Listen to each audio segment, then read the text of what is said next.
Prologue. I lay with my cheek pressed to the floor, the cement cool against my spent rage. I'd screamed. I'd bitten and scratched.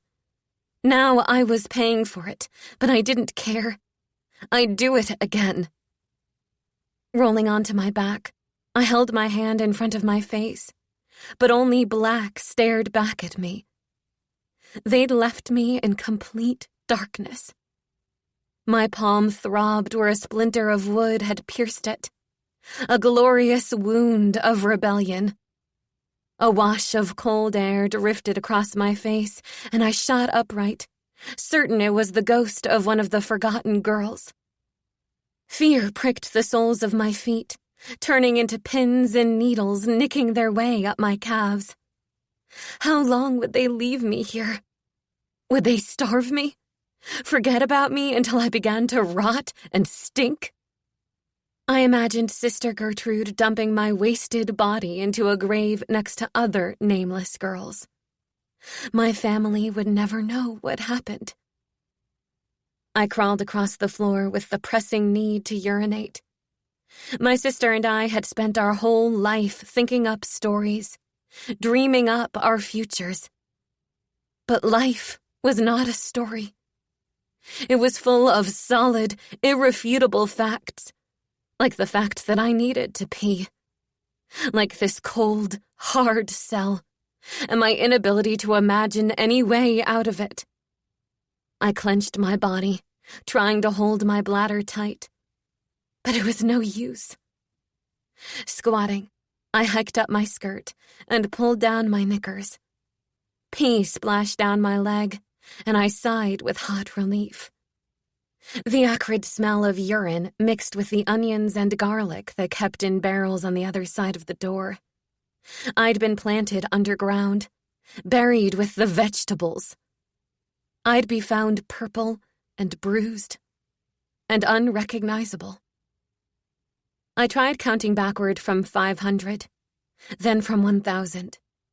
I recited scripture, but became furious with God and switched to Shakespeare. I thought of the gypsy children performing Romeo and Juliet in the rain, of Trey and Marcella, and the foretelling of my future. I thought of all the mistakes I'd made. I wanted to blame my father for them, for betraying our family and sparking a rebellion in our home. But down here, trapped in the bowels of the House of Mercy, I'd forgive him anything, if only he would come for me. After a while, time became blurred and boundless, as it had when I was grieving for my sister. My mind grew hazy.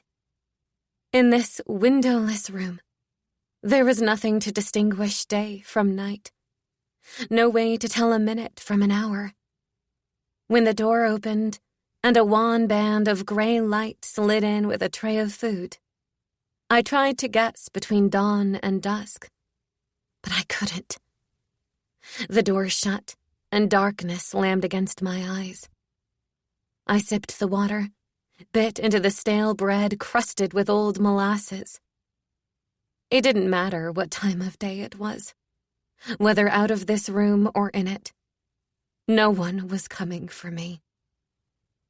When I grew tired, I lay on the unforgiving floor with my hands cushioned beneath my cheek. It was a relief to escape into a different darkness. It made my fear less palpable. I could be anywhere behind my lids. I could go back. I could make another choice on that night when the simple, beautiful sound of a fiddle in another impenetrable darkness called to us. If only they hadn't played, or my sister and I hadn't listened. Book 1. Chapter 1. Effie. Luella and I carved our place in the world together. More accurately, my sister carved, and I followed, my notches secured inside the boundary of hers. She was older, courageous and unpredictable, which made it a natural mistake. "Luella?" I called, afraid my sister would lose me. "I'm right here," I heard, only I couldn't see her. A moonless night had swallowed the woods of the upper Manhattan Isle that we knew so well in daylight. Now we were stumbling, running blindly, bumping into one tree, turning and bumping into another, our hands held out in front of us, everything foreign and out of shape. From the depths of my blindness, my sister grabbed my arm and yanked me to a halt. I gasped for breath, my heart rattling my whole body. There wasn't a star in the sky. My sister's hand on my arm was the only proof I had that she stood next to me. "Are you all right? Can you breathe?" she asked. "I'm fine, but I hear the creak." "I know," Luella groaned. It meant we'd gone in the wrong direction. We should have gone directly over the hill to Bolton Road. Now we were near Spuyten Creek and farther from our house than when we'd started. "We should find the road and follow it home," I said. At least on the road there would be lights from houses. "That will take twice as long. Mama and Daddy will have the police out looking for us by then." Our parents were worriers. Daddy for our physical well-being, Mama for our souls. I still wanted to take the road because, either way, they'd be searching soon. "It's better than not getting home at all," I pleaded. Luella moved forward, pulling me with her until she stopped abruptly. "I feel something." She took another step.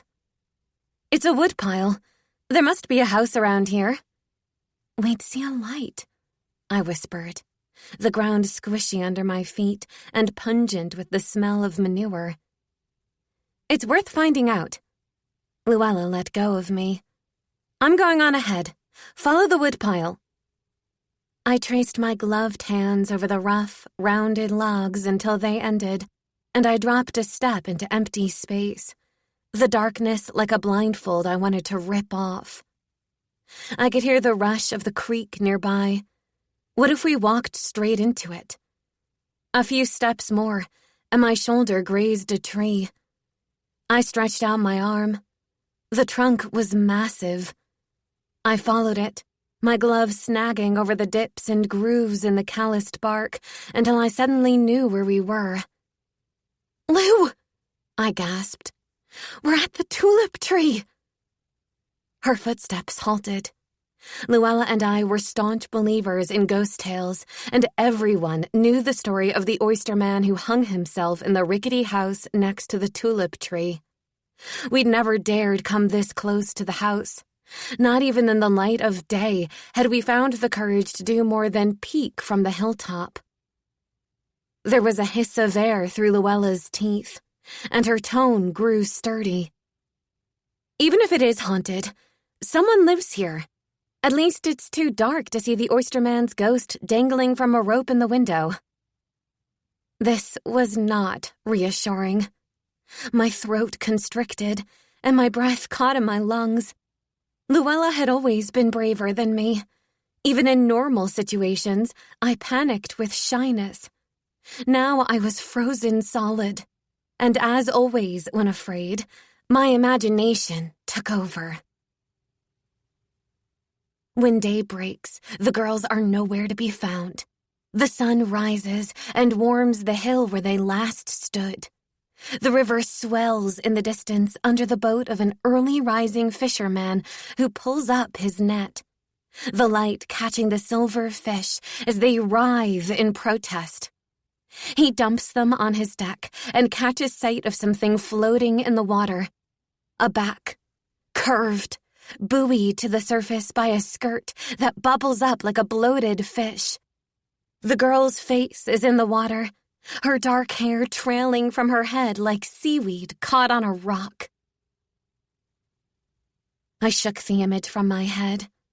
The ground beneath my boots, the tree under my hands, The smell of rotting fish and manure were not my imagination. The twigs snapping under Luella's feet were real. The rapid knock on wood.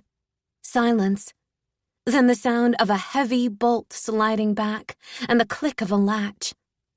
A light flared, and the ghastly face of a man appeared, bearded, with red-rimmed eyes and gnarled teeth exposed in a mouth wide with surprise. I screamed. The man jumped and made as if to slam the door when he saw my sister. "What the devil?" His voice boomed, and the lantern in his hand swung, splintering light across the trees. I was about to scream again when I heard my sister say, "Honey sweet." "I apologize for the disturbance, sir, but it appears we've gotten waylaid in the dark. If we could trouble you for your lantern, just to get us home, we'd be ever grateful. I'll have it returned first thing in the morning." The man held up the light and stepped forward, peering into my sister's face, and then glanced down her dress. "We?" he said. It disgusted me the way he looked at her. I'd seen men look at my sister like that before, but we'd never been unchaperoned and alone in the dark. "My sister is just behind me." Luella took a step back, closer to me, but still out of reach. "The screamer?" The man barked a laugh. "If you can't spare a light, we'll simply take the road." There was a quiver to Luella's voice as she retreated. "Hang on now." The man caught her by the arm. A ghost would have been better than this solid man of flesh and blood. I thought of crying out for help, but there was no one to hear us. Maybe I could lunge out of the darkness and take him by surprise, knock the light from his hand, then grab my sister and run. I did none of these things, standing paralyzed with fear as my sister took a step closer to the man, the hem of her skirt brushing his leg. "Oh, you dear, sweet thing." She placed her hand over his that gripped her arm, the affection startling him enough to ease his hold. "Aren't you kind to be concerned? Your chivalry will not be overlooked." In a flash, she kissed his pocked cheek, at the same time slipping her arm free and plucking the lantern from his hand. Turning swiftly with 2 long strides, she caught me by the hand and rushed us up the hill as fast as she could.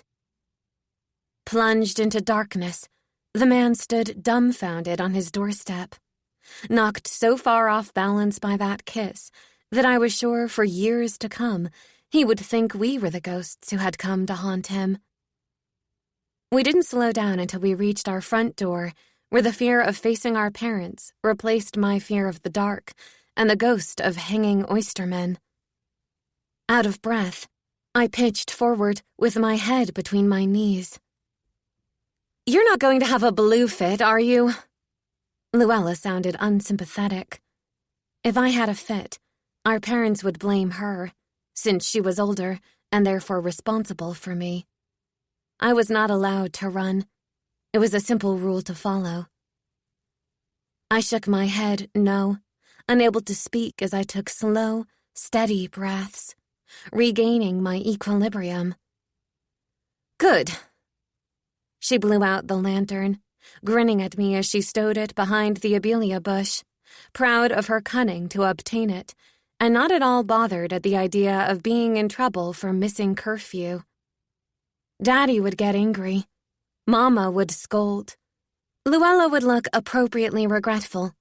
She'd apologize, kiss Mama, throw her arms around Daddy, and it would be as if she'd never done any wrong, because, for all of my sister's rebelliousness, she was adored.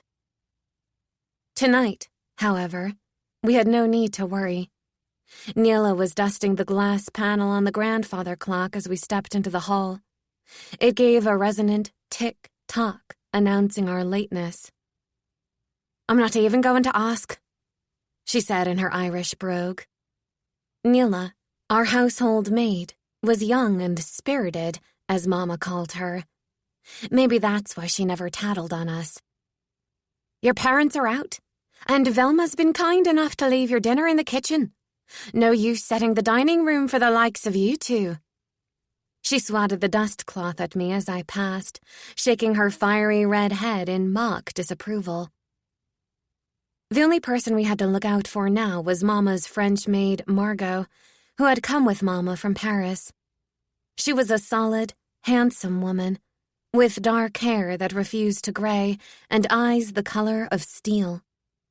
Loyal only to her mistress, she reported our every misstep. Tonight, Margot's room off the kitchen was empty, and Luella and I ate quickly, escaping to our rooms before she had a chance to return.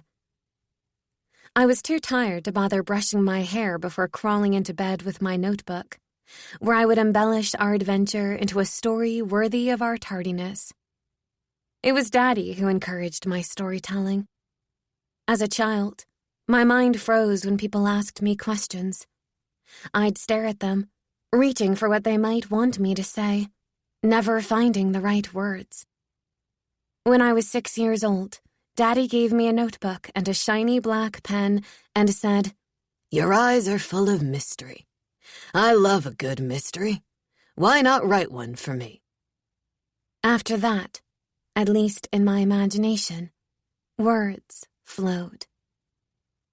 When my hand began to cramp, I slipped the book under my pillow and turned out the lamp to wait for Luella, who religiously brushed her hair 100 times before bed. She'd read in Vogue it thickened limp strands. Despite our separate rooms, we still slept together. When we were little, our beds were so far apart in the nursery that one of us would creep across the room to climb in with the other. When Luella turned 13, she got her own room, and the nursery became mine. My twin bed was replaced with a double oak canopy. My child's wardrobe swapped out for a lovely, large one fit to accommodate all the womanly dresses I would grow into. I was only 10 at the time and had high hopes for my future figure. At 13, it was becoming harder to pretend I'd ever grow into a dress meant to hang in that wardrobe. I had always been small for my age, but as the girls around me filled out and inched their way upward into the world of womanhood, I remained short and thin, with no figure to speak of. Luella had long since left me behind. Her breasts filled out a chest that had once been as scrawny as mine, and her straight waist curved over enviable hips. Even her face had rounded out, her dimples sinking into full cheeks. But it was her fingernails I envied the most. Smooth and flat, her white cuticles like upside-down smiles or tiny, cresting moons. My cuticles were invisible under the murky lumps that grew like pebbles from my nail beds, bulbous and round as if I dipped my fingertips into melted wax. Jumping into bed, Luella wriggled next to me, whispering, "Wasn't it absolutely marvelous? I keep hearing the fiddles and that voice. I've never heard anything like it. It was wildly sinful, wasn't it?" It was. Our toes had been inches above the icy spring water at the base of the Indian caves when the music interrupted us. We had peeled off stockings for our pre-spring ritual of numbing our feet when fiddle notes pierced the air. Bewitched by a euphonious voice sailing through the trees, we forgot about our mission to will the buds of flowers open, snatched our shoes and socks, and scrambled up the grassy slope, halting at the tree line. The normally empty meadow was ringed with tents and brightly painted house wagons. Tethered horses munched on grass, while dogs lay with heads in their paws, watching a group of people encircle a woman dancing with her hands above her head, her floral skirts swelling like the surf, voices and fiddles singing around her in circles. Luella had wrapped her arm around my waist. I felt her body quivering. "Look at her. She's marvelous. It makes me want to move in ways I've never dared," she whispered, her desire beating off her like heat. Since the age of 5, my sister had trained as a ballerina under a Russian choreographer. "The French are good dancers," our very French mother informed us, her voice lilting with her accent. "But the Russians are great dancers. The Americans," she scoffed, "do not know the meaning of ballet." This gypsy dancer was something altogether different. I'd never seen anything like it. She was mesmerizing, her movements seamless and indefatigable. My sister and I stood for so long that we didn't notice the air cooling around us as the sun slipped behind the trees, leaving us in a darkness that twisted our sense of direction. Safe now in our warm bed, with our parents none the wiser, we both agreed it had been worth it. What if we'd never made it home? Luella wrapped her leg over mine. What if the oyster man got us and yanked me inside with his clammy ghost claw and slit your throat? Effie! What? I could be as brave as anyone in my own fantasies. You don't have to be so gruesome. He could just smother me with a pillow. Okay, he smothers you and takes you as his spirit wife. Meanwhile, I wander the empty house, hearing you, but unable to reach you. Mama and Daddy put out a search party, and I drown myself in the Hudson out of misery and fly up to heaven, never to see you again because you're stuck on Earth with the oyster man. You'd sink into hell for committing suicide. Luella was the least pious person I knew, and yet she still corrected me. Then the oyster man would be in hell too, which means we'd be together, wandering in hell for all eternity. A happy ending. I'm afraid you've got it all wrong. Luella twisted a piece of my hair around her finger and gave a gentle tug. I'd never let you kill yourself for me, not even as a ghost. So the story is bunk. You'll have to start a new one. Which, if I was going to be accurate, even in fantasies I tried to be as accurate as possible, was true. Luella would never let anything happen to me. When something did happen, it was Daddy who was to blame. Chapter 2. Effie. I did not think my father capable of wrongdoing. When people spoke of him, it was with admiration, if not slight reverence. Devilishly handsome, they said, quailing under his astounding blue eyes and full-lipped smile. It was a look you wanted to fall into, and at the same time wriggle out from under. He was a man of few words, not shy like I was, just stolid and taciturn, and when he spoke, it was with the subtle hint that he knew much more about you than he was letting on. My mother was straightforward and plain as paper. A disparity that I understood made my parents an odd couple. Once, I overheard a woman, homely herself with bony arms and a sharp chin, say to another woman as she sipped wine in our parlor, "I don't know what spell Jean wove over Emery when they were courting, but I wouldn't have risked it. Men that comely always stray." I was only 7 years old at the time, and all I could glean from this comment was that it had taken trickery on my mother's part to marry my father, and that somehow she'd pay for it. In public, Mama sang Daddy's praises, swooping to his side with the grace of a long-necked heron. But when she told us how she met Daddy, it was with a tone of warning as Luella and I sat wrapped on her bed, watching her apply cold cream to her face. "I was 21, she said, this first bit already a travesty. "Living with my mother in a grand old Parisian home. I thought I'd be stuck there for the rest of my life. No matter that I was a regular dancer in the opera stage. I had never had a single proposal." She wiped a glob of cream down the bridge of her nose. These lengthy limbs of mine made a lovely ballerina, but not a lovely catch. Never mind my height. Men don't like to be looked in the eye. The worst thing, of course, were my hands. Luella and I looked at them on cue. Mama's nightly cream application was the only time we got to see them gloveless. We knew well the story of when she was 16 and her skirt caught fire over the limelights during a rehearsal of La Bayadère.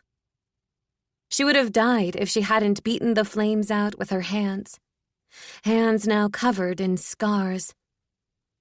A hideous embarrassment, she called them. I loved those scars. They were badges of heroism and proof of Mama's strength and survival. When I was little, and I'd lose my breath, the only thing that calmed me was running my fingers over the folded, twisted skin on her hands. Pitched forward with my head to the floor, I'd pull off her gloves and trace her wounds like a map, memorizing the curve of each scar until my heart slowed and I could breathe again. Then Mama, without a thread of panic, would say, "There now, that's done with," and pull me to my feet. A blob of cream dropped to the rug. She laughed and said, "Why your father wanted to marry the likes of me, I can't imagine," wagging a long finger at Luella. "Now you, my dear, will have none of my difficulties." My sister stiffened. This part we'd heard many times before. Mama made a point of lauding Luella in the same way she lauded Daddy, often publicly, always demeaning herself in the process, saying things like, "It was Paris that turned Emery's head. It was a good thing he proposed before we left." Or, "Thank goodness Luella didn't get my looks. With her beauty, she'll go places in her career I never could." Luella was beautiful. She was the spitting image of a photograph in the drawing room of our great-grandmother on our mother's side, Colette Savalet, a Parisian socialite, who became a recurring character in the stories I made up. She died before Mama was born, and it was her husband, Mama's grandfather, Auguste Savalet, who had taken Mama to the ballet every season. "He adored me," Mama reminded us. "It was for him I learned to dance." "I'll never dance for anyone but myself," Luella retorted. "You wait and see," Mama answered. Where I was concerned, there was no talk of husbands or careers. My heart ensured that I'd never be a dancer. My clubbed fingernails, that I'd never find a husband. Luella would fulfill our mother's dreams. My focus was only to stay alive. I was born 7 weeks early, on January 1st, 1900. My father said only great things could come of a Tildon child born on the first day of the new century. I surely disappointed. According to Mama, my cry sounded like a cat mewing, which alarmed the midwife. Turns out, my heart wasn't right. "It's a malformation due to the imperfect development of the organ," the doctor informed my parents. The way I saw it, God hadn't seen fit to finish me. "You're lucky this one has no visible signs of cyanosis," the doctor went on to tell them, as if the fact that I wasn't born with gray coloring, like most babies with my condition, was something to be proud of. It was not much of a comfort, followed by what he said next. "Unfortunately, there's no way to close the abnormal opening in her heart. She's not likely to live through the year." I imagined my mother accepting this information stoically, holding me in my pink newness like a breakable thing, her sinewy limbs draped on the bed, blue veins like fine thread running through her white thighs. According to her, it was Daddy who bellowed that no doctor was going to tell him his child wouldn't live to see her first birthday. He was right, because despite my unfinished heart, I stayed alive, happily feeding on condensed milk from a glass bottle shaped like a banana. The doctor said I was too weak to nurse, but my mother believed I didn't have the will, that I wasn't trying hard enough. I told the doctors that with a temperament like yours, you'd never survive, Mama told me reproachfully, as if I was expected to prove myself even as an infant. Daddy, who loved modern inventions, said the feeding bottle was fascinating with its newly refined rubber nipple. I tried to convince your mother that it was an advantage, not a failure, he reassured me. But I was sure she never saw it that way. She had already birthed Luella, and therefore knew what success looked like in a newborn. I imagine my sister came out kicking and screaming, attaching herself to our mother's breast with rightful ownership, growing into a plump, feisty 3-year-old who already knew exactly what she wanted by the time I came along. Mama told us that the first time Luella saw me, she insisted, since I was the exact size of her glass-eyed baby doll, that I was her baby too. She'd swaddle me and place me in the stroller next to her doll, stroking my soft head and the hard doll's with equal care. I used to picture this doll as my strange twin, wondering if it haunted my mother to see this lifeless version of me, a reflection of what she feared I'd become. Dr. Romero monitored my heart monthly during the first year of my life. After that, it became a yearly examination, the fat, smelly, cold-fingered doctor declaring each time I walked in, "Ah, look who we have here," as if surprised to see me, when clearly I was expected. During these visits, I had Mama's sole attention, which made me not mind them so much. My heart didn't hinder me. I was agile and energetic, though small for my age, and if I didn't exert myself, I could keep my blue fits to a minimum. Luella named them for the terrific shade of blue I'd turn. Selfishly, I didn't think how these visits affected Mama until a chilly September afternoon when I was 8 years old, and she took me by train to the east side of Manhattan, to a quiet street lined with stately brownstones. When she opened a little black gate next to a sign that said, Louis Fougere Bishop, M.D., a prickle of fear went through me. I had the sense my mother was pushing me towards something dangerous I couldn't see. "Why aren't we going to Dr. Romero's?" She clicked the gate shut behind us. "Dr. Bishop is a heart specialist." What was Dr. Romero? "Not a heart specialist."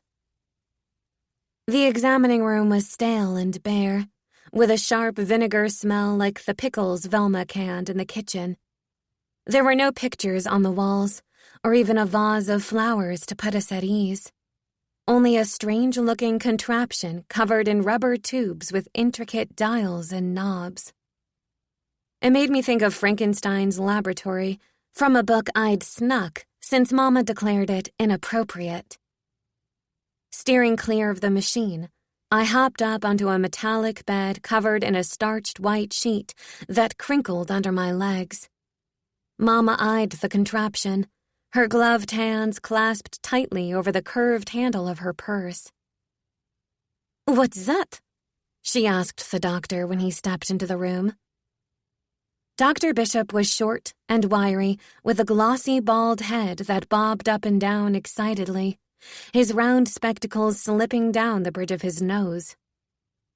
"That is an electrocardiogram, invented by a Dutch doctor. It's the only one in America." He pushed his glasses up, his bulbous eyes glistening behind his thick lenses. "Unfortunately, I won't be using it on the child.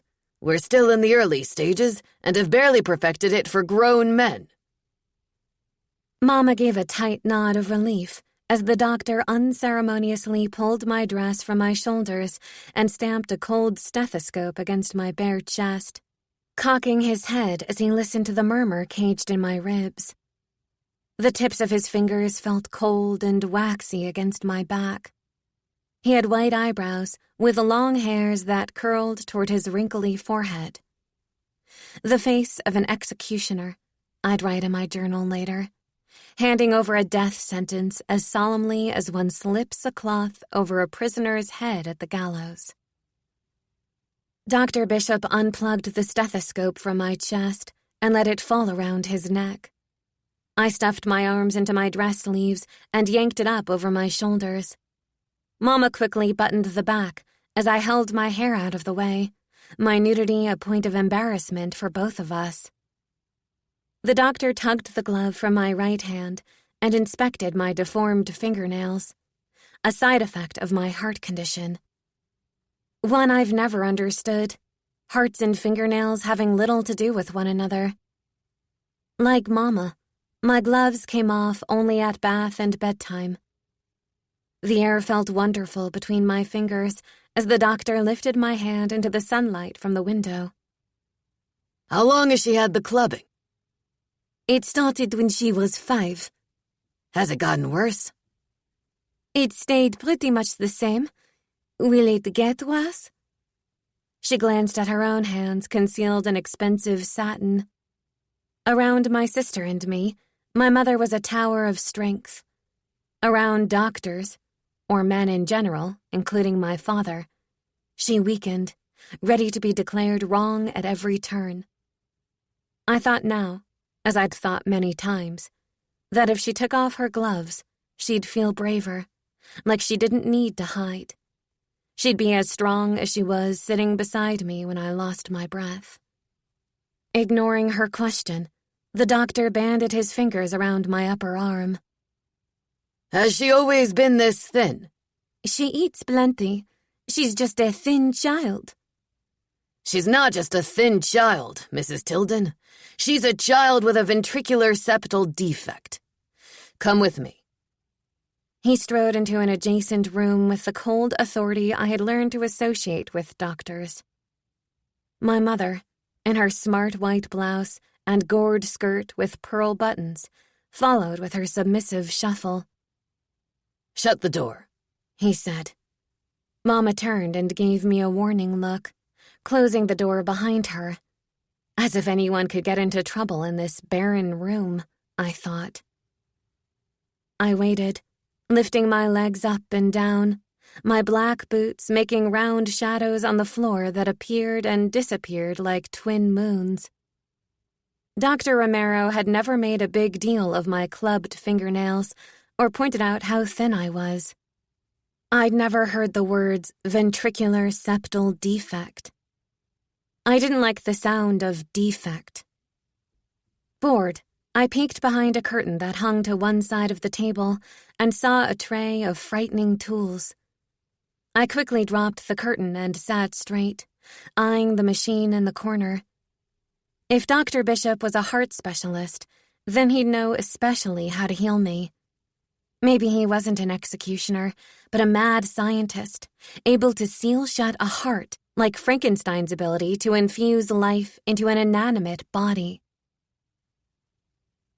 A hand appears, thin and ashen. Wispy fingers float to the sheet that falls to the floor, revealing the body of a child. Her eyes are blank, colorless marbles, her skin transparent, her bones white lines of solid cartilage. In every aspect, she is dead. And yet, past the curve of her ribs, deep in her chest, there is a steady pulse of color. Not vibrant red as one expects from a heart, but pale pink and blue. With each beat, the color brightens until the room is a wash of candied light. Slowly, she rises. I tugged at the sheet bunched under my legs. I wasn't sure I wanted to be healed. I liked surviving. Others were expected to live year to year without incident. But my years were accomplishments. Each birthday meant I'd done a good job staying alive. What would matter now, I wondered, if I didn't need to work hard at living? Mama emerged from the doctor's office frowning, the thin lines of her arched brows pulled together. "Come," she beckoned, her fingers swooping through the air. I jumped off the table and my boots blasted to the floor. The doctor winced. "Sorry," I said, and he gave me a weak wave, looking as if he just realized I was a child. We took a cab home, driving slowly through the crowded Manhattan streets, the driver's duster jacket and goggles coated in a layer of dust that kicked up from the road. Mama wrapped her scarf over her mouth. I didn't mind the grit on my tongue. It felt satisfyingly real. I tried to focus on the sun on my face and the smells from the food vendors, but Mama kept glancing at me with an anxious smile that made my stomach uneasy. Why didn't I get to know what was said in that doctor's office? After all, it was my heart. As soon as we stepped into the hall, Mama shooed me up to my room, but I snuck back down and sidled up to the parlor door. Daddy had come home early from work, which was unusual. Through a crack in the partially opened door, I watched my mother pace over the oriental rug, her skirt a vivid blue under the blaze of the chandelier, her face animated. Behind her, the fire crackled and spit inside the iron gate. My father sat on the sofa, running his hand methodically over the seat like he was stroking an animal. His vest was undone, and his tie askew. Normally, Daddy was meticulously put together, and I found something profoundly disturbing about his disarray. Mama must have felt it also, because she leaned over and compulsively straightened his tie, saying something in a low voice I couldn't hear. Daddy flicked her hand away, standing so abruptly he bumped the glass lamp on the end table. It tipped, threatening to fall, before he reached out and steadied it. A sob escaped Mama. The sob was not for the lamp. I wanted him to reach out and steady her, but Daddy turned his back and gazed into the fire. What did he say, exactly? Mama was very still now. He said, "There is no treatment to close the abnormal opening in her heart." What kind of pathetic specialist is he? He said there are new experiments happening all the time. Daddy turned. Then there's hope? I don't know. Then why did he say 3 years? He said, perhaps 3 years. Perhaps. Disgusted, Daddy turned back to the fire with his hands latched behind his back. I moved away from the door with a heavy sadness. I didn't know how to comfort my parents. I was sorry to be the cause of all their worry. But what I couldn't explain, not even to Luella, was that I didn't mind having the hole in my heart. I viewed the world through that small, damaged portal. It was a weakness I sharpened my strength upon. From behind its protective edges, I could be brave. Just like Mama's disfigured hands were proof of her strength, my open heart was proof of mine. If only people could see it, they'd know how strong I was. I decided right then and there that the bespectacled doctor was neither executioner nor mad scientist. He was an overgrown fly trapped in an old man with a fancy machine who knew nothing whatsoever about children's hearts. I was not going to die on my parents. I would continue to gather years for them, pocket away birthdays. My survival would be long and exceptional. That night, I didn't say a word to my sister about my doctor's visit, and she didn't ask. She'd never believed I was dying anyway. Good night, Effie. She kissed my cheek and dropped onto her stomach. Now don't go yanking the covers off me," she added, falling asleep with her elbow jammed into my side. I stared at the ceiling, envying how easily my sister went to sleep, her soft breath rustling the cool night air. The poke of her elbow was both irritating and a comfort, this point of solid, lasting bone. Chapter 3. Effie. The morning after Luella and I discovered the gypsies, I did not notice anything different about my parents. I should have. It was the beginning of the earth shifting beneath our feet, and yet all I hoped was that they didn't notice our late-night excursion. Hungrily, I heaped my plate full of shirred eggs and stewed prunes, exchanging a look of complicity with Luella, whose plate was as full as mine. "Effie, really?" Mama gave a disapproving look as I poured an unreasonable amount of cream into my coffee. She wore a blouse with a high, buttoned collar that made her look as if she had no neck at all. "It's unbearably bitter." I took a sip, letting a small, undissolved lump of sugar slip into my mouth. "If you are grown up enough to drink coffee, then you're old enough to get used to the bitterness," Daddy said, his eyes roaming down the page of his newspaper. His pinstripe vest was pressed straight as a board, and his hair was parted on the side with a slight wave frozen over his forehead. I could smell the pomade from across the table. My father, in spite of throwing lavish parties and hiring the best tailors, did not believe in indulging incidentals like tea when he preferred coffee. He was cheap in certain ways, we'd learned. My grandfather had been one of the founders of the soda water industry, and Daddy had taken over the business when he died. It was thriving, according to Mama, and yet the only servants Daddy allowed were our housemaid Neela, our cook Velma, a middle-aged colored woman with towering hair who lived in Harlem and told me she took the underground at 4:30 in the morning to get here in time to make our breakfast, and the formidable and ancient Parisian Margot. There had been more servants when we were little, but Daddy believed in economizing. There wasn't the need for servants like there used to be, he said. Consequently, Luella and I would not be getting our own ladies' maids, as did every other girl we knew. Luella had thrown a fit, but Daddy wouldn't budge. He said Margot could help us when needed. Otherwise, we'd have to learn to button our own dresses. I didn't mind. I admired Daddy's practicality, but didn't dare say this to Luella. This morning, I wasn't dwelling on bitter coffee or buttons. I glanced at my sister rapidly eating her eggs, certain we were thinking the same thing. The gypsies. We had to go back in the light of day. Maybe they'd tell our fortunes. Maybe they'd play their music again. After all, it was Saturday, a day without school or 11 o'clock mass. On the whole, our parents did not approve of idle time.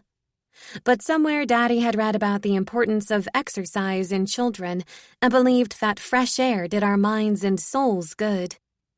He'd convinced Mama that developing an appreciation for the natural world would give us a greater appreciation for God. We would awaken Sunday morning with reverence and heaps of piety. Incidentally, our delicious outdoor adventures only made Sunday Mass more unbearable, but we weren't about to tell our parents that. I sucked up my wiggly eggs, hoping we could slip away quickly, when Luella said, "Daddy, what do you know about the gypsy encampments?" This was so like her, to brazenly go to the edge of being caught just to prove she couldn't be. Daddy folded his paper and set it aside. "Why? What do you know about them?" "Only that they're camping near here. I read it in the paper." "Then you know as much as I do."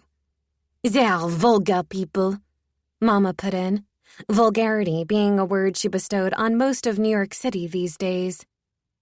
"Immigrants," she added, knowing Daddy disliked the throngs of immigrants as much as she did. I had the urge to point out that she was an immigrant, but didn't dare. The French, apparently, had overcome that vulgarity by virtue of being French. They're well-behaved and polite, from what I've heard. Daddy sipped his coffee. Well-behaved people do not let their children crawl in the dirt. They're savages and thieves, Mama replied. They're honest horse traders. Mama fussed with her napkin. They tell fortunes and take people's money for it. That is thieving. What if the fortune comes true? Daddy flashed her an indulgent smile. Mama dismissed the remark with a click of her tongue, turning to Luella. The gypsies are an ignorant people, which makes them dishonest. If you want your fortune told, you must understand that you are donating your money to thievery, not paying for an actual service. If they set up their booths on the street, I'll indulge you and we can call it charity. Otherwise, you're to stay away from their camps. I glared at Luella, and we ate the rest of our breakfast in silence. Once Neela cleared our dishes away, we excused ourselves and flew upstairs for sweaters. Mama was at her desk responding to invitation requests, and Papa was getting ready for his Saturday tennis match. We promised to be home by lunch, slipping out into the April morning with our sketch pads. Our house was one of 5 brick homes on a wide cobblestone street that bordered a thickly wooded hill on the northwest end of Manhattan. No trolleys came up this far, and we had to walk 5 blocks from the elevated train into Manhattan for school.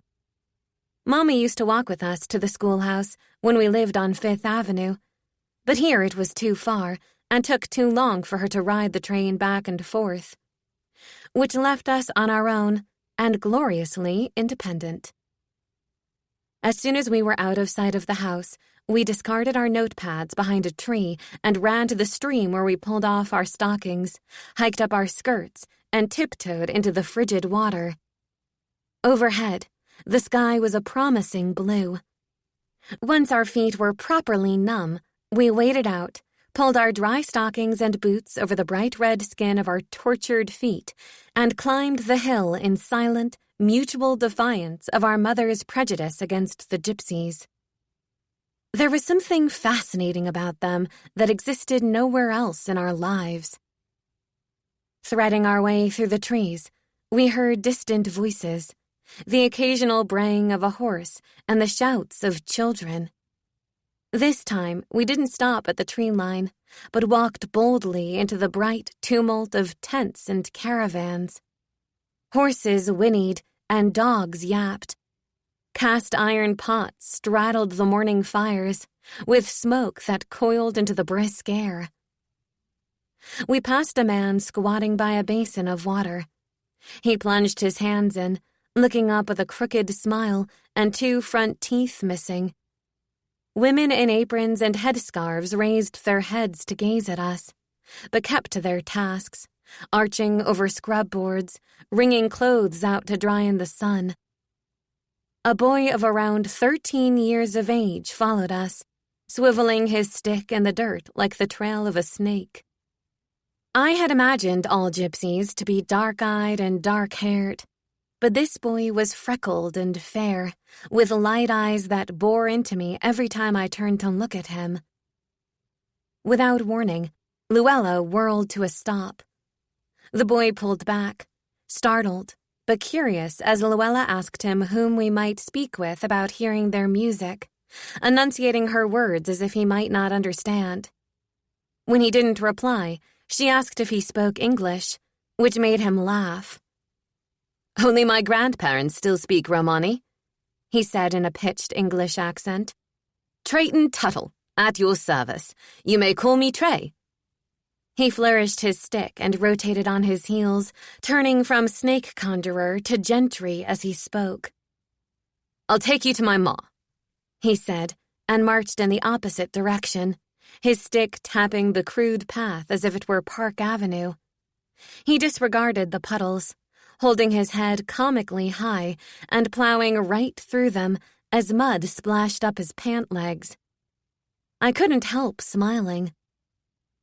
We were taken to a pillar of a woman who stood in the doorway of an open tent watching our procession. She wore a floral apron and matching headscarf. The door flaps were rolled to either side of her, adding to the stage-like effect of the scene as Trey stopped, swept an illusory hat from his head, and clasped it to his stomach. "I present my ma, the lovely Marcella Tuttle of Sussex." He bowed with all the grace of a prince, and Marcella swatted him on the back. "My little actor, go steal someone else's show. Better yet, play the part of a servant boy and wash those pans. They're crusting over in the sun." An upward lilt at the end of Marcella's accented words made her sound as grand as the boy proclaimed her to be. Ignoring her, Trey said, "These fair maidens of the hill have come to hear our accomplished music." He spread his palms as if we'd sprung from them, lowering an intense gaze at Luella. "If you're not careful, the music might change you in ways you're unprepared for." He turned his delicate face toward me, and I thought he'd make a fine actor one day with a face like that. Cocking his head to one side, he said, "You, I believe, are not so easily influenced." His sentence was cut short by a broad hand that reached into our scene and yanked him by the collar. "Enough of this dandy play. You get those pans washed or I'll wash your hide." There was a boot to Trey's behind. "Job and I already brushed down the horses and emptied the water buckets. You get on and do the one thing you're asked and stop messing about." Trey stumbled, righted himself, and straightened his imaginary jacket without missing a beat. "There are ladies present," he said haughtily, lifting a stack of pans and carting them away with a wink at me over his shoulder. The intruder was a gangly young man, youth persisting in his smooth face, the man-to-be surfacing in his baritone and swagger. He had a wide jaw and eyes that were dark, but not lightless. He stuck out his hand. "Sidney Tuttle," he said, shaking first my hand and then Luella's, before addressing Marcella. "You can't let him go on like that, Ma. People will think him odd." Marcella was a woman armed with size, her shoulders round and large as a man's, her back straight, her step deliberate. "You leave him be," she said, moving to the fire and setting her intention on prying a loaf of bread from an iron pan. Sidney walked off, drawing Luella's attention without offering her a glance. Marcella ripped the bread into sections, eyeing us over the snaking smoke. "Trey's friendlier than he should be," she said. "What is it you want?" My tongue went heavy in my mouth, but Luella spoke up without hesitation. "We heard your singing yesterday. It was the most beautiful sound. We hoped we might be lucky enough to hear it again." Marcella remained taciturn. "We don't sing for strangers. Not our own words, anyway. Not unless we're spied on." I tugged on Luella's sleeve, but she plunged ahead. "We didn't mean any disrespect. We just happened by. It was magnificent. Any stranger would have stopped to listen." Spark shot up from the fire as Marcella poked it with a stick. "Like I said, we don't sing for strangers." My throat was thick with nerves. I wanted to leave, but Luella stood rooted. "I'm Miss Luella Tildon, and this is my sister, Miss Effie Tildon." She gave a slight curtsy. "You are Marcella Tuttle of Sussex, which makes us officially introduced and no longer strangers." The corner of Marcella's lip curled, as if suppressing a grin. She eyed Luella, giving a final jab to the fire. "Your parents know you're here." "Of course," Luella answered. "My father says you're fine horse traders." "Ha!" The syllable rang out in disbelief. Marcella looked at me, jutting her chin at 2 chairs. "Sit." It was not a tone you disobeyed. Luella pinched my hand as we sat, which meant, "I told you so." She always got her way.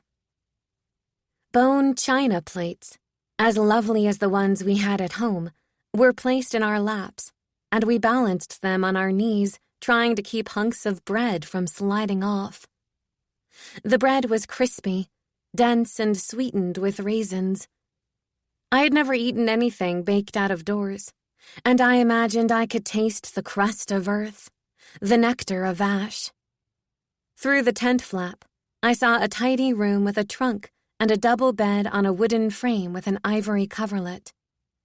These gypsies were as civilized as my father said, and yet I sensed what it was about them that made my mother fearful. There was a pulse around them, an enigmatic energy, as if the blood of their music, even in silence, vibrated up through the ground beneath their feet. A little way off, a girl watched us. She looked about Luella's age, or at least as mature in figure, with dark hair and skin. Her cheeks turned into a wide smile as she watched me rip the bread with my teeth.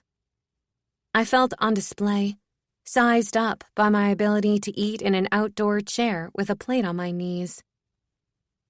Walking over, the girl dropped to the ground with her legs curled back under a skirt embroidered in red, blue, and yellow flowers. "I'm Patience," she said, and we introduced ourselves in turn. Marcella handed Patience a hunk of bread and she chewed it, watching us from the same dark, distinct eyes as her brother Sidney. I wondered where Trey had sprung from with a paleness so unlike his siblings. As news of our arrival spread through the camp, a crowd of children gathered around us, each with a pet of one species or another. One boy held a rope tethered to a goat that appeared perfectly content to be dragged around by its neck. Another boy, in dirty-kneed knickers, set a globed cage at my feet with a canary as bright as an egg yolk perched inside. The bird cocked his head and fluttered his resplendent feathers as the boy opened the little wire door and reached for him. "I've clipped his wings so he won't fly away," he said, lifting the bird and letting him hop from the narrow branch of his finger to mine. "How charming!" cried Luella, watching the bird parade up and down my finger. "May I?" The bird hopped from my finger to hers, and Luella laughed and stroked its lemony head. The other children crowded closer. A scrappy girl took the empty plate from my lap and dropped a bunny into the fold of my tan skirt. It was so ensconced in knotted gray fur, I could hardly tell its tail from its head.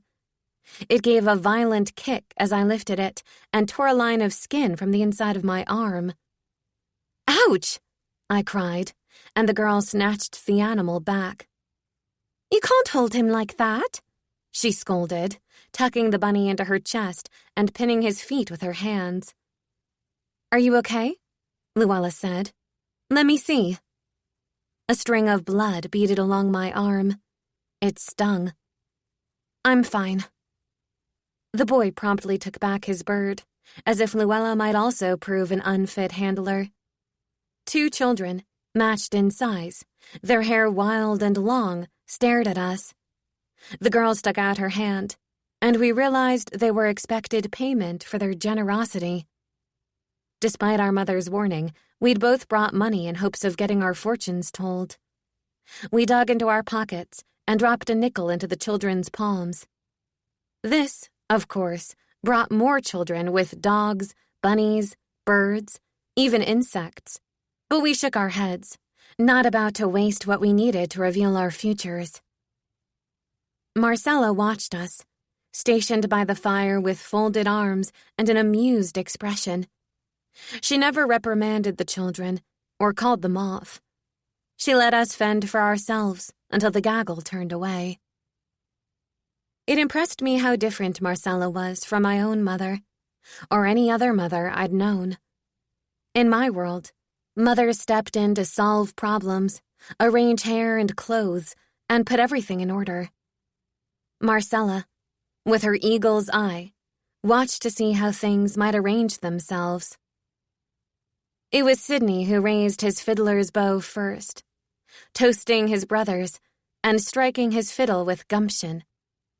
Clearly, Trey had organized it, bouncing behind the musicians with glee, one man with a dulcimer, another the trombone.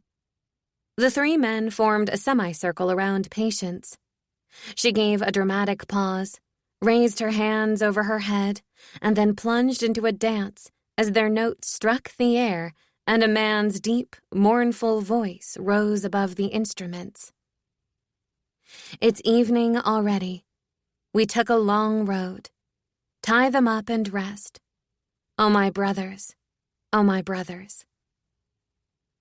Patience's skirt lifted, and her hands spun ribbons of color as she plucked the scarf tied around her braid, her loose hair creating its own commotion.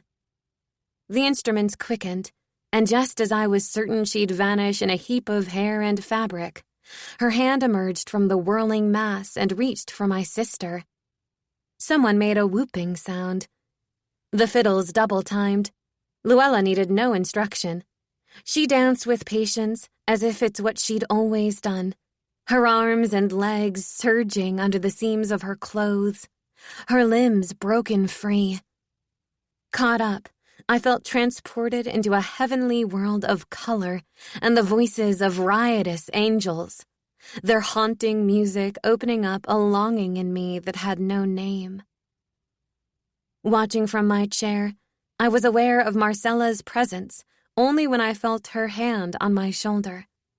Her fingers so close to my face, I could see tiny cracks in her knuckles and smell the strangeness of her skin.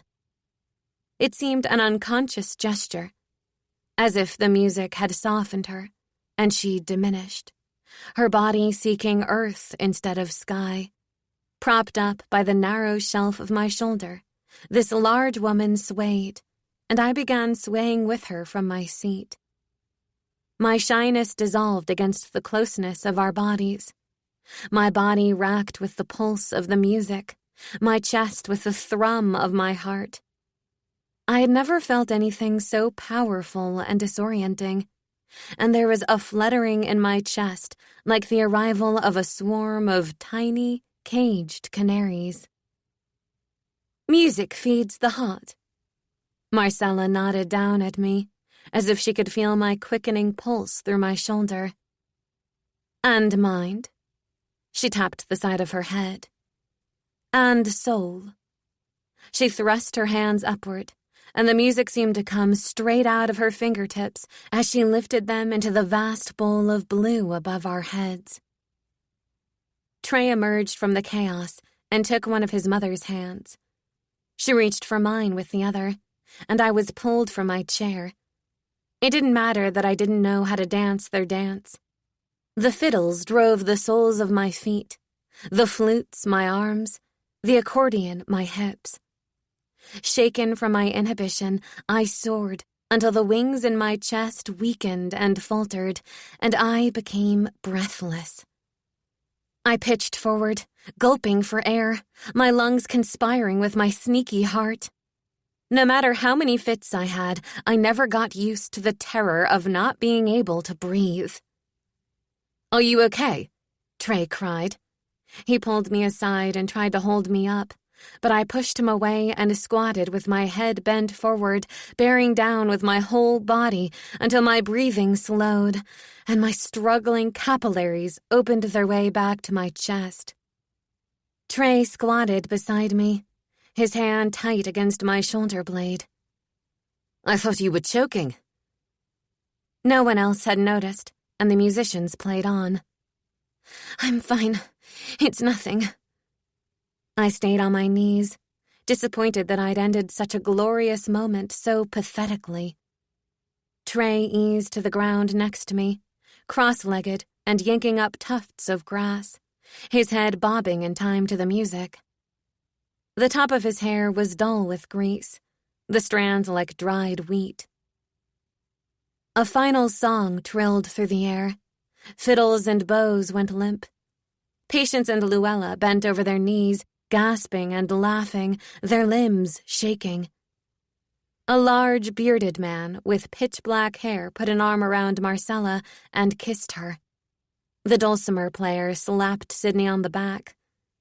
I watched my sister yank up the stockings that had bunched around her ankles.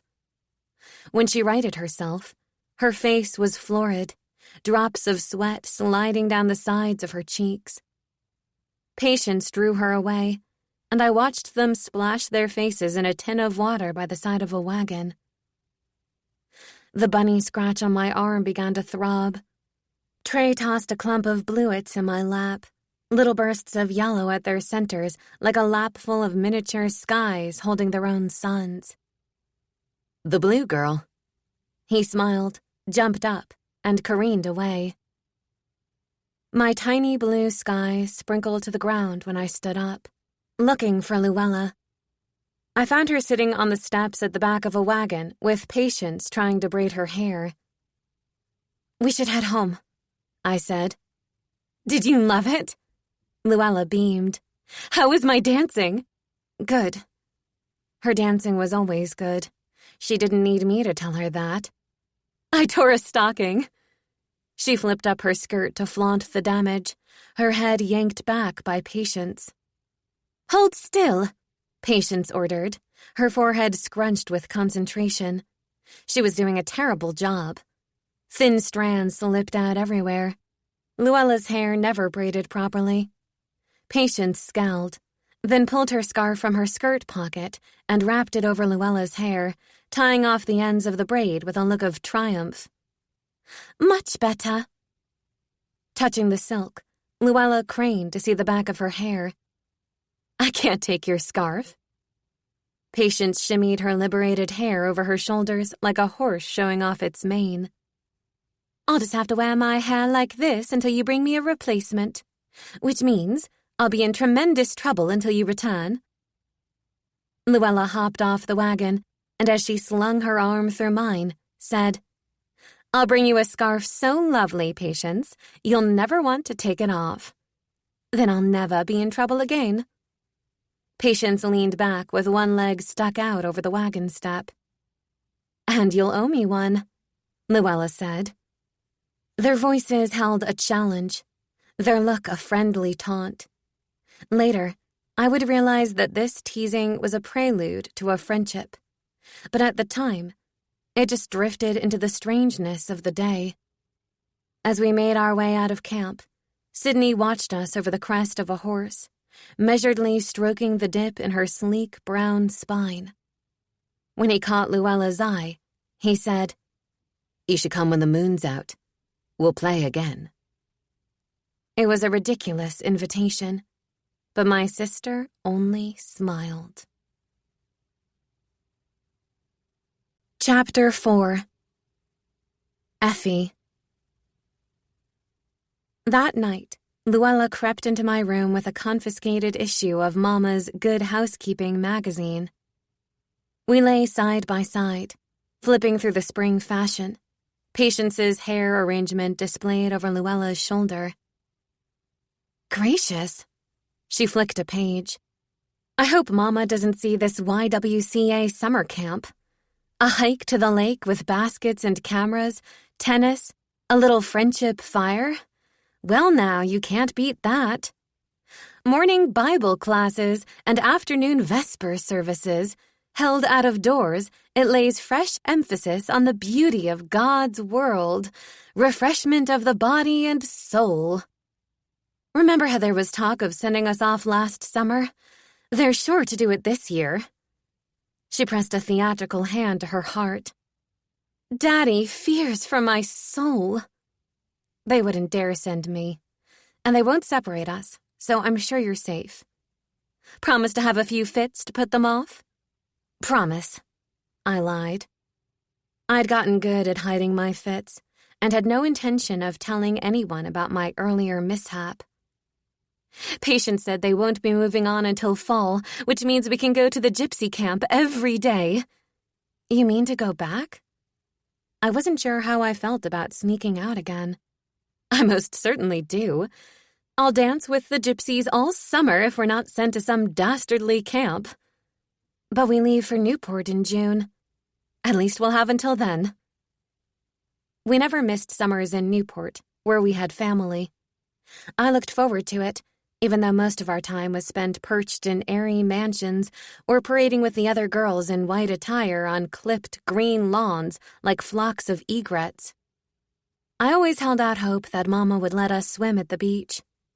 She believed it unseemly to wear a bathing suit, and so far, all we'd been allowed was a fully shrouded walk on the sand with salt on our lips and spray sneaking under our dresses. It was agony. Luella paused on a page where a model posed with a plume, plucked from some unfortunate bird, soaring from the back of her head. Pearls cascaded from her hair and neck and waist like a strung instrument. What I wouldn't give for a dress like that, she breathed. Daddy would never let me wear it. Not yet. Not ever. Luella clapped the magazine shut and slid it under the bed out of view. She turned off the light and pulled the coverlet to her neck. What did you do with Patience's scarf? I whispered. Hid it under my mattress. Are you going to give it back? Never. I want to remember today and every boring minute of my boring life. I slid down and pressed my cold feet against Luella's. A full moon shone through the window, and Luella's eyes sparked in the cool, bright light. Church was unbearable the next day. The Reverend's voice droning on and on, everything stiff and colorless. Seats, Bibles, faces, and pompadours. After, we were forced to sit all afternoon with our ancient grandmother in her townhouse on Gramercy Park, her powdered white face staring at us from under her black cap. She was a small, withered woman who made up for her size with dogmatic proclamations and a finely honed sense of righteousness. I quailed in her presence and could never think of anything to say. I knew she thought me as dumb as a board. Today, thankfully, she directed her sharp inquiries at Luella while I watched in silence, imagining if my grandmother dared to smile, how her vitrified wrinkles would crack and shatter her porcelain skin. School that week was as dull as church, and ballet was torture for Luella. I began to understand her ardor for the gypsy camp. There was fresh life in it. I wondered if Marcella had cast a spell, making our day-to-day routine colorless without them. On Friday, we conspired in the bathroom as Luella rubbed salve into her big toes. Ivanov yelled at me 3 times because I didn't put enough padding in my shoes, and I winced through all of my bourrées.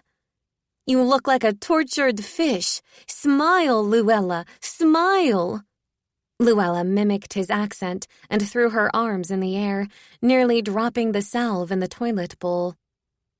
Whoever invented point shoes should be shot. It was a rare moment when I didn't envy her ability to dance. The next day, Saturday, we were halfway out the door when Mama stepped into the hall from the parlor, snapping shut the novel she'd been reading. It's awfully cold to be gadding about out of doors. Which reminds me, where are your sketches from last week? Luella quickly lied that we'd turned our pictures into the art teacher. Today, we were working on poems for the school poetry contest. Then where are your notebooks? Mama raised a single, perfectly arched brow. Wordlessly, I produced the leather-bound notebook I carried for story ideas. And yours, Luella? We're working on a poem together. She smiled. Mama narrowed her eyes at me. How are you feeling? Fine, I said. The previous day I'd had a blue fit I hadn't been able to hide. Luella pulled me against her. I'll keep an eye on her. If she shows the slightest sign of weakness, I'll bring her straight home. Mama tapped a nervous finger on the spine of her book, before giving a reluctant sigh. Your sweaters won't do. It's drizzling. Go get your coats. And if it begins to really rain, you're to come directly home. We did as we were instructed, kissed Mama goodbye, and strolled leisurely up the road as she watched from the doorway, tearing off as soon as we rounded the corner. Bruised clouds grazed the horizon, and a thin mist settled over our shoulders. When we arrived, the gypsy camp was lively with excitement. The children were getting ready to put on a play, and everyone was being ushered to their grass seats in front of a set of sheets that had been strung up between two wagons for curtains. Trey spotted us with a jump and a wave, popping out from one of the wagons to escort us to a rug spread over the grass. The play was Romeo and Juliet, with Trey playing a gallant Romeo, and a girl as sprightly as an elf playing Juliet. Romeo kneeled in the grass. Juliet hung from a wagon window. Props were imagined, or mimed, as lines were thrown into a cooperative wind that tossed them our way. The rain held off until our hero and heroine lay dead on the ground. Rugs and blankets were gathered up through a round of applause. Trey gave a quick bow and moved into the audience, taking my hand and pulling me toward a tent where Marcella stood inside slapping raindrops from her crocheted shawl. I knew we should be getting home, but inside the tent, the raindrops rang against the taut canvas like tiny cymbals. The gypsies, it appeared, could make music out of anything. Taking an orange scarf from his pocket, Trey tied it around his head and said, "Shall I tell you a fortune?" batting his lashes at me. "Do you ever stop acting?" I laughed. "I never act. I transform. Now, for your fortune?" "I didn't bring any money." "That's all right. If it's a bad fortune, people never want to pay anyway." "Will it be bad?" Trey shrugged. "You never know." A red medallion rug was laid out on the tent floor, and he sat cross-legged on it, gesturing me to the ground. I kneeled in front of him. "Don't go frightening the child," Marcella said, slipping out with a soft thunk of the tent flap. I was annoyed she called me a child. Trey slapped his hands together, rubbing them rapidly. "You'll need to remove your gloves." "Why?" "So I can read your palms." I pressed my hands firmly in my lap.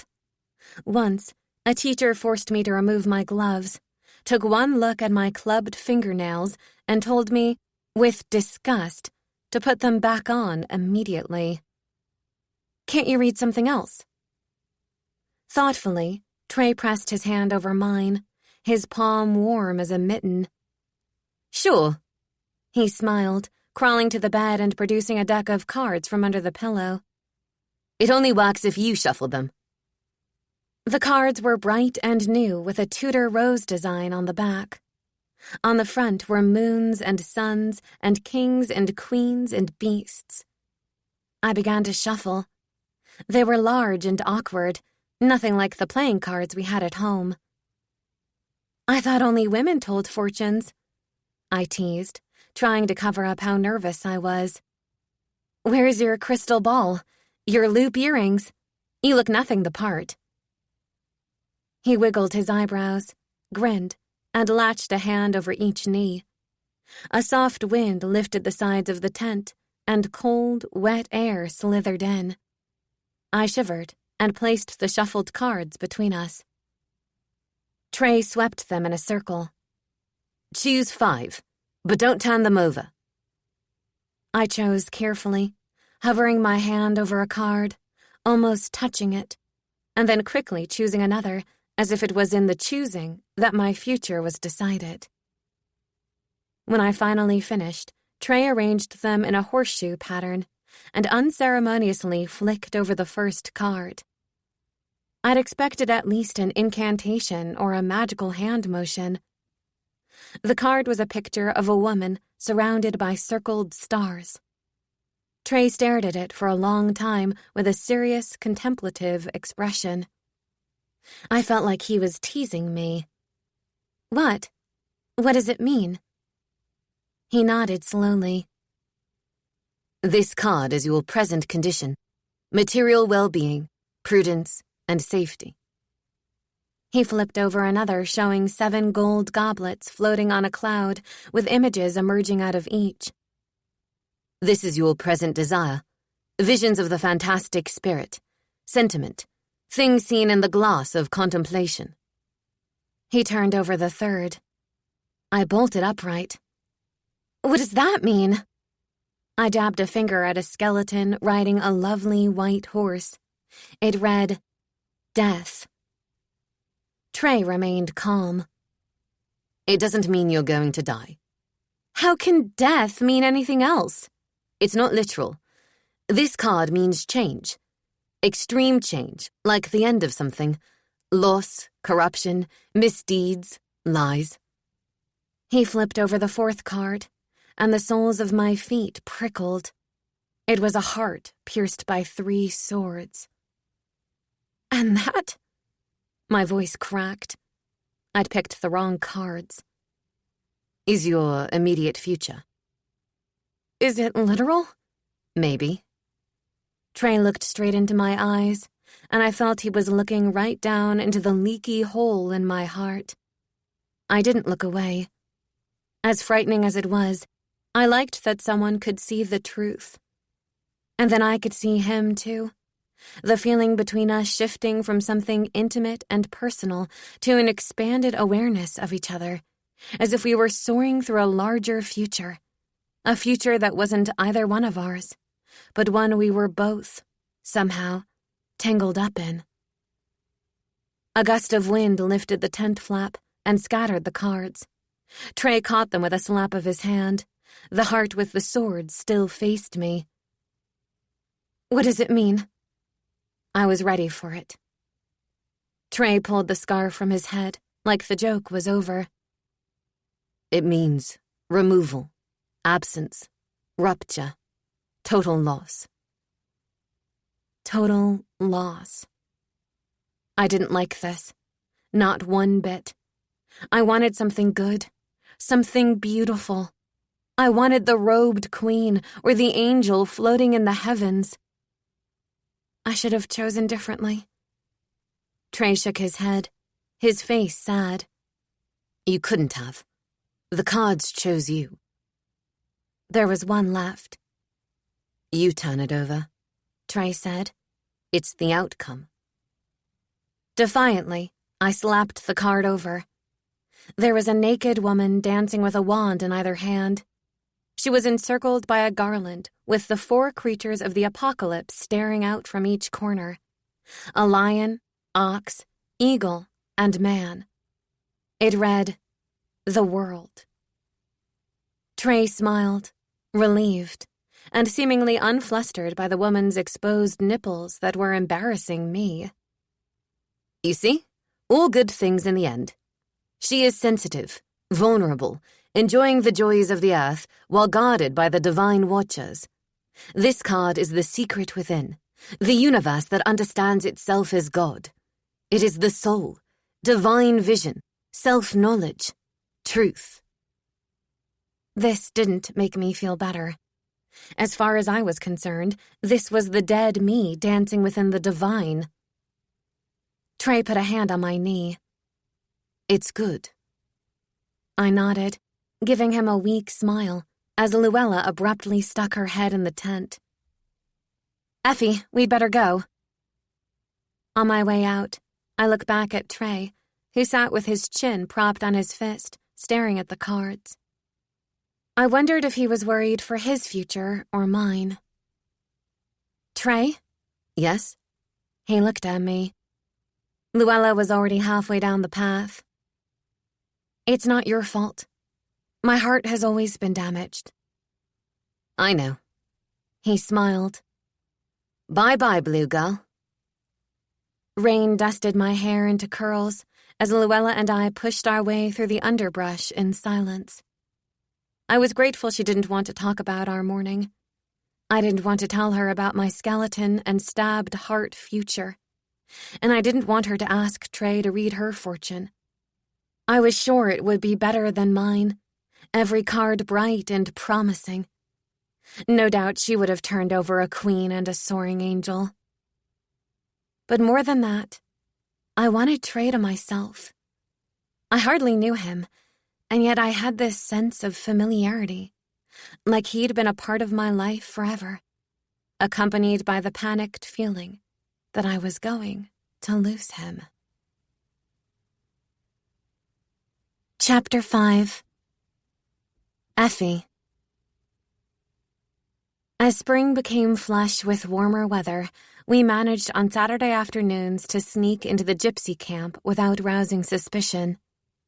This was thanks in large part to our headmistress, Miss Chapin, announcing at assembly, "I will not tolerate my girls getting up to no good now that the weather is warming."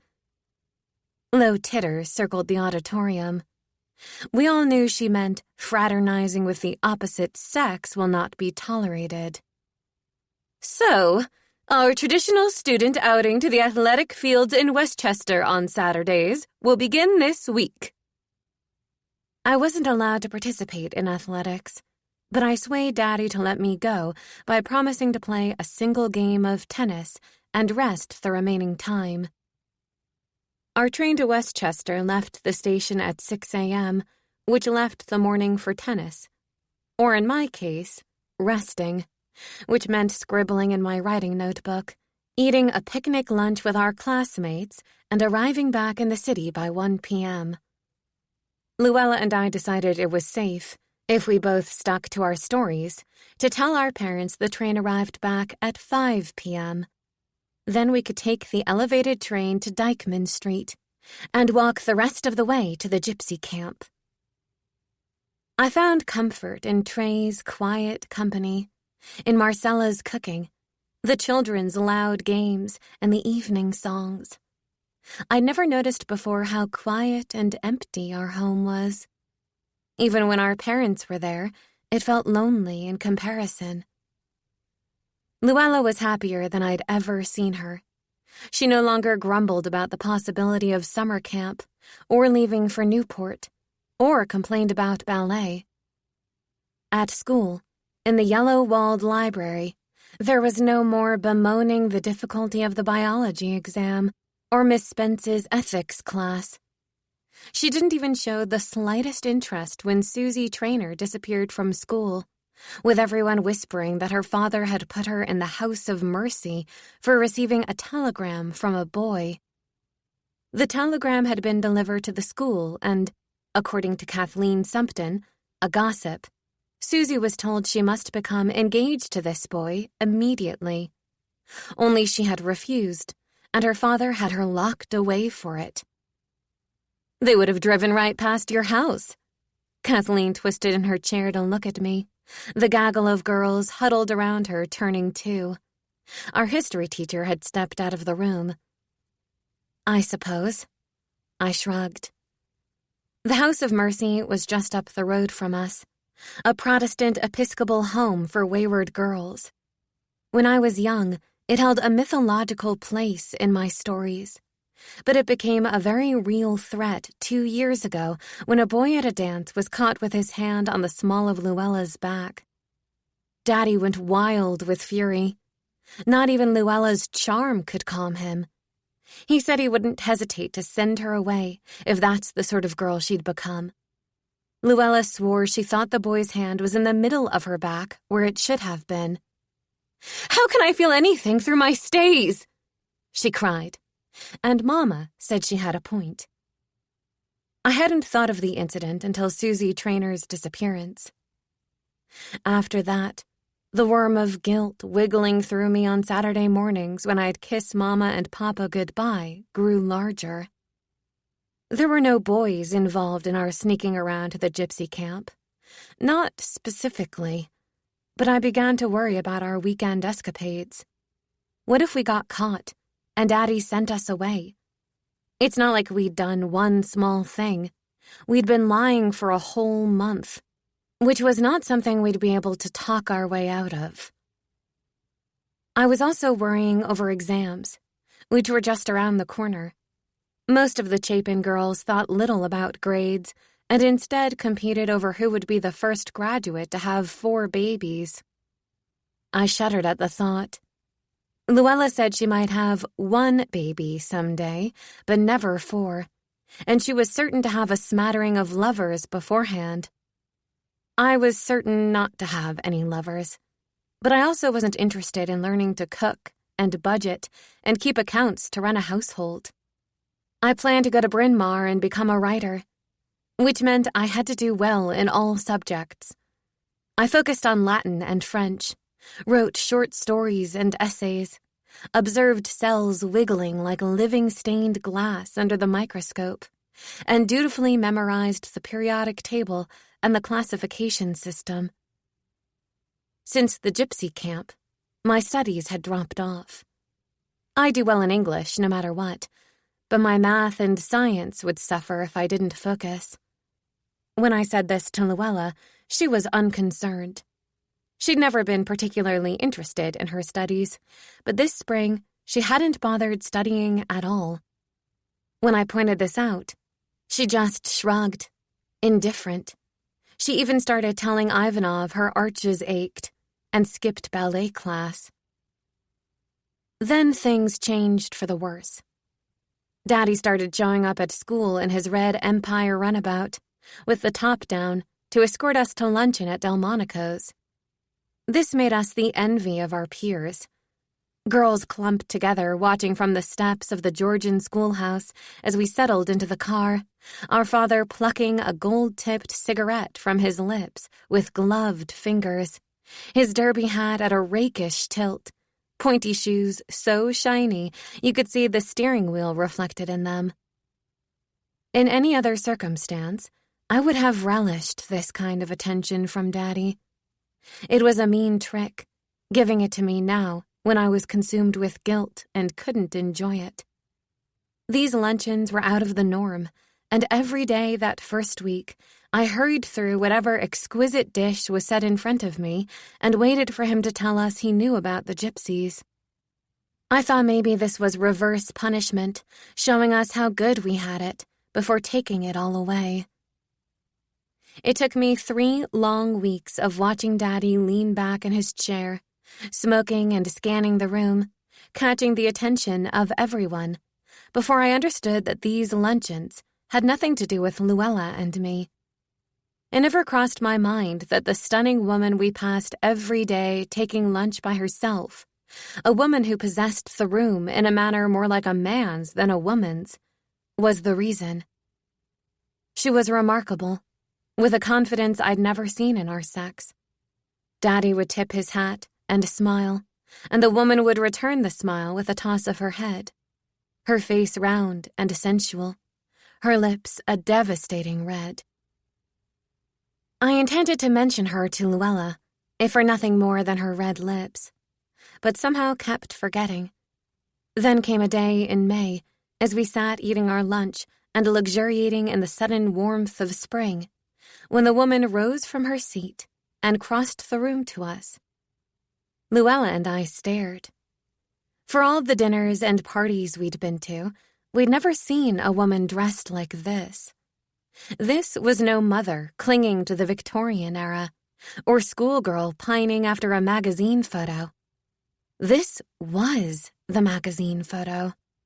Here was the new woman of 1913, a woman we'd only read about. Bold, confident, stripped of convention. Under strings of pearls and twists of sapphire tulle, she wore a flesh-colored dress of peau de soie, so tight it looked like a second layer of skin. The effect was shocking. There was something disturbingly familiar in the way my father looked at her. "Emery Tildon," she said, her voice floating into the room, light and carefree.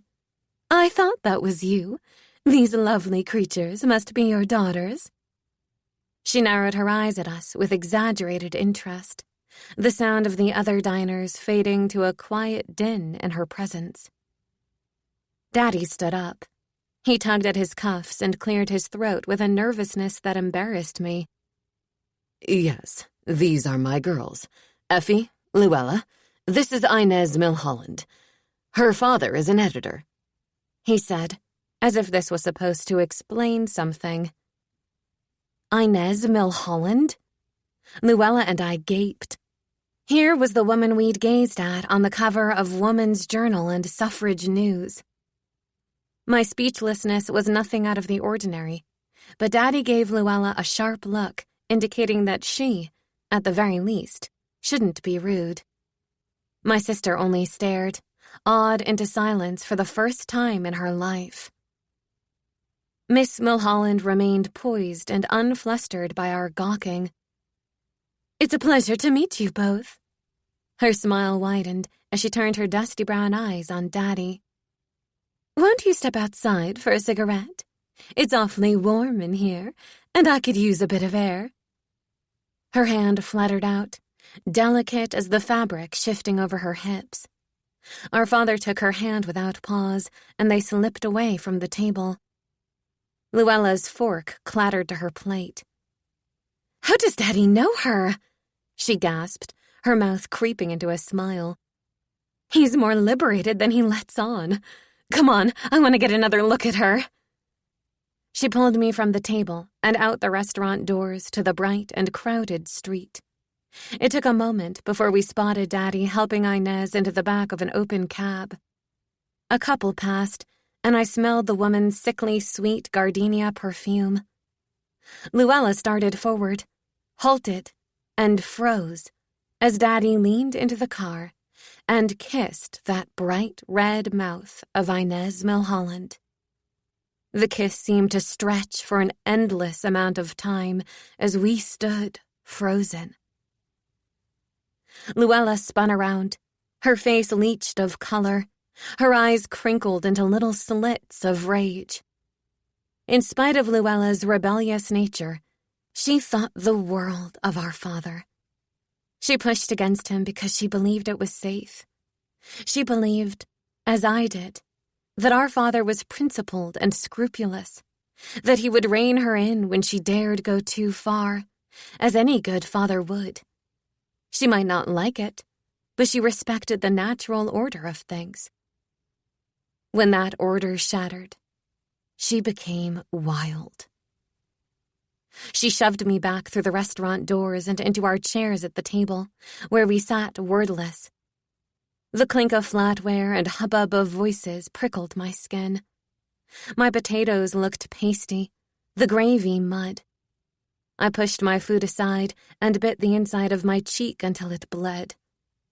I wanted to make an excuse for Daddy, explain the woman away. But I couldn't. Luella had her elbows on the table, her eyes fixed on the cut-glass salt shaker as if counting the grains. Her silence unnerved me. She always had something to say. When Daddy returned, he was chatty and casual, as if nothing out of the ordinary had taken place, draping his arm over the back of his chair with an air of privilege. I looked for a smear of red on his mouth, but saw only the blush of his own lips.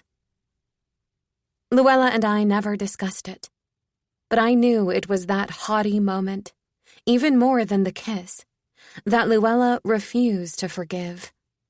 If he'd been unnerved or jumpy, we might have convinced ourselves that his morals were intact. Passion had blinded him. He'd regain his balance. But he wasn't thrown. Not in the least.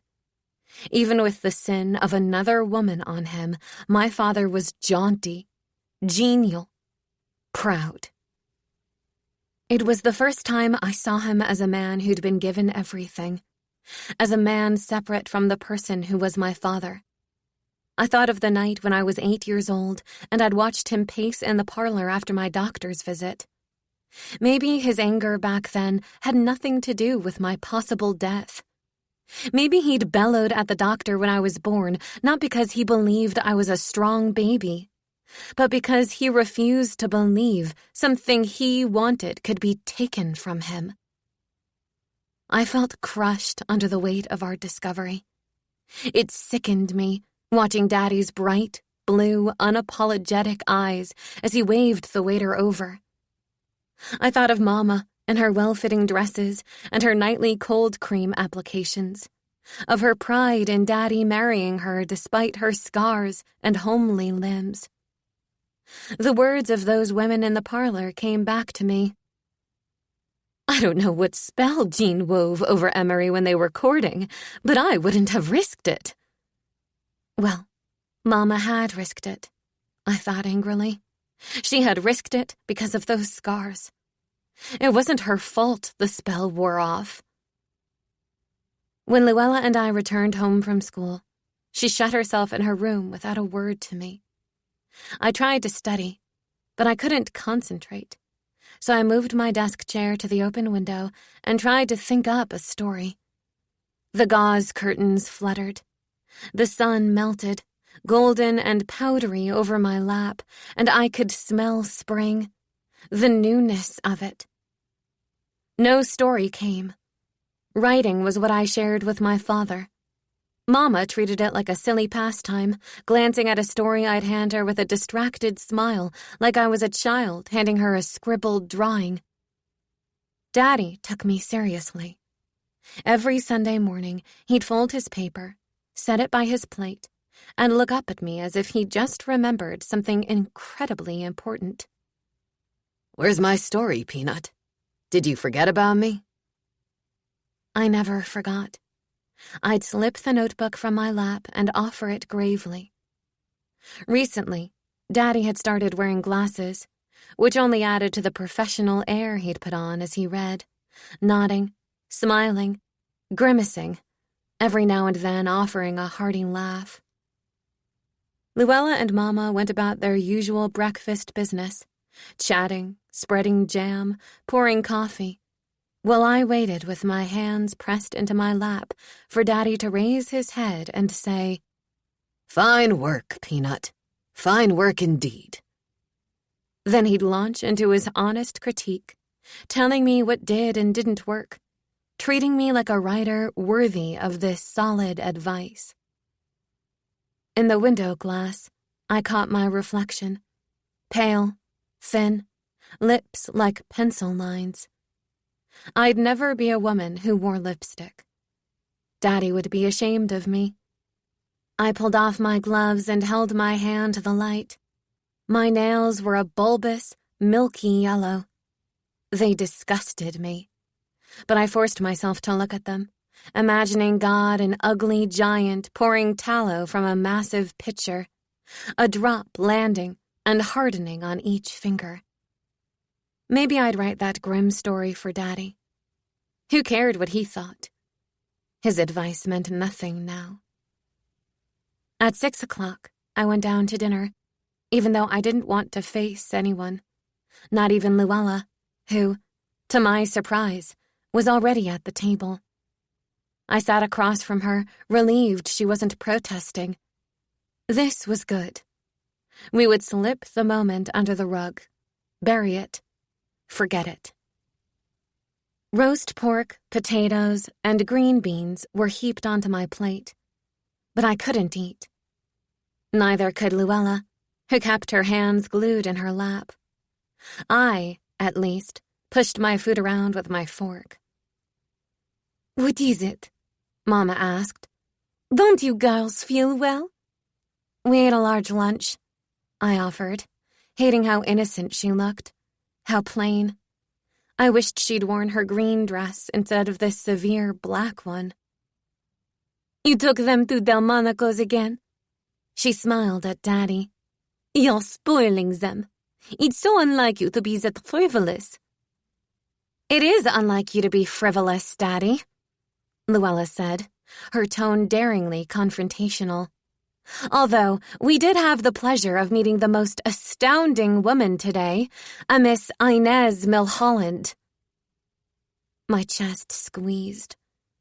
I worked the torn skin on the inside of my cheek with my tongue and prayed my sister would stop talking. Daddy reached for the pepper with an easy smile at Mama. "Do you remember her father, John Elmer Milholland? He's an editor for the New York Tribune. He used to be on Mother's guest list before his views on women's rights became too vocal for her tastes. He ground the pepper a little too vigorously over his pork. Not an inkling of concern crossed Mama's face. The name's familiar, but I don't remember him. Luella was not going to let this go. Inez Milholland is the woman who led the suffrage parade on Washington, the one on the White House, remember? It was all over the papers. I remember thinking how beautiful she was. Daddy admires beautiful things. Don't you, Daddy? Daddy's smile fell. There were more people at that spectacle than at Woodrow Wilson's inauguration. There's no respect for our presidential election system anymore, not a whit. Not when it excludes women, Mama replied. We all looked at her, startled. What? She said. She had finished eating and sat in her chair with a self-composed dignity, her gloved hands in her lap. I'm not as old-fashioned as you all think. I believe in votes for women. Don't get me wrong. I don't approve of their protests or the way they make showy statements, like the 60-year-old woman who stood on a mountain in Peru with a banner. I believe there must be a quieter, more diplomatic way of going about it. No one would listen. Luella shot Daddy a look. He held her gaze. Not if you're insolent, they won't. How else are women supposed to be heard? One's actions have consequences. Precisely what I was thinking. Their words batted back and forth like a tennis ball, each waiting for the other to smash the net. I'm terribly glad you introduced me. Luella forced a laugh. I think I'll take up the good fight with the glamorous Miss Milholland. I'm sure she'll have me. Women in numbers. Color rose in Daddy's face. You will do no such thing. That's not what I meant, Luella. Mama looked confused that the conversation had gone so far off the rails. I slunk down in my chair, hating what Luella was doing. You can't stop me fighting for the rights of women. I'll do what I want. She flicked her head toward Daddy. You most certainly do. Daddy's fists thumped the table, and my plate jumped. That's right. I do. I've earned that right by growing up. I'll be 16 in a few months. That's old enough to marry if I want. Mama sucked in her breath, and Daddy's jaw bulged under his smooth, high cheeks. Not without my permission, you're not. I don't need your permission. If the law permits it, I can do it. Luella looked triumphant. Generally, Mama defended Luella to Daddy, but this was too much. She remained silent, her eyes like a paralyzed doe caught in the crossfire. Daddy's clear eyes sparked with anger. Goodness, he mocked. Do you have someone in mind? Maybe. I knew Luella was making this up, but the vein swelling across Daddy's forehead was a sure sign he did not. There are homes where indecent girls like you are sent, and I am absolutely not beyond it. Daddy's voice was a low threat. How dare you call me indecent? I'm not the one who's done anything wrong. A thread of panic trailed Luella's anger. You're the out! Daddy roared, leaping to his feet, his arm raised as if he meant to grab her. Luella fled the room before he had the chance. The door slammed. Footsteps banged up the stairs. There was an awful silence as Daddy sat down and picked his napkin up off the floor. Good gracious, Mama breathed. What's gotten into that girl? No one answered. I quickly looked into my lap as tears sprang into my eyes. Mama reached across the table. It's all right, dear. It's a phase. Ring Nila for dessert, won't you? I nodded, reaching for the bell on the sideboard. Lemon tarts went down in silence, my jaw clenching with each sour bite. I ate all of it, noticing how my parents were carefully not looking at each other. After dinner, I found Luella's door flung open and knew she was waiting for me. She'd kicked her shoes off and was pacing the rug in her stockings. Her room was north-facing and always had a chill. I sat on her canopy bed, the carved cherry posts like stately trees holding a maroon cloud of fabric that dripped over me like a soft, wide belly. The room was darkly furnished in a crimson theme that was not my sister. A hot, lurid red might have suited her, not this restrained, masculine rust color. Back and forth, Luella went at the foot of the bed, her skirt sweeping the floor. How can Daddy be such a hypocrite? Holding to his morals, pretending to be old-fashioned and provincial enough to send me away when he's the one going to hell for his sins. Luella, you shouldn't say such things. I was glad I'd shut her door behind me. I'll say whatever I want. I paused, working an idea I'd been convincing myself of. Maybe it wasn't what we thought. Maybe we misunderstood, or didn't see properly what was going on. My sister shot her hands on her hips and reeled toward me. I know a kiss when I see one. You've never kissed anyone. How do you know? You have? This was a revelation almost as shocking as Daddy's indiscretion. So what if I have? Who? When? Why didn't you tell me? I don't tell you everything, Effie. This fell like a stone in my chest. Well, maybe Daddy was just whispering something to her. Stop protecting him! Her face was flushed, her eyes huge. I wanted to ask who she'd kissed.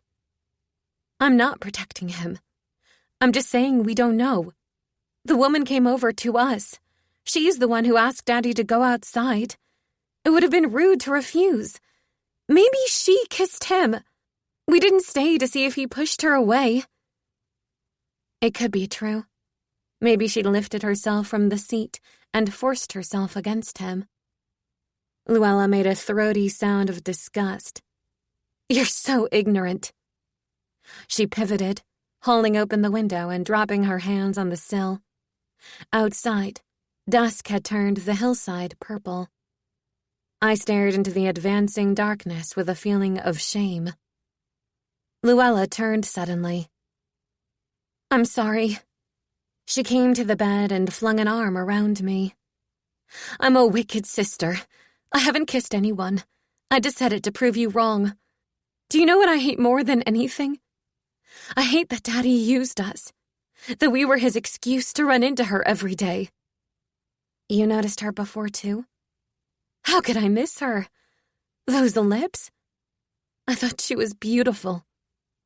Now I think her a wicked witch in disguise. You should put her in one of your stories.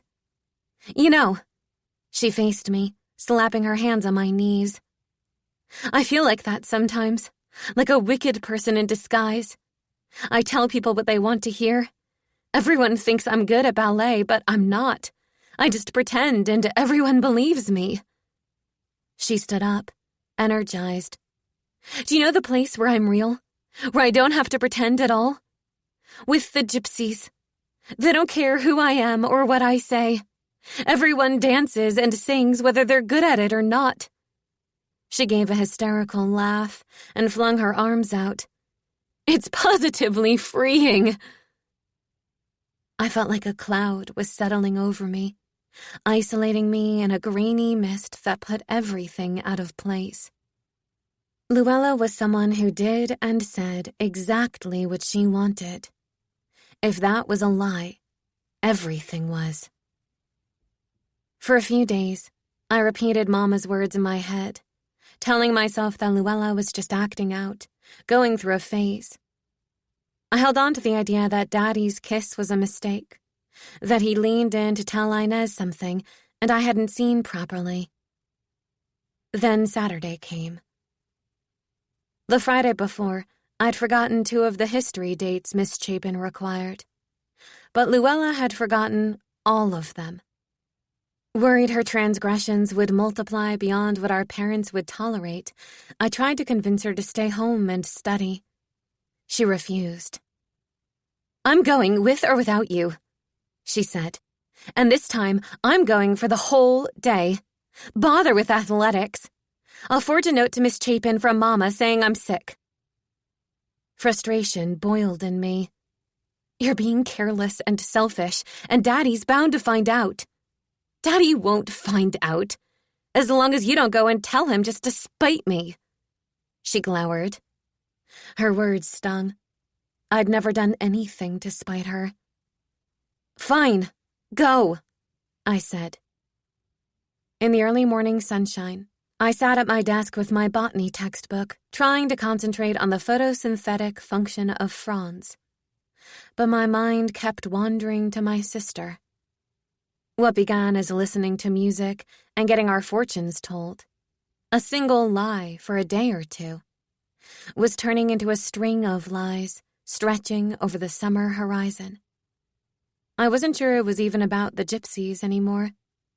There was something prowling in the depths of my sister's being, something longing to be set free. The girl slips out the front door and up the hill, glancing back, hoping her father is watching from a window and will witness her defiance firsthand. He isn't, this time. The girl keeps going, her eyes fixed ahead as the fires and wagons come into view. Her breath quickens, her skin tingles with excitement as she slips into the camp. This is where she becomes herself. Inevitable and powerful. It is not something she will give up. Not for anyone. I was shaken from my imaginings with a shout out the window. Mama had left to visit a great aunt in Kensington, and Daddy was playing tennis. I pulled the lace curtain aside, leaning into a warm square of sunlight to see where the voice had come from. The smell of lilacs wafted from below, where the sweeping form of a woman in a wide-brimmed hat stood on our stone walkway. She wore a tan coat, open, a string of dark beads dangling between the richly embroidered lapels. And there stood my father next to her. He traded his winter felt for a straw hat, which suddenly flew from his head as a man in tennis flannels knocked him to the ground. I slapped a hand to my mouth as Daddy leapt up and threw a punch, sending his attacker reeling into our rose bushes. The woman screamed and backed away. The man scrambled to his feet, his face flaming, yanked a thorny brand from the sleeve of his coat, threw it at Daddy's feet, and stalked off. The rosebush looked defiled. I felt stunned. I'd never seen anyone punched before. Daddy plucked his hat from the ground, gave a decorous bow, and beckoned the woman through the front door as if he'd given her a grand show and it was time for tea. She entered, glancing over her shoulder. Her unmistakable bright red mouth winked at me from under her hat like a taunting third eye. My pulse raced, as if I was the one about to be caught at something. I held my breath as their laughter echoed up the stairs. Margot and Mama were out, and I was supposed to be with Luella in Westchester. Saturday was Neela's day off, and Velma kept strictly to the kitchen. Was this why Daddy kept so few servants? Their shoes clipped past my door, the lingering reverence I held for my father shattering with each step. This could not be mistaken for anything but what it was. Bold, female laughter reached me through the walls. I slid to the floor with my legs stretched straight out over the beige rug. Eventually, the laughter stopped, and the house fell silent. I yanked off my gloves and bit the skin around my deformed nails. After a while, my bottom grew numb, and I began to worry Mama would come home early.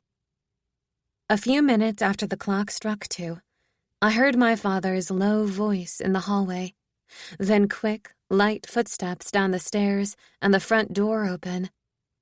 I peeked over the windowsill to see Miss Milholland, hat in hand, rest her arm over my father's as he guided her into a car. He shut the door, wrapped the frame, and tipped his hat to the driver, as if she was any old guest on any old afternoon. The car pulled away, and I watched him saunter off down the street. I crawled to my bed and lay staring at the pale blue wallpaper of my nursery days. Mama had never seen fit to change it. I wondered about this, and how Mama was the only one in the family who never made plans for me to grow up. Luella talked to me about college, and Daddy said I'd be a great writer one day. Mama stayed quiet. Maybe she was blind to Daddy's indiscretions, but knew things about me that hadn't even come to pass. I pressed a finger to the inside of my wrist, something Daddy used to do when I was little, after I was in bed. "Still ticking," he'd say. Luella would already be asleep beside me. Sometimes, and I never told anyone this, I'd tell him I was scared I was going to die in the night. "We can't let that happen," he'd say, pulling a chair up to the bed. "I'll sit here until death comes and tell him he's got the wrong gal. This is my peanut, I'll tell him. And if that doesn't work, I'll give him a licking he'll never forget. I'll beat death, literally." He'd wink, then take my hand and hold it in his until I fell asleep. When I woke, I believed he'd done exactly as he promised. I was no longer scared I'd die in the night. Despite the flutter in my chest, no one believed my survival was exceptional anymore. Least of all me. I wasn't expected to live this long, and yet I wasn't expected to die either. I was 13, in limbo between girlhood and womanhood, between life and death, between Mama and Daddy, between Daddy and Luella. I didn't fit anywhere. Indirect sunlight brightened the room. Through the window, white clouds swept the sky. The lace curtains rippled, and then the tiny pulse under my finger became erratic, speeding up, pausing, slowing down, until suddenly it stopped.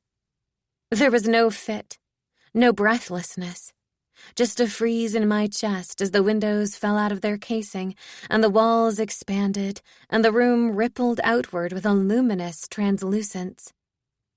I was aware that I was still here, on my bed, but the margins had fallen away. It was all back in an instant, the crisp edges of things, my solid universe. I sat up with a gasp. The windows were in place, the walls upright. I felt the inside of my wrist. The steady little beat was back. Maybe it hadn't stopped. No, it had. I hadn't imagined it. I went to my desk and forced myself to read from my tedious, wordy textbook, hoping the boringness of it would help ground me in my concrete reality. I didn't want my extremities melting. It was hard enough to hold on to my surroundings as they were. That night, I dreamt Miss Milholland was dancing in a grove of fir trees, naked, wands in her hands. A winged lion circled her, each graceful, prowling step taken in time with the woman's feet, his veined wings rising like a dragon's from the sides of his body. There was no music. Round and round they went in silence, until an eagle joined them, emerging from the trees with a winged ox and a winged man. They were the creatures I'd seen on the tarot card, but as they circled the woman, their wings multiplied, and their bodies became covered with eyes like the apocalyptic creatures from the Bible. The man moved in closer, and I saw that he had my father's face, and that his lips were painted the red of the woman's. I felt a sense of panic that he was going to kiss her. But then the woman was gone, and her white horse lay dead on the ground where she'd stood. The apocalyptic creatures danced around it, their mouths dripping red saliva as they chanted, "Holy, holy, holy, the Lord God Almighty." Chapter 6. Jean. I'd forgotten to bring a book to read on the train ride home from Kensington. Frustrated, I stared out the window and tried to enjoy the budding forest flying past, the trees a bright new green. Visits to Emery's Aunt Sylvia were tedious, to say the least, and my one consolation was the quiet hour I had to read on the train. Sylvia was my mother-in-law, Etta Tildon's sister, and they were identical in every abusive, provoking, miserable way. I visited Sylvia solely to please my mother-in-law, a woman who found fault with every aspect of me, despite my efforts. At one point, we'd been on amicable terms, but since her husband's death, the old woman's bitterness hung about her like a noxious cloud. As far as I could tell, she wasn't on good terms with a single soul. Removing my hat, I placed it on the empty seat next to me and rummaged through my purse for something to eat. The truth was, a book kept my mind from cycling through tragic scenarios that might have befallen my family while I was away.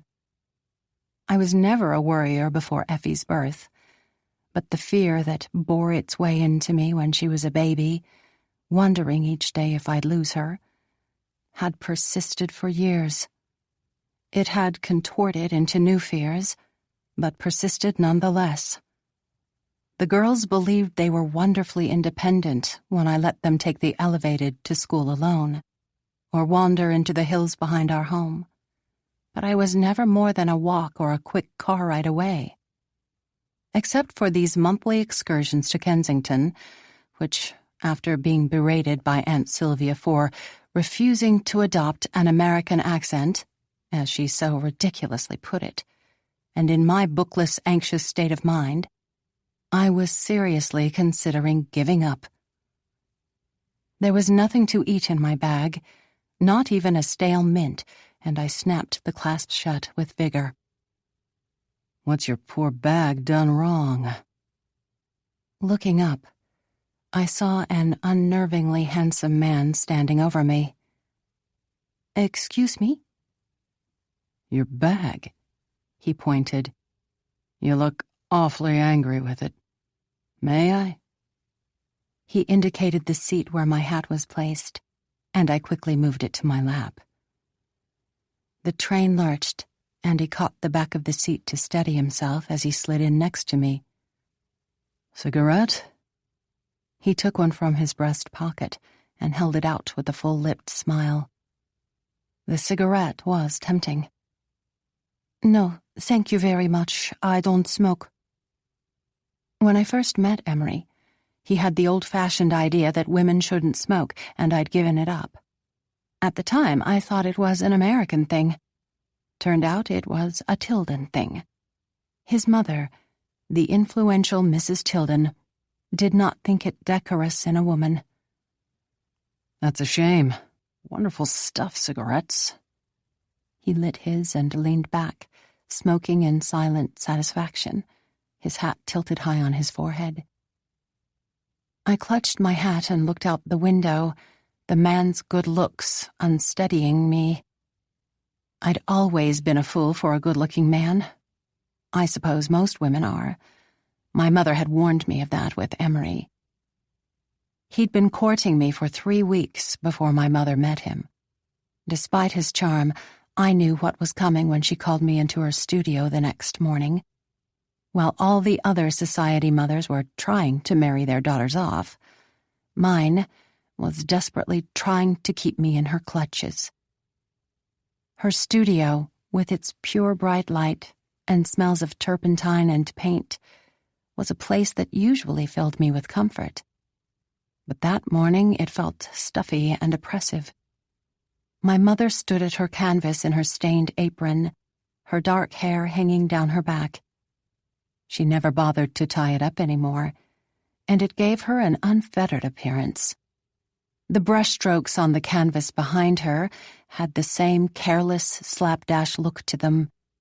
Over the years, her paintings had become more and more undisciplined. "Don't have her in the doorway, Jeanne." She set her coffee cup on the table and picked up her paintbrush, pointing it at me like a weapon. I was a good deal taller than my mother, but this didn't intimidate her. "That man is dangerous. You'd best put him out of your mind straight away. His attention is flattering, no doubt, but it won't last. It's fine for an ugly man to take a beautiful woman. It won't do to have it the other way around. You'll age like a stinky cheese, and he like a fine wine. Molded cheese is an acquired taste. Well, everyone loves a good wine, and they'll drink their fill. You take my word. It's a tale as old as time." Satisfied with her elaborate metaphor, and assured the subject was now closed, she turned her back to me, the light from the window catching the silver threads running through her dark hair. I did not heed her warning. I'd never had a single suitor. And when Emery started showing up at the theater every night with an armful of flowers, telling me I was the loveliest creature he'd ever seen, the compliments went to my head like a rush of champagne. I couldn't think straight. I could barely compose myself on stage, knowing he was waiting for me afterward. For the first time, I was the envy of the other ballerinas.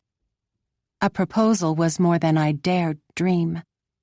Men often became struck with a dancer, but rarely did they want anything more than a mistress, something I would undoubtedly have become if Emery hadn't wanted me for his wife, a title that still filled me with pride. The proposal was spontaneous. The evening he asked me, we'd attended a dinner party separately, finding our way to each other on the dance floor and dancing until midnight. When Emery offered to take me home, I didn't hesitate. It was snowing lightly, and the boulevard sparkled in a hushed, empty silence. It was just the two of us. Not even a carriage rolled past. I remember thinking how perfect the moment was even before Emery stopped me under the glittering light of a lamppost, kissing me in a bold, unhesitating manner that made my legs quiver. I'd never been kissed before, and when he pulled away, I was filled with a craving I hadn't known existed. His eyes were an intense, otherworldly blue. When he lifted my hand and began delicately pulling at the fingers of my glove, I panicked.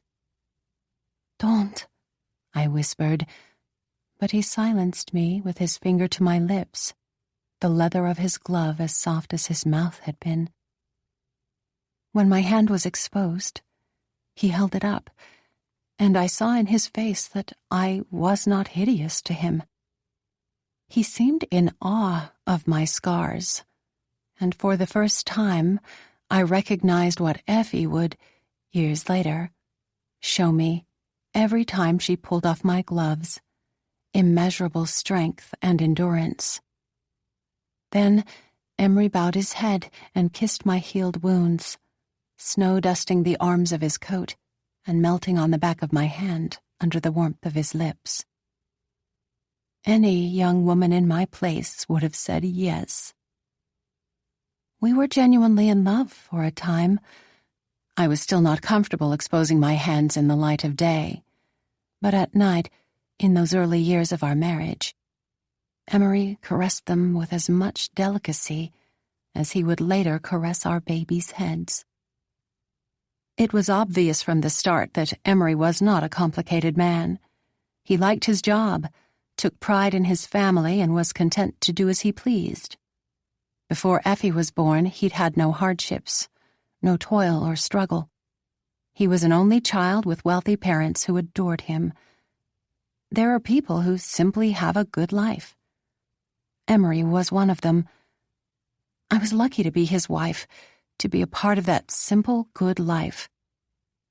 At least in the beginning, that's what I told myself. Leaving my mother was the hardest part, and my brother George, who was only a lad of 11.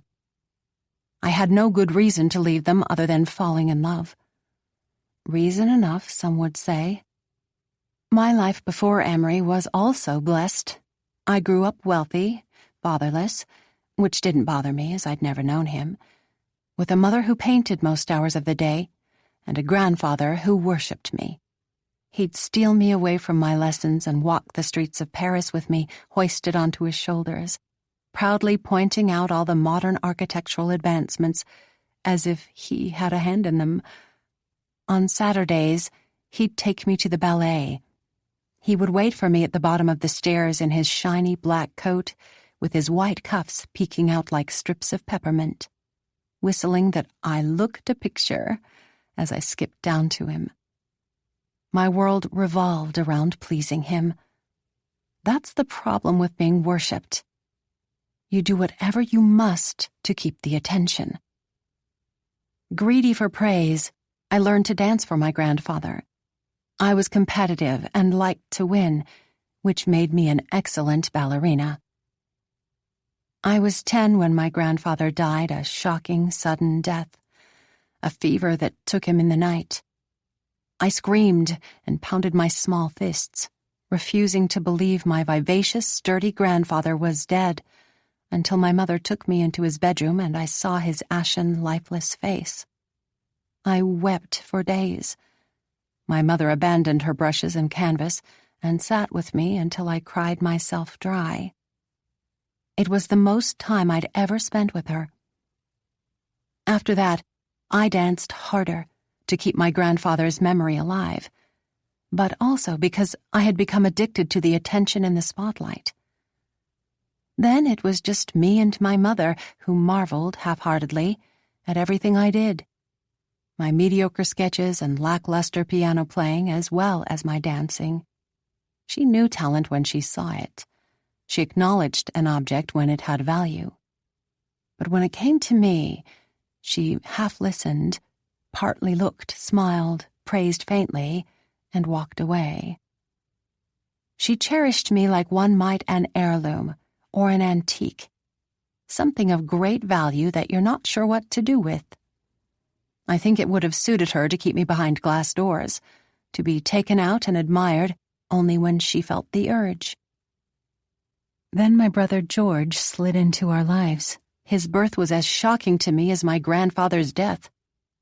I knew nothing of how babies were born, and I believed that my mother had just grown fat and a stork had dropped the boy through her window, as my governess told me. Not until I was 16 and brought into society did I understand he was a bastard, and I wondered if this was why my mother seemed to hate him. The half-hearted admiration she gave me turned into a full-blown loathing for my poor baby brother. She needled him, scrutinized everything he did from the time he could walk. Only as a grown woman did I wonder about the circumstances of my mother's pregnancy. I had come to the conclusion that it either happened against her will, or else she'd loved the boy's father and he'd scorned her. Either way, she deeply resented George, and from the tone of her letters still did, even though he was the one who'd stayed behind to take care of her. I had not seen my mother since I married and moved to New York. We wrote regularly, but I couldn't risk the trip with Effie's health, and my mother had become too frail to travel. I hoped very much that George would come to see us one day. My brother and I had written every week for the past 17 years. From his letters, I could tell that he had grown into a thoughtful, wise young man. I was certain he would be a good influence on the girls. At the thought of my daughters, I pulled my watch from my pocket to check the time just as the train lurched to a stop and my purse went careening to the floor. The gentleman, his cigarette finished and disposed of, leaned over and picked my purse up, dangling it by its silver chain with an amiable wink. "Thank you." I took it, blushing like a ninny, and thinking how shamelessly bold and cruel young men were these days to flirt with a woman like myself. "Is this your stop?" he asked, standing as if already certain it was. I glanced out the window. "Why, yes, it is." Forgetting to check the time, I put my watch back into my pocket and took the hand he offered. Humiliating desire raced through me as I clutched my purse to my chest and angled past him. "Your hat," he called as I hurried down the aisle. "How silly of me." I turned back, and he caught my hand, grinning felicitously. "You really must take up smoking. It's divine. It will ease that worry creasing your forehead." A creased forehead was not a compliment, but I smiled and thanked him, graciously taking the cigarette he held out along with my hat and slipping it into my purse. It was an encounter I would think of often over the next few months, as my manicured life was swept out from under me. A strange man's seductive manner and genial smile, his faint scent of sage and cigarette smoke trailing my senses. It was the first time in years that I'd felt anything close to desire, and I would wonder afterward if God was punishing me for my sinful thoughts. In a moment, I forgot the stranger, hurrying home with my usual sense of urgency, only to find everything as it should be. Luella came to dinner flushed and excited after her day of athletics in Westchester. I always knew the outdoors suited her. Effie was quiet, but that was nothing out of the ordinary. If it weren't for Emery, avoiding my gaze and speaking sideways at me as if I was slightly out of his line of vision, it would have been a pleasant enough dinner. Not that my husband's avoidance of me was anything unusual, but there was something aflame in his face, a heat similar to what the young man on the train had ignited in mine. Stupidly, I tried to touch my husband that night, slipping up behind him as he undressed for bed. He jumped, shoving me away with a mumbled apology about not feeling well. I must have looked pathetic, because when he turned, he softened. "I'm sorry, Jean, darling. It's just a spring cold. You know how I get them with the change of weather." It was obvious he had no cold, but I said nothing as he climbed into bed and turned off his light, while I quietly undressed, my gloves the last thing I removed before stepping into my nightgown. When had Emery stopped taking them off for me? I hadn't thought about it in a long time, but after that first kiss under the lamppost, the removal of my gloves had often become a seductive act between us. My resistance, Emery's gentle determination, followed by my quiet submission, something I imagine most couples played out removing a corset. I sat heavily on the edge of the bed. I rarely exposed my bare hands to Emery anymore. He never said as much, but I knew they repelled him. What had once been seductive had grown stale, and like our relationship, was better kept hidden under something shiny. "Oh," Emery's arm fluttered from his side. "I almost forgot. I bought you a new perfume. It's on your vanity." As I moved to the vanity, I saw a tiny glass bottle I hadn't noticed earlier, Farnesiana, printed in black lettering on the side.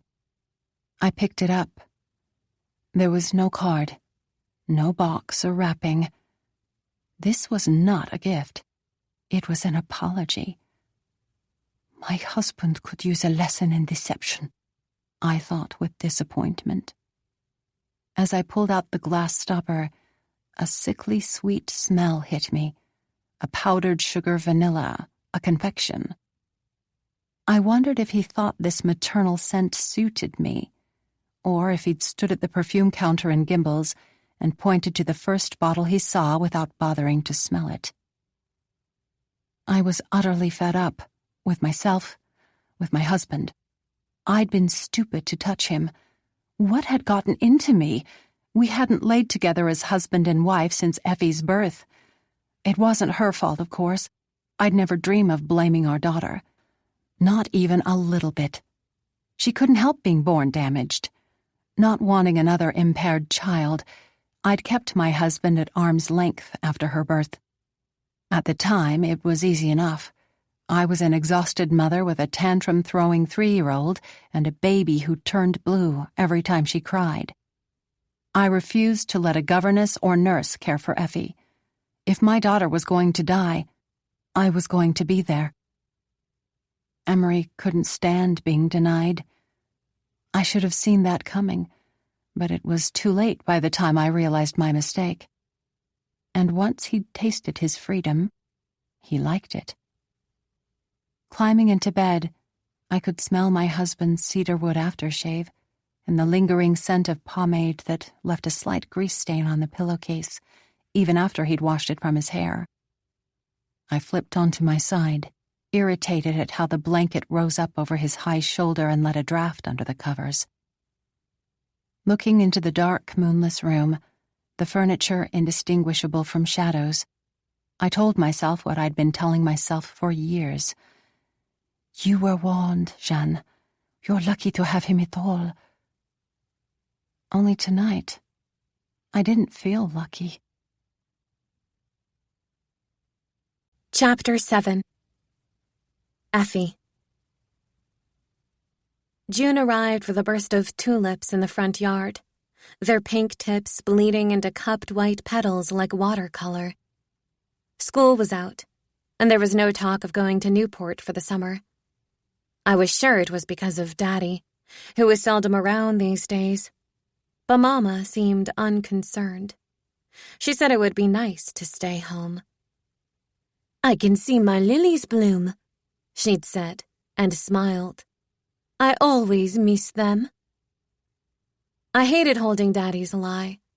It was anchored in the pit of my stomach, dead weight, that woman entering our house, her laughter through the walls. I had been careful not to write it down or work it into a story in my head. Daddy never asked to see my writing anymore. Sunday mornings he hardly looked up from his paper. I never told Luella what I witnessed that day she went to the gypsies without me. I didn't trust what she'd do with the information. Ever since the day we met Miss Mulholland, Luella had grown smug and emboldened in a way I'd never seen. Whenever Mama was out, she'd skip off to the gypsy camp with the fearlessness of someone who no longer cared about being caught. As much as I worried about losing Daddy to some strange woman, I was more terrified of losing my sister. I went to the gypsy camp with her, even though my blue fits had become a weekly occurrence. Hiding them was easy now, compared to all the other lies, especially since no one was paying attention. The day on my bed when my heart stopped haunted me. It was a message, a warning. Time was catching up with me. As much as I hated deceiving Mama, I found comfort with the gypsies, in their liveliness, in the intimacy of the crowded families who lived all very out in the open, in the walled-in, echoing, high-ceilinged rooms of my home. Secrets could get stashed away forever. I felt cloistered in comparison. In this way, I could also keep an eye on Luella, sitting in the grass with my notebook, watching her shed the trappings of her privileged identity and step into what she imagined was freedom. Dancing in Patience's clothes until her feet hurt, singing until her throat was raw. Trey would sit with me, quietly pulling up tufts of grass. Keeping me company got him out of chores, he said. I liked spending time with him. The feeling of familiarity between us another comfort. Only once did he ask about my writing. "Just stories," I said. He told me his mother loved fairy tales from the old country, and I soon found myself sitting with Marcella as she wove her tales. "Things not of this earth must be kept in the hearts of young people," she said. "Goblins and fairies, elves and dwarves, Ghosts and casses. She told me of the evil eye cast on her husband's people, of the spell put on her sister when she was born, and how the women in her family are given the sign of death before it comes. Life can be ugly, she said. You must keep your imagination alive. That way, you will have somewhere else to look if things turn unbearable. I liked Marcella. She had an open strength and confidence my mother lacked, and the freedom my sister craved. She was a grown woman with a grand imagination and an unshakable calmness, even in the midst of the chaos of the camp. The gypsies, I learned, fought as much as they sang. Insults, Trey informed me, were often hidden in their songs, and fights broke out easily. These were usually between Sidney and his older brother Job, an intimidating pair. I was used to men with a disciplined, polished masculinity, like Daddy, not the uncontained energy of these brothers. At first, I wasn't sure why the gypsies accepted us, or let my sister get so close. When I asked Trey about it, he said it was his father, Freddie, who allowed it. My brother Sidney is his favorite. He winked. It was no secret that Sidney was mooning over Luella. Even though she never spoke about Sidney, I'd catch her dropping him a glance or a quick smile while she walked in lockstep with Patience, who I found more intimidating than her brothers. There was something about Patience I didn't trust, and she knew it. She also made a point to avoid me, keeping Luella to herself, gifting her small trinkets that required something in return. By July, Luella had grown wide-eyed and agitated. The more time we spent with the gypsies, the more restive she became. Her rebellion took on a dutiful quality. I'd wake at night to find her sitting at the window, saying how unbearably stifling the room was and how nice it would be to sleep under the stars. The gypsies don't sleep under the stars, I reminded her. They sleep in tents and wagons. But I had the feeling she wasn't listening. It was the day after Luella's 16th birthday, July 13th, when she threw a fit about having to go for an audition at the Metropolitan Opera House. The previous night, we'd had a quiet birthday dinner, and Daddy had given her a pair of tiny pearl earrings, which Luella had accepted graciously. It was the first meal she hadn't spent glaring at him since the incident at Delmonico's, and I was hopeful things were on the mend. But as I came down the stairs the next morning, I found Luella storming out of the parlor. She banged past me up the stairs with exaggerated disdain. Mama watched from below, her accusatory eyes flicking to me. "Come down here," she ordered. I obeyed. Suspicion creased her forehead. "Is there something going on with your sister I should know about?" My first thought was relief she didn't know already. The second, panic that she knew enough to be suspicious. I kicked my shoe into the bottom rung of the stair. "No. Speak up." Mama propped her finger under my chin and lifted my face. I pulled my head away, hating how small I felt. I was sorry, but also angry Mama couldn't see what was going on with Daddy. The least she could do was show signs of distress, gaunt eyes or ashy skin, make Daddy feel guilty. Instead, she looked clear-eyed and healthy as ever, smelling cheerfully of sweet vanilla. She looked as if she knew I was keeping something from her. I said, "Speak up," and I said, "No," I answered loudly. Mama pulled back, and I was sorry I'd spoken so sharply. It wasn't her fault we were all deceiving her. I looked at her self-consciously gloved hands with the urge to pull off her gloves and feel her twisted, bumpy scars under my fingers. It had been so long since I touched them. Marcella would have worked hard with those hands. Miss Milholland would have flaunted them. They were Mama's strength, and she hid them away. I didn't want her to be weak. "Very well," she said, and dismissed me. As mad as Luella was about having to go to that audition, she danced well enough to be given her first role as one of the 17 angels in the Hansel and Gretel ballet divertissement. She never went so far as to thank Mama for making her do it, but the honor, at least for a short time, raised her spirits. A glint returned to her eyes, and the rehearsals exhausted her into a sound sleep again. Mama and I went to every rehearsal with her, happy to escape the city heat in the cool theater on 49th Street, sitting in the plush velvet seats, watching the dancers glide and leap across the stage as if their bones were weightless, their arms rippling like wings. It was Marcella's fairy tales come alive. One day, as I sat in my usual seat next to Mama, caught up in the swirl on stage and the rising crescendo of string instruments, the choreographer halted the music with a swoop of his arm and marched over to Luella. Clapping his hands inches from her nose, he barked, "Fouette!" Without missing a beat, Luella raised an arm above her head, whipped her leg out, and spun in a single rotation.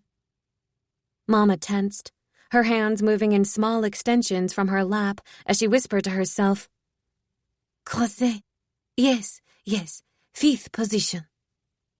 "Fouette!" The choreographer clapped again. "Fouette, fouette, fouette!" Again and again, Luella whipped around.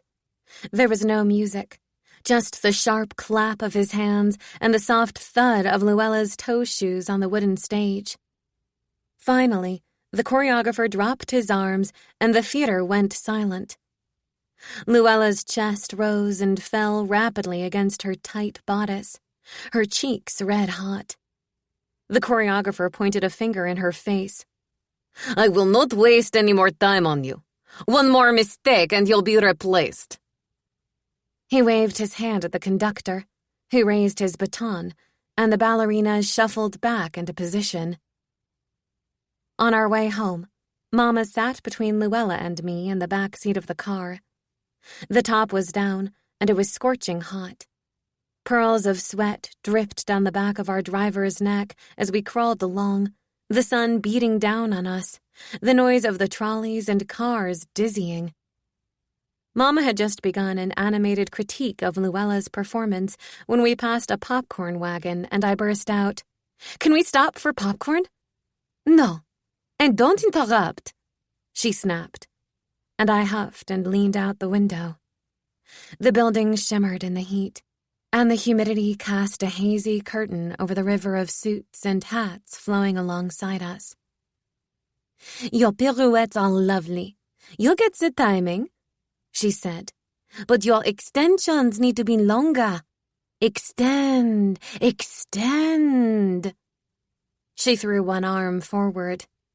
"And you must point your toes the instant they leave the floor."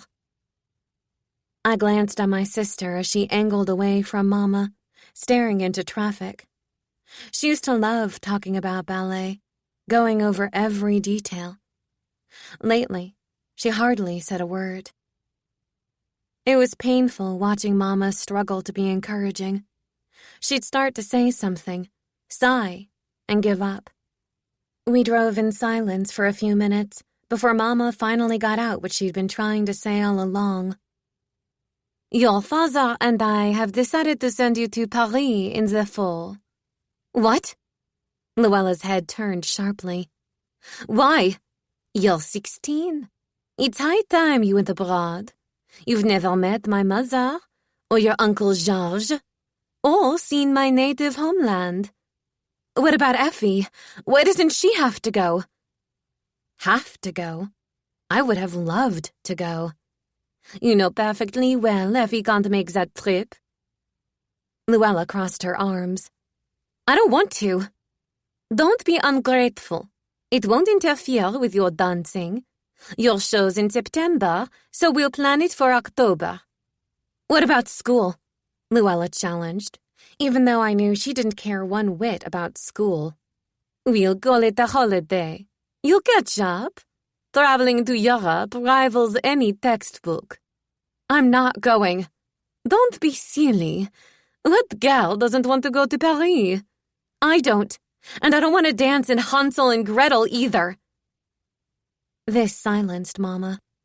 Her gaze shot forward, and she clasped her hands as if crushing something. There was an uncomfortable stillness before she said, You made the commitment. You have no choice. Luella crumbled, her shoulders sinking as she looked pleadingly at Mama. You heard Mikhail.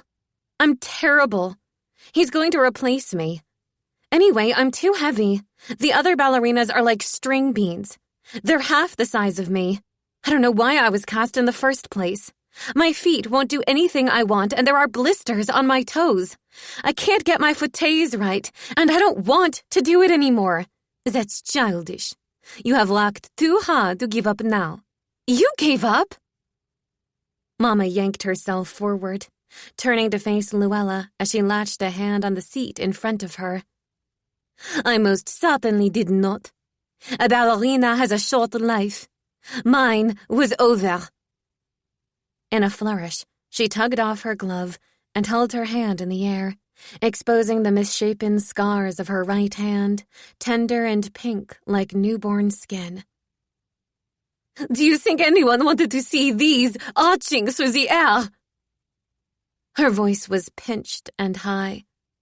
You have had none of my hardships, and I did not raise you to be lazy. Lose some weight. Bind your feet. You will figure it out, but you will not quit. The car lurched, and Mama steadied herself against the seat as she yanked her glove back on. From my corner of the car, pressed up against the door, I watched them stare each other down. Luella was almost as tall as Mama, and there was a new maturity in her face that had appeared the moment she turned 16. In Mama's face was a sternness I hadn't seen in a long time. The tension between them was palpable, a battle of wills. Then my sister did a wicked thing. She lifted her ballet slippers by their pink laces and held them out with a taunting expression, letting them rotate in a slow circle before calmly and deliberately dropping those beautiful shoes out of the car. I had always envied her those slippers. Shocked, I careened my head over the side of the car as they landed on the street and were instantly crushed by the car behind us. There was a slight gasp from Mama, but she didn't say anything. The car slowed to a stop in traffic. I slouched in my seat, just wanting to get home. A boy sped by on a bike. I stole a glance at Mama and Luella sitting shoulder to shoulder. Mama stared straight ahead, her lips a thin line, her hand fixed back into its glove. Luella looked off into the street.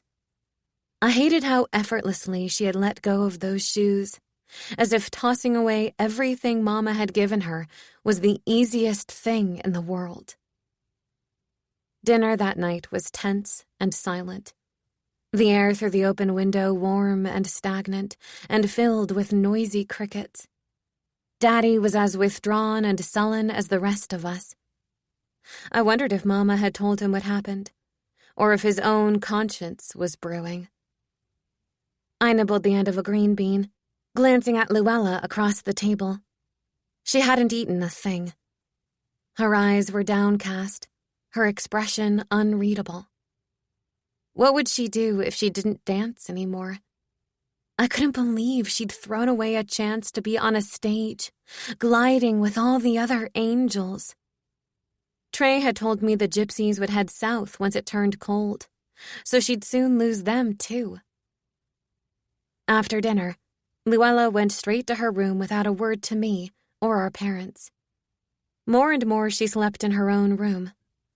I climbed in bed and tried to write, but I was finding it difficult to think up creative stories. Giving up, I turned the light out and lay picturing my sister's self-satisfied expression and her shoes being ground to pink dust in the street. At some point, I heard the front door open and crept to my window in time to see Daddy getting into a cab.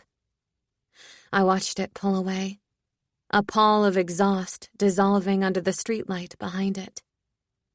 The solid body of my family was being ripped apart. Daddy and Luella, the first limbs to go. With a dreadful feeling in my stomach, I crawled back to bed and fell asleep, listening for Daddy's return. I woke to Luella shaking my shoulder. "What's wrong?" I sat up. It was still dark out, but the curtains were pulled back and the moon projected a square of light on the floorboards like a box waiting to spring open. "Turn around so I can braid your hair." "What?" Even groggy with sleep, this sounded like a ridiculous request. "Remember how I used to insist on doing your hair for you, even when you were old enough to do it yourself?" She kneeled on the bed and began brushing my tangles out with her fingers, pulling against my scalp. "You have the most beautiful hair. It's just like Mama's, and so much thicker than mine. I always envied you, your hair." She stopped combing and began plaiting. "I envied you your blue fits, too." "Why would you say that?" The night air was warm and humid, and I felt sticky with sweat.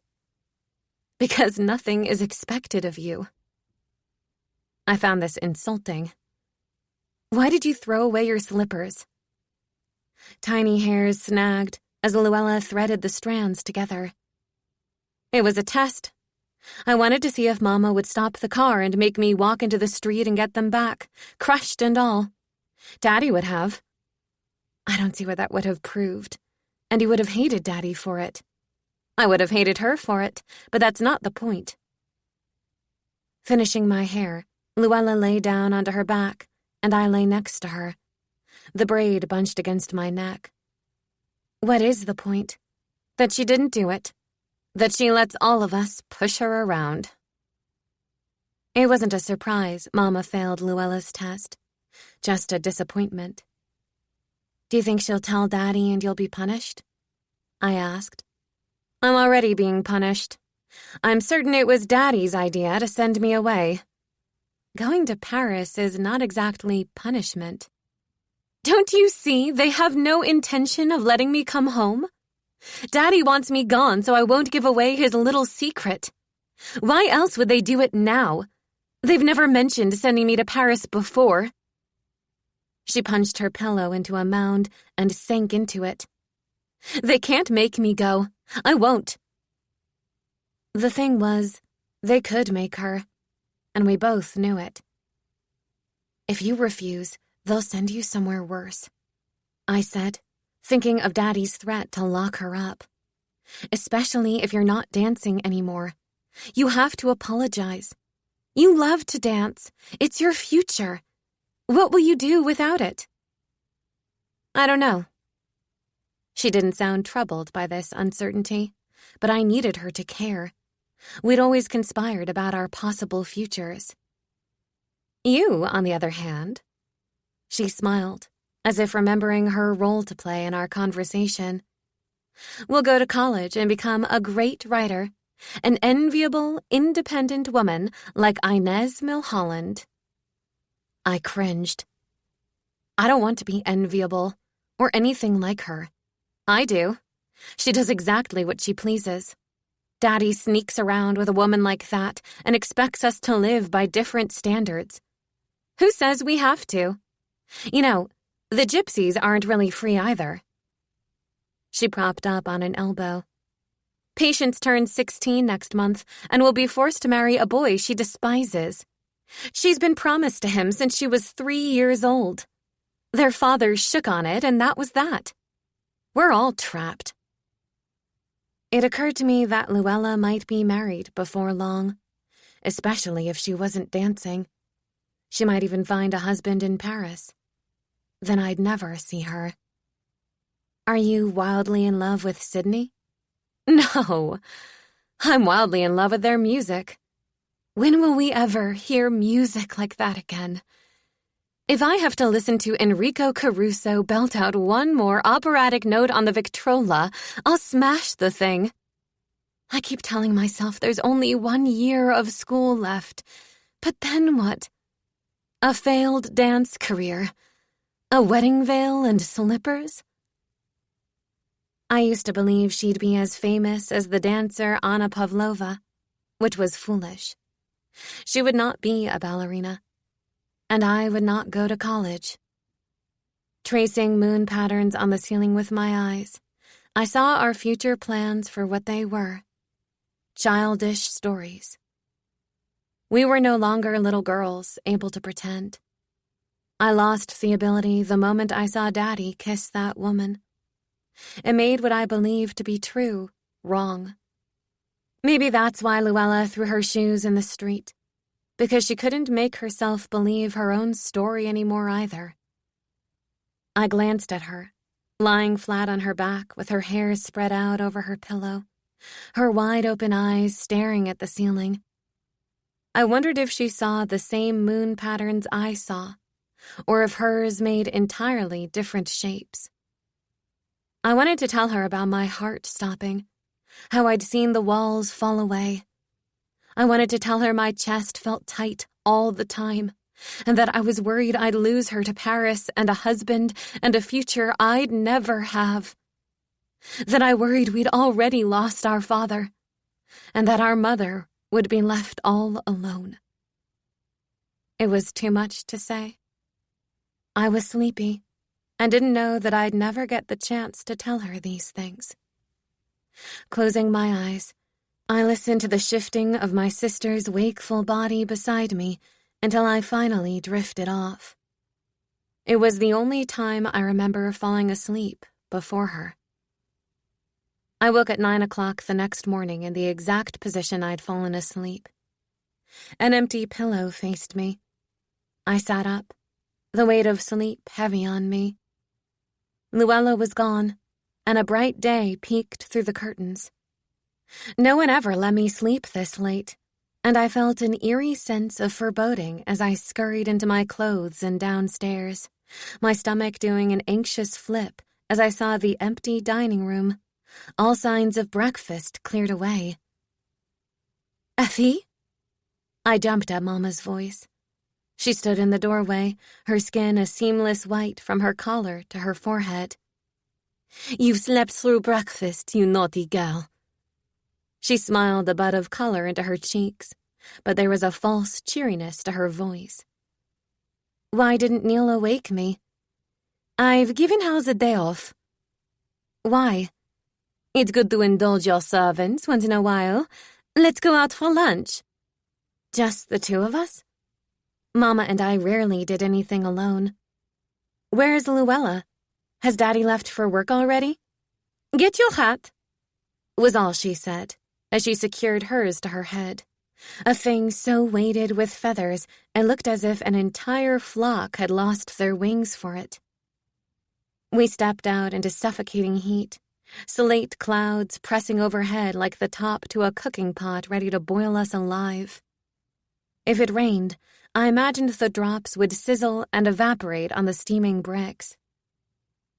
Mama and I took the elevated into Manhattan and dined at Cafe Martin's, everyone sedated in the warmth, fans and hats waving languidly, red-faced waiters in white jackets suffering behind steaming plates of food. People looked down from their balcony tables as if from the rail of a ship, and I thought of the sunken Titanic last spring, and how guilty the onlookers must have felt when they realized that they had waved those passengers off to their deaths. I watched Mama consume a single bite of duck, put her fork down, and draw a silver cigarette case I'd never seen before from her purse. My mother didn't smoke, and yet here she was, smoking while I ate, her eyes roaming around the room. My duck was tender and salty, but I hardly had an appetite for it. For dessert, she ordered caramel custard for me and 2 brandy Alexanders for herself. Mama never took a drink anywhere except in the parlor room after dinner with Daddy. The alcohol fueled the color in her cheeks and gave her voice an urgent quality. It undid her in the most beautiful way. Her bouffant hairdo cresting like a wave under her hat, her waist cinched into a swanbill corset, with that name fitting her figure, sleeves billowing, eyes alert. She seemed utterly attractive, and wholly not my mother. Under normal circumstances, I would have relished an outing alone with Mama. These were not normal circumstances. The cigarette case lay on the table, and Mama began clicking it open and shut with one hand, her eyes flitting above my head as she said, "Let's shop for new dresses, shall we?" She was too giddy, too bright. Worry curdled in my stomach next to the duck and custard, which I wished I hadn't eaten. I wanted Luella.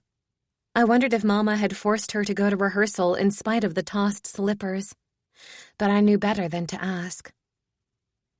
Instead of heading to Celeste's, where we usually bought dresses, we walked to 23rd Street. Mama kept a few paces ahead of me, reaching her hand back from time to make sure I was still with her, sashaying our way past windows that glinted with shades of violet and amethyst. She took a sudden right through the doors of Stern Brothers department store, and her pace slowed as she lingered at the perfume counter and fingered cloth at the haberdashery. After purchasing a pair of white gloves for her and salmon pink ones for me, we left the store without trying on a single dress and made our way through Madison Square. No rain came. The clouds broke up, and blue swatches of sky appeared with ragged edges like torn fabric. Sweat dampened the underarms of my dress, and Mama's face flushed under her hat. She kept slipping her watch from her purse and checking the time, clasping and unclasping the latch on her mesh bag, as if the clicks propelled her forward. I was thankful when we finally crossed Madison Avenue and climbed aboard the train for home. By the time we arrived on Bolton Road, the sky had turned cerulean. Storm clouds rested on the far horizon, and the late sun pierced through a crack like a slit eye, rays so defined they looked graspable. Mama stopped abruptly when we reached the front door. Daddy stood in the hallway with his jacket unbuttoned, his tie removed. There was a mad look in his eye. Mama stepped up to him, the box of gloves trembling in her hands. "Effie, go to your room." His voice was harsh, and the box slipped from Mama's hands and hit the floor. Neither reached to pick it up. I ran up the stairs. Dread washed over me as I flew into Luella's empty bedroom and saw the sharp corners of her tucked-in bed and her neatly organized vanity. I flung open her wardrobe. All of her clothes still rustled and shifted on their hangers. Rehearsal never went this late. Where was she? She wouldn't have been sent off to Paris already, and without her clothes. My heart pounded, and a ripple of pain eddied out from my lungs into my ribs. I crouched down with my forehead in my hands, trying to breathe slowly. When I stood up, the blood rushed to my head, and the room went black for a split second, before everything came back into focus. A skinny, wan girl mocked me in the wardrobe mirror. I banged a fist against the side of my head. She banged hers. Trying to calm myself, I went to my room and sat at my desk, tracing leaf patterns, focusing on each tiny vein while I listened for the sound of Luella opening the front door and running up the stairs to tell me about her day. It was Daddy who shouted at me from the bottom of the stairs. "Effie, come down into the parlor immediately." The lights had not come on yet, and the early evening cast a bruised hue over the room. My mother sat crumpled on the couch, her shoulders at an odd angle, her dress withered from the heat. My father stood to the side with his arms crossed over his chest. He seemed shrunken, as if recent events had taken height off of him. Then I saw my grandmother sitting in an armchair, her tiny form wrapped in her black dress like a tightly bound package, her face heaped with disapproval. My thoughts raced. What was she doing here? She never left her home on Gramercy Park. The last time she'd come here was when our grandfather died. "Where's Luella?" I cried. My parents looked at each other, hesitating long enough for my grandmother to jump in with a crisp, "She's been sent away to summer camp." Summer camp? I wanted to laugh at them, or scream. How ignorant did they think I was? They knew about the gypsies. "Where is she?" I repeated, choking up. "Has she already been sent off to Paris?" "Hardly." My grandmother pursed her lips and jerked her head to one side. "Effie." Daddy stepped toward me, looking like he used to when he worried I was going to have a fit. Those were the only times he ever looked uncertain of himself. "Your sister's gone away for a bit, but she's fine. She'll be back, and she's not as far away as Paris, so you needn't worry about that." "Why can't I know where she is?" "You have to trust us. It's for your own good." I shook my head, tears streaming down my face as Daddy's strong arms pinned me in a hug. His heart beat against my ear, and I pulled away, gulping for air. Mama stood abruptly. "Take a breath. Don't get worked up." She patted the air with her hands, her anxiety visible on her face as she came toward me. I backed to the wall, everything pulling away, my feet and hands distant, floating objects. I couldn't bear Mama touching me, and I ran from the room, hearing Daddy say, "Leave her be, Jean." Upstairs, I kneeled on the floor with my head dropped forward on my bed, the tightness in my chest suffocating.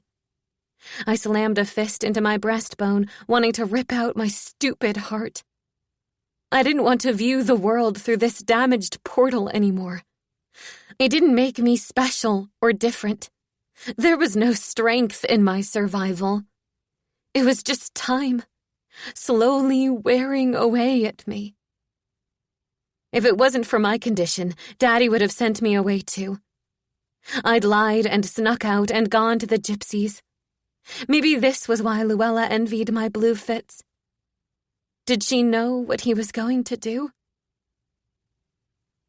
When the girl comes down the stairs, her father is waiting for her, slapping his driving gloves against his thigh as he opens the front door. Early morning light halos his head like a saint, which makes the girl laugh. She is told to get her hat, and does so, only because she believes her father is going to try and convince her to go to Paris, and she will have her chance to tell him she has no intention of being sent away.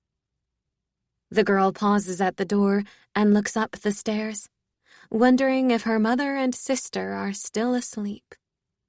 When the door closes, she has no idea she won't be home for dinner. Only when the car winds up the road and the gates to the House of Mercy close behind them does she begin to cry out. No. I put my hands over my eyes. That's not how it went. I jumped off my bed and returned to Luella's room. Twilight lingered, casting shadows around the room. As much as I didn't want to believe she'd abandoned me, I hoped with every bit of my racked heart that Daddy hadn't locked her away, and she'd escaped with the gypsies. I fell on my knees and reached under her mattress, driving my hands around the flattened space. If Luella had left willingly, she would have taken her treasures with her.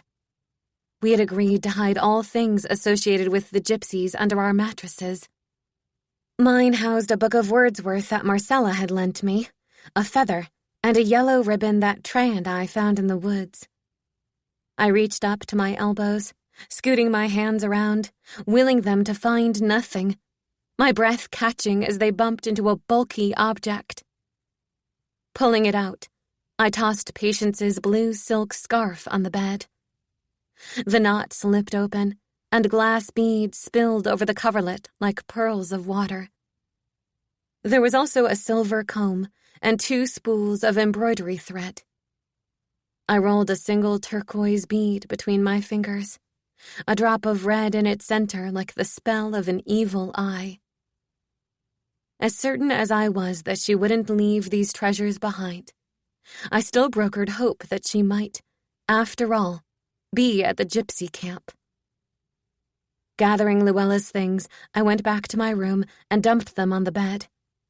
A sound outside drew me to the window, where I watched Daddy help my grandmother into the car, her back hunched and rounded. I saw the elegant Miss Mulholland in her place, and felt a twist of rage at Daddy. The car pulled away, and he stood with his hands shoved in his pockets, looking down the street for a long time. I didn't go down to dinner. At 7 o'clock, my father knocked on my door. Effie? Are you all right? I didn't respond. Like I said, your sister's fine. She'll be home before you know it. Effie, I need to hear your voice so I know you're all right. I'm fine. Are you hungry? No. The tips of his fingers drummed against the other side of the door. Well then, at least get some sleep, you hear? That night, I lay fully clothed on top of my covers with the window flung open so I would catch every sound. Carriage wheels creaked on the road. A dog barked. A motor car revved past. When I heard the clock chime 11, I crept into the hallway. No crack of light shone from under my parents' bedroom door, and I tiptoed down the stairs, hugging the wall where the stairs creaked the least. Outside, the bright, hard light of the full moon lit my way as I hurried through the woods, past our stream and the Indian caves and up the hill into the meadow. Fear pricked my feet with what felt like 1,000 needles. I was afraid the field would be an empty bowl of moonlight. The gypsies would be gone, and my sister would be gone with them. I raced forward, my chest heaving with a gasp of relief when I reached the clearing and saw the gypsy fires puncturing the sky with their glow. I charged through the grass, half expecting Luella to rush up and tell me to quiet down. But it was a man who stopped me. Christ almighty, I almost clubbed you over the head. I recognized Job's voice. Hey, Pop, it's Effie. Job's father, Freddie, emerged out of a pocked circle of light. He was large, like his wife, with black pits for eyes and a heavy beard. With a silent jerk of his chin, he directed Job back to the camp. Marcella appeared beside him, regarding me with suspicion, as if she'd forgotten who I was. What are you doing here? Freddie's voice was cutting. I came, I stammered, to find Luella. My chest fluttered, and my breath came out ragged. In the flickering firelight, I caught a glimpse of Trey with his hands stuffed in his pockets. He looked right at me, but didn't approach. Your sister is not here. Marcella moved from her husband's side, blocking my view of Trey and the fire. Lit from behind, the soft lines of her figure hardened against the night, and her form looked Herculean. You shouldn't be here either. She's gone, I said, trying to look around her and catch Trey's eye. We know, Marcella said. Your father has already come and threatened us. Her tone held the strength of one used to being threatened, and the conviction of one used to thwarting it. She is bad luck, your sister. Freddie put an arm around his wife. We won't have you bring in more. I should never have allowed the two of you here in the first place. A log fell into the fire. Spark shot up, flickered, and sputtered out like dying fireflies. Freddie stood, wide and still as a wall beside Marcella, blocking the way. I wanted to talk to Trey. Marcella put a hand on my shoulder. The touch was motherly, her voice resolved. "We can't help you. You must go." I thought of the time she'd rested her hand on my shoulder when the music played, how close I'd been to her worn knuckles and raised veins.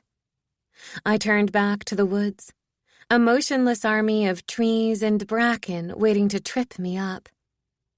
The moon seemed to dim in my fright, and I fumbled over roots and fallen twigs, remembering the night-blind adventure Luella and I had only months earlier. Back home, I paced in my room like a nocturnal creature tracking a hopeless scent. For months, Luella had looked at Daddy with caustic, accusing eyes, knowing his secret, holding it over him. I slammed my window shut against the night and buried myself under the covers, shaking out Patience's silk handkerchief and pressing it to my face, the beads and comb and thread spilling onto the bed. A bead lodged under my shoulder, one under my neck. The handkerchief smelled of lilac water and fire smoke.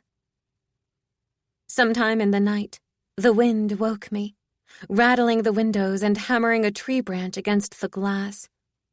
The handkerchief slipped, and the scattered beads slid farther under me as I sat up.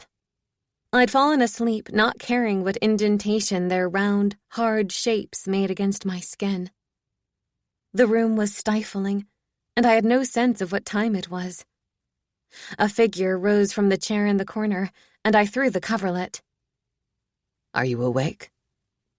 It was Daddy, and I crumbled with disappointment. He sat on the edge of the bed and took my hand, pressing his fingers to the inside of my wrist, checking my pulse like he used to when I was little. "It's been a long time since I've asked about your writing. I'm sorry for that," he said, his voice sedated, like something thick lay over his tongue. I wanted to tell him I was sorry too. Sorry that I wasn't the great Tildon child born on the first day of the new century that he'd hoped for. Sorry that Mama and Luella and I weren't the perfect family he'd wanted. In the bright moonlight, I could see faint creases around his eyes and stubble on his chin. He looked tired. "You're the one I always worried about. Which is ironic now, isn't it?" He patted my shoulder. "Look at you, with your solid heart thrumming away in that chest of yours. I knew you'd beat it. Doctors be damned, right?" He leaned into my ear, a sparkle of fun in his eye, like when he used to sneak Luella and me candy from his pocket before dinner. "We'll keep the curse word between us, yes? Your mother wouldn't like that. It will be our little secret, damning doctors." I hadn't beaten anything, and I didn't want any more secrets. "Where's Luella?" Daddy pulled away, our moment of colluding intimacy broken. "You have to trust your mother and me. Your sister is learning the consequences of her actions. She'll be home soon enough." He stood up to crack open the window. Air whistled in, and Daddy tucked the sheet around my shoulder. "Sleep, Effie," he murmured. I didn't want him to leave. I didn't want to be alone. "I'll show you my writing tomorrow." He smiled. "First thing in the morning?" "First thing." "You know, if it's good enough, we might consider submitting it for publication. I know an editor who'd take a look at it for us."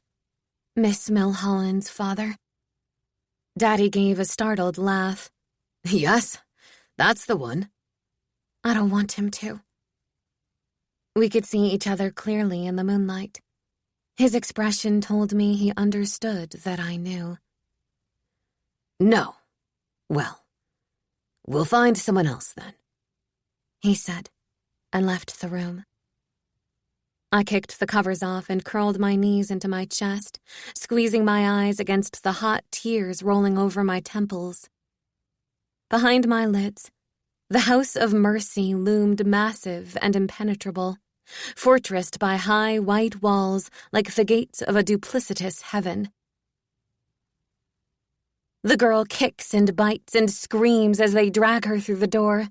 Her father, watching from the car, worries he's made a mistake. He sits for a long time, pounding his palms against the steering wheel, wondering if he should go inside and get her back.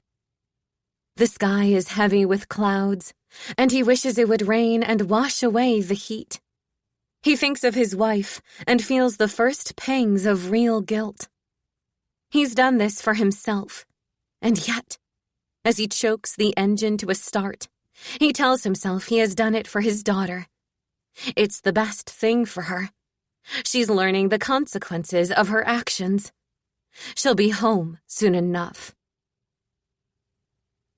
The crying made my heart race and my chest tight.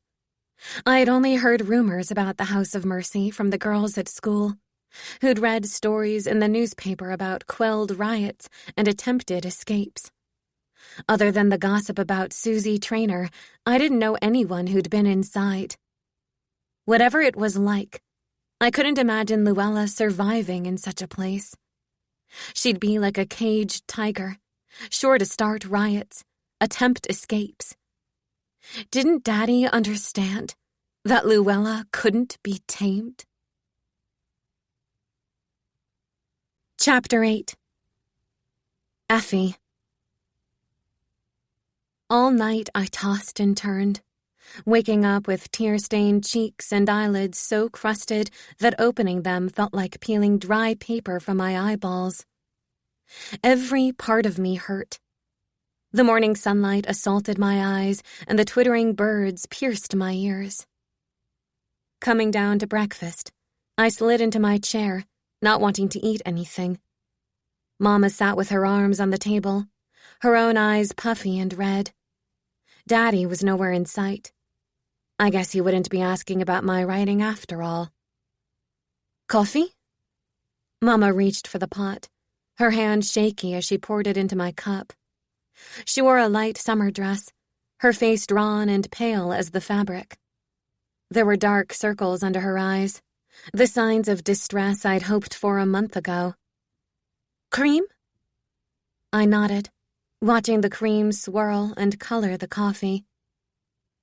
Where's Daddy? He left for work early. The forced, animated lilt of her voice angered me. Daddy lying was one thing. I already knew he was good at it. But I hated that she was lying to me, too. I know Luella's not at summer camp. In a flash, she reached across the table, her sleeve fluttering like a wing as she took hold of my arm. I was struck by the pressure of her grip. She might not be a fighter, but not because she lacked the strength. We know about the gypsies, young lady, and I know you're not as innocent as you look.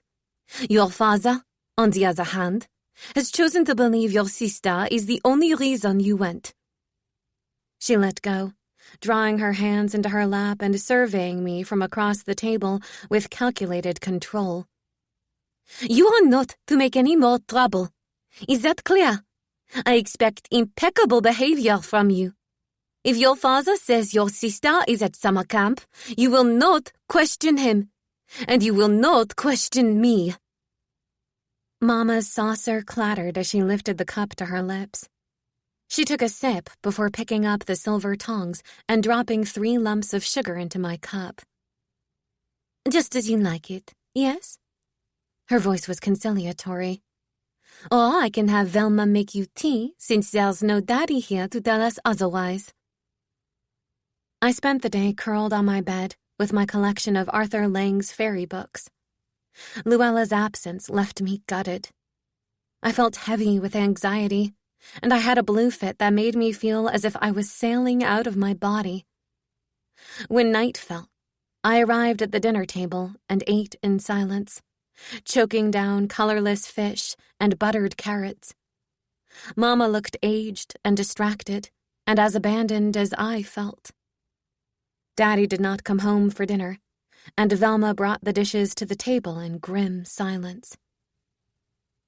The next morning, I stayed in bed, and no one came for me. The heat had broken, and a cool breeze came through the window. Outside, The sky was a baby blue. When I finally made my way downstairs, wearing the same gingham dress I'd slept in, the house was empty. Where was Daddy? Had Mama left too? I ran back upstairs to their room, imagining empty drawers and wardrobes, my family packed up and gone. I pushed open the bedroom door so fast it banged against the opposite wall. Gracious! Mama flipped over the piece of paper she was writing on. What on earth is the matter? I thought you were gone.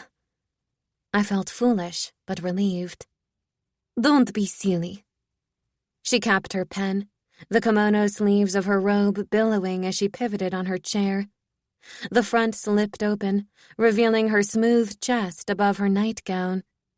She was not wearing her gloves, and the scars on her hands stood out like white veins. When she came over and cupped my chin in her palm, I found no comfort in the uneven bumps. Instead, I found her touch disturbing. I saw her in flames, fire leaping up her bathrobe, consuming her. She pulled away. Come, sit. I have something to ask you. I sat on the edge of her chaise longue, fiddling with the tufted yellow buttons as I watched her light a cigarette. Was this a habit now? I couldn't tell if it was an old one she'd kept well hidden or something she'd picked up since Luella left. There was a wariness in her gaze and nerves in the quiver of her smile. Tell me about the gypsies. My stomach iced over. If I told her, everything Luella and I shared would turn into incriminating evidence, and the sacredness of it all would be ruined. Our collective enchantment would crack and float away. I'm sorry about yesterday. I won't be angry with you, I promise. Mama's tone softened as she sucked on her cigarette, holding her robe closed with one hand. I'm sure your father's right and that Luella made you go. It doesn't seem the sort of thing you'd think up. Why not ask her? Mama sighed, pressing a single finger between her brows. She's not talking to us at the moment. She dropped her arm and looked at me. How long have the two of you been going up there? Since Luella first asked about them? The time I forbid you to go? I remember being gracious enough to tell you I'd take you when there was a charitable event. She walked over and wrenched open the window, taking a moment to exhale her smoke. What did Luella do there? Dance, I said, even though I knew this would wound her. Dance? What kind of dance? I don't know. Gypsy dances. She made a disgusted sound. What else? Sang. She danced and sang. Mama jerked around, stubbed out her cigarette, and shed her bathrobe onto the back of a chair with quick, angry little movements. She shimmied out of her nightgown and let it fall in a heap at her feet. Wavelets of white crepe lapped the floor like frosting slipped from a cake. It was distressing to see the naked, pale dip of my mother's back, the gentle rise and fall of her buttocks as she flung open her wardrobe. I couldn't remember seeing her naked before. She opened the wardrobe and tossed a dress on the bed, pulled a chemise from a drawer and slipped it over her head, then gathered her hair over one shoulder and stood twisting it into a thick band, her eyes wide open. What could she have possibly seen in that sort of thing? How could that vile, dirty life appeal to her? I shrugged, fighting rising tears. I don't know. Luella would have faced Mama head-on. Maybe she had. Maybe she'd spat and screamed as they carried her off. What did you do there every afternoon? She braced herself, ready to hear the worst of my improprieties. I watched and wrote. I wasn't about to give her details so she could grind our precious moments out like the butt of her cigarette. Mama lifted a wire corset from its hook. Help me with this.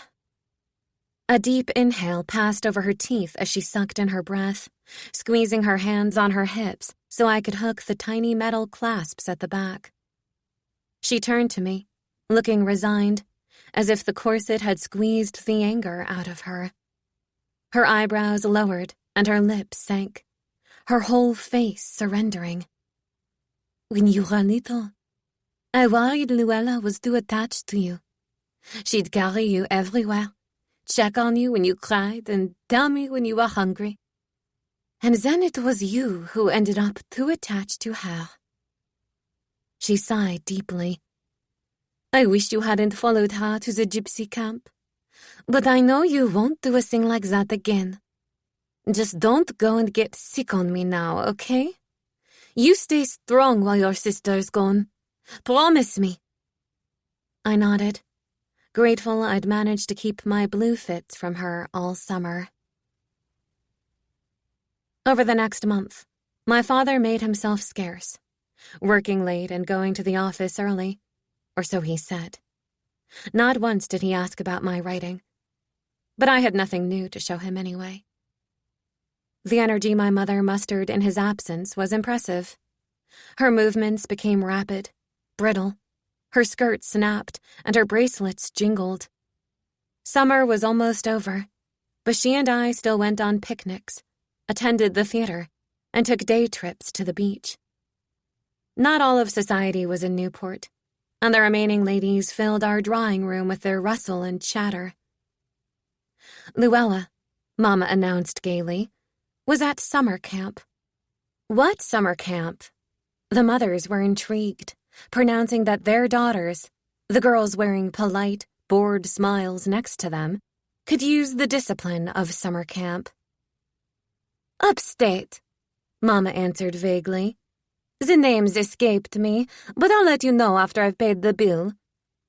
She gave a trickle of laughter at her foolishness for forgetting details.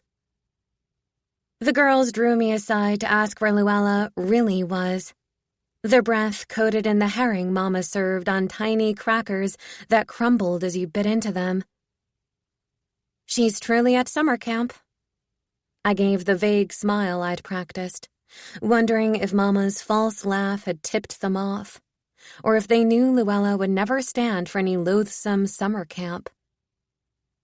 One quiet girl with a sneaky way about her asked, "Why didn't you go?" Mama wanted me home with her, for company. And for now, this felt true. When I managed to walk by myself, I went up Bolton Road to the curve where the driveway to the House of Mercy broke off and wove up the hill. I stood with my face pressed into the iron gate, watching for any sign of life. But no girls came down as far as the road, and I never saw anyone come out of the whitewashed house at the gate's entrance. From the road, I could only see a portion of the dark building, gabled windows and arched doorways, the spire of a chapel twisting above the trees. I made up 100 stories about what was happening to Luella in that place. September arrived. School began. And still, no Luella. Bruised shadows deepened around Daddy's eyes, and he hardly spoke to me. At night, I heard him pacing the halls. If I happened to meet him in the morning, he'd look as if he had forgotten my very existence. A polite, stilted good morning was all that passed between us. When fall arrived, Mama's energy collapsed, and she no longer bothered making up believable lies. She told me that Luella had been sent to a distant cousin in Chicago. "Not Paris?" I said, and Mama looked confused. "Remember?" I said. "You were going to send her to Paris?" "No, not Paris," she said sadly.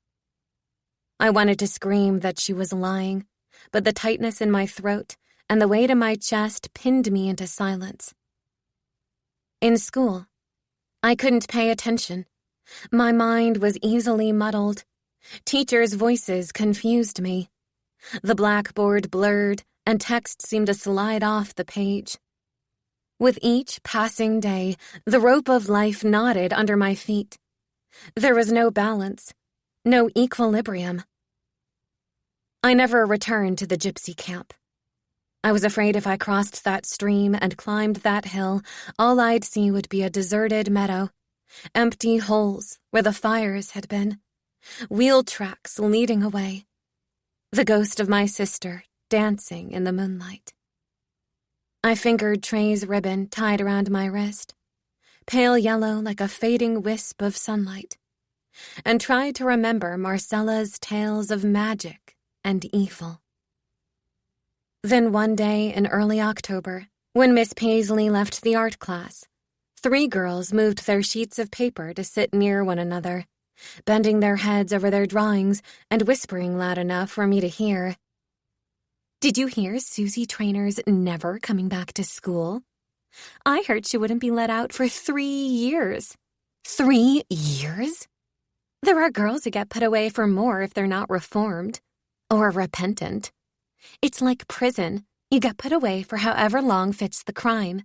There are girls who've been in there for 10 years, 20. Some never get out. But I heard 3 years was the minimum. That can't be true. I'm just telling you what I heard." The door swung open, and Miss Paisley's heels clipped back into the room. She glanced at the trio. "Girls, separate yourselves. Now!"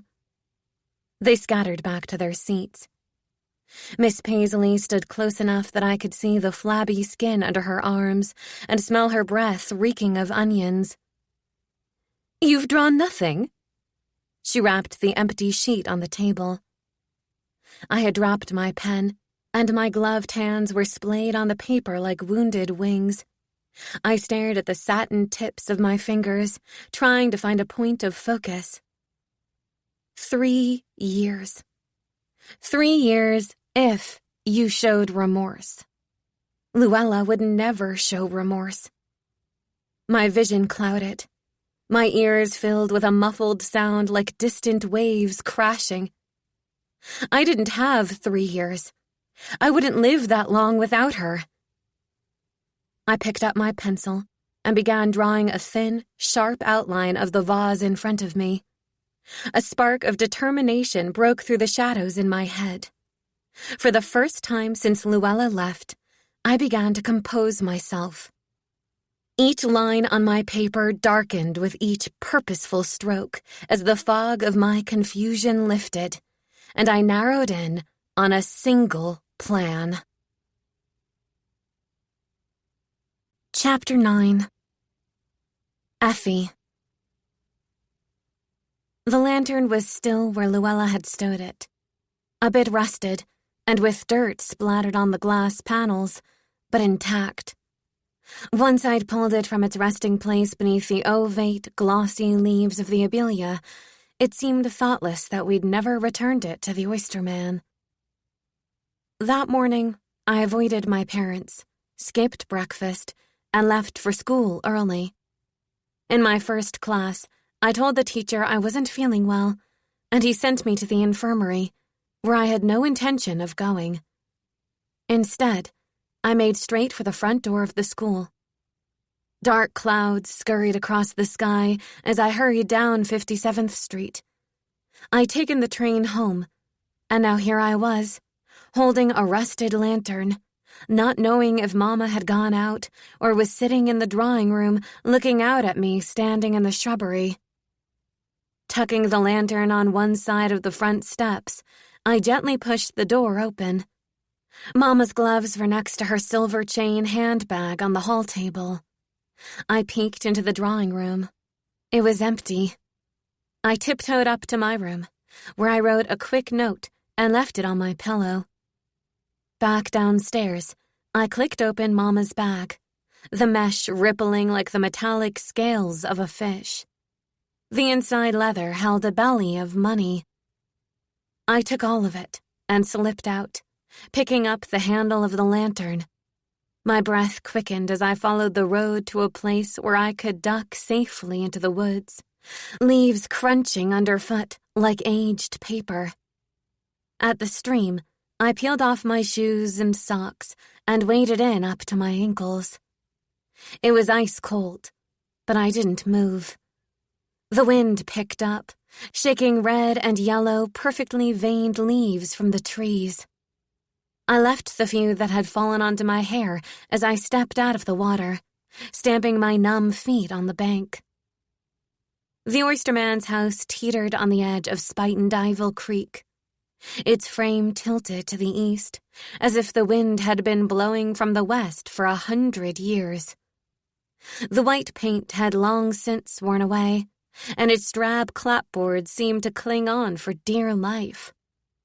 I picked my way down the slope and up the dirt path, past an abandoned shovel and a bucket of dead fish. The creek stretched wide and shallow behind the house. It was said that if a man tried to wade across, the devil would drag him by his trousers to the bottom. I knocked on the front door, hoping not to lose my nerve, telling myself the oysterman ghost was a figment of my imagination. It took a long time for the bolt to slide back, the door opening just enough to reveal a single, squinty eye. Yeah. I'd left the lantern on the woodpile where he'd find it on his own, rather than admit my sister and I were the ones who had broken our promise to promptly return it. "I've come to ask for your help," I stammered. You in trouble? He eased the door open enough so I could see the whole of his face. It wasn't an ogre's face, after all. In the light of day, it was just worn, tired, and in need of a shave. The stench of fish wafted up from the creek. A docked boat groaned as the water shifted beneath it. "I'm not in trouble, just in need of your assistance. I can pay you." I stood on his dirt threshold and told him what I needed as simply and quickly as possible. The man looking suspicious to the end. Odd thing you're asking. He let go of the door, and it swung back, allowing me to see a fireplace and a wooden table with a nub of a candle in a silver holder. The man ran a hand through his hair, white and patchy with age. How much you paying? I pulled the wad of money from my pocket. I hadn't counted it, but the man's eyebrows rose at the bulk. Looks like a lot. Where'd you get that? You steal it? I shook my head. Another lie. He didn't look convinced, but reached for the money anyway, his fist swallowing the last tangible tie I had to my mother. You want to go right now? He asked. Yes. Hang on a minute. The door shut on my face. I slipped off my tailored coat, hoping I'd look shabbier without it. The wind blew cold off the water, and I shivered as I reached down and yanked at the pocket of my blue serge skirt. The seam ripped, and the pocket wilted open. I wished I could remove the lace cuffs on my blouse, but that would require scissors. A ripped pocket would have to suffice. Reluctantly, I pulled off my gloves and shoved them into my coat pocket, curling my deformed fingernails into my palms. When the man returned, I handed him my coat and asked if he could get rid of it for me. He shook his head. You don't make no sense, he said, taking it from me and hanging it on a hook inside the door. Let's get on, then. We backtracked, following Bolton Road to the south, stately elms lining our way. It began to drizzle, and a wet mist settled over my cheeks. The man yanked his coat around his neck and bent his head in silence. Slivers of wind snuck under my dress, and I held my arms across my chest and tried not to shiver. If we kept going to where the road wound around the southern part of the hill, we could cross to Emerson Street and loop back to my house. For a minute, I entertained the idea. But then the man cut to the right, and I followed him up a steep, grassy hill. It would only be for a few days. As soon as Mama took my note to Daddy, Luella and I would be home. The man and I came out onto another section of Bolton Road, and within a few paces, we were standing at the iron gates of the House of Mercy, gazing up the winding drive where white stucco walls stretched to either side of us. "I never asked your name," he said. My name. I hadn't thought about that. I suppose I have to take your name. "Rothman. Herbert Rothman." I looked at Herbert.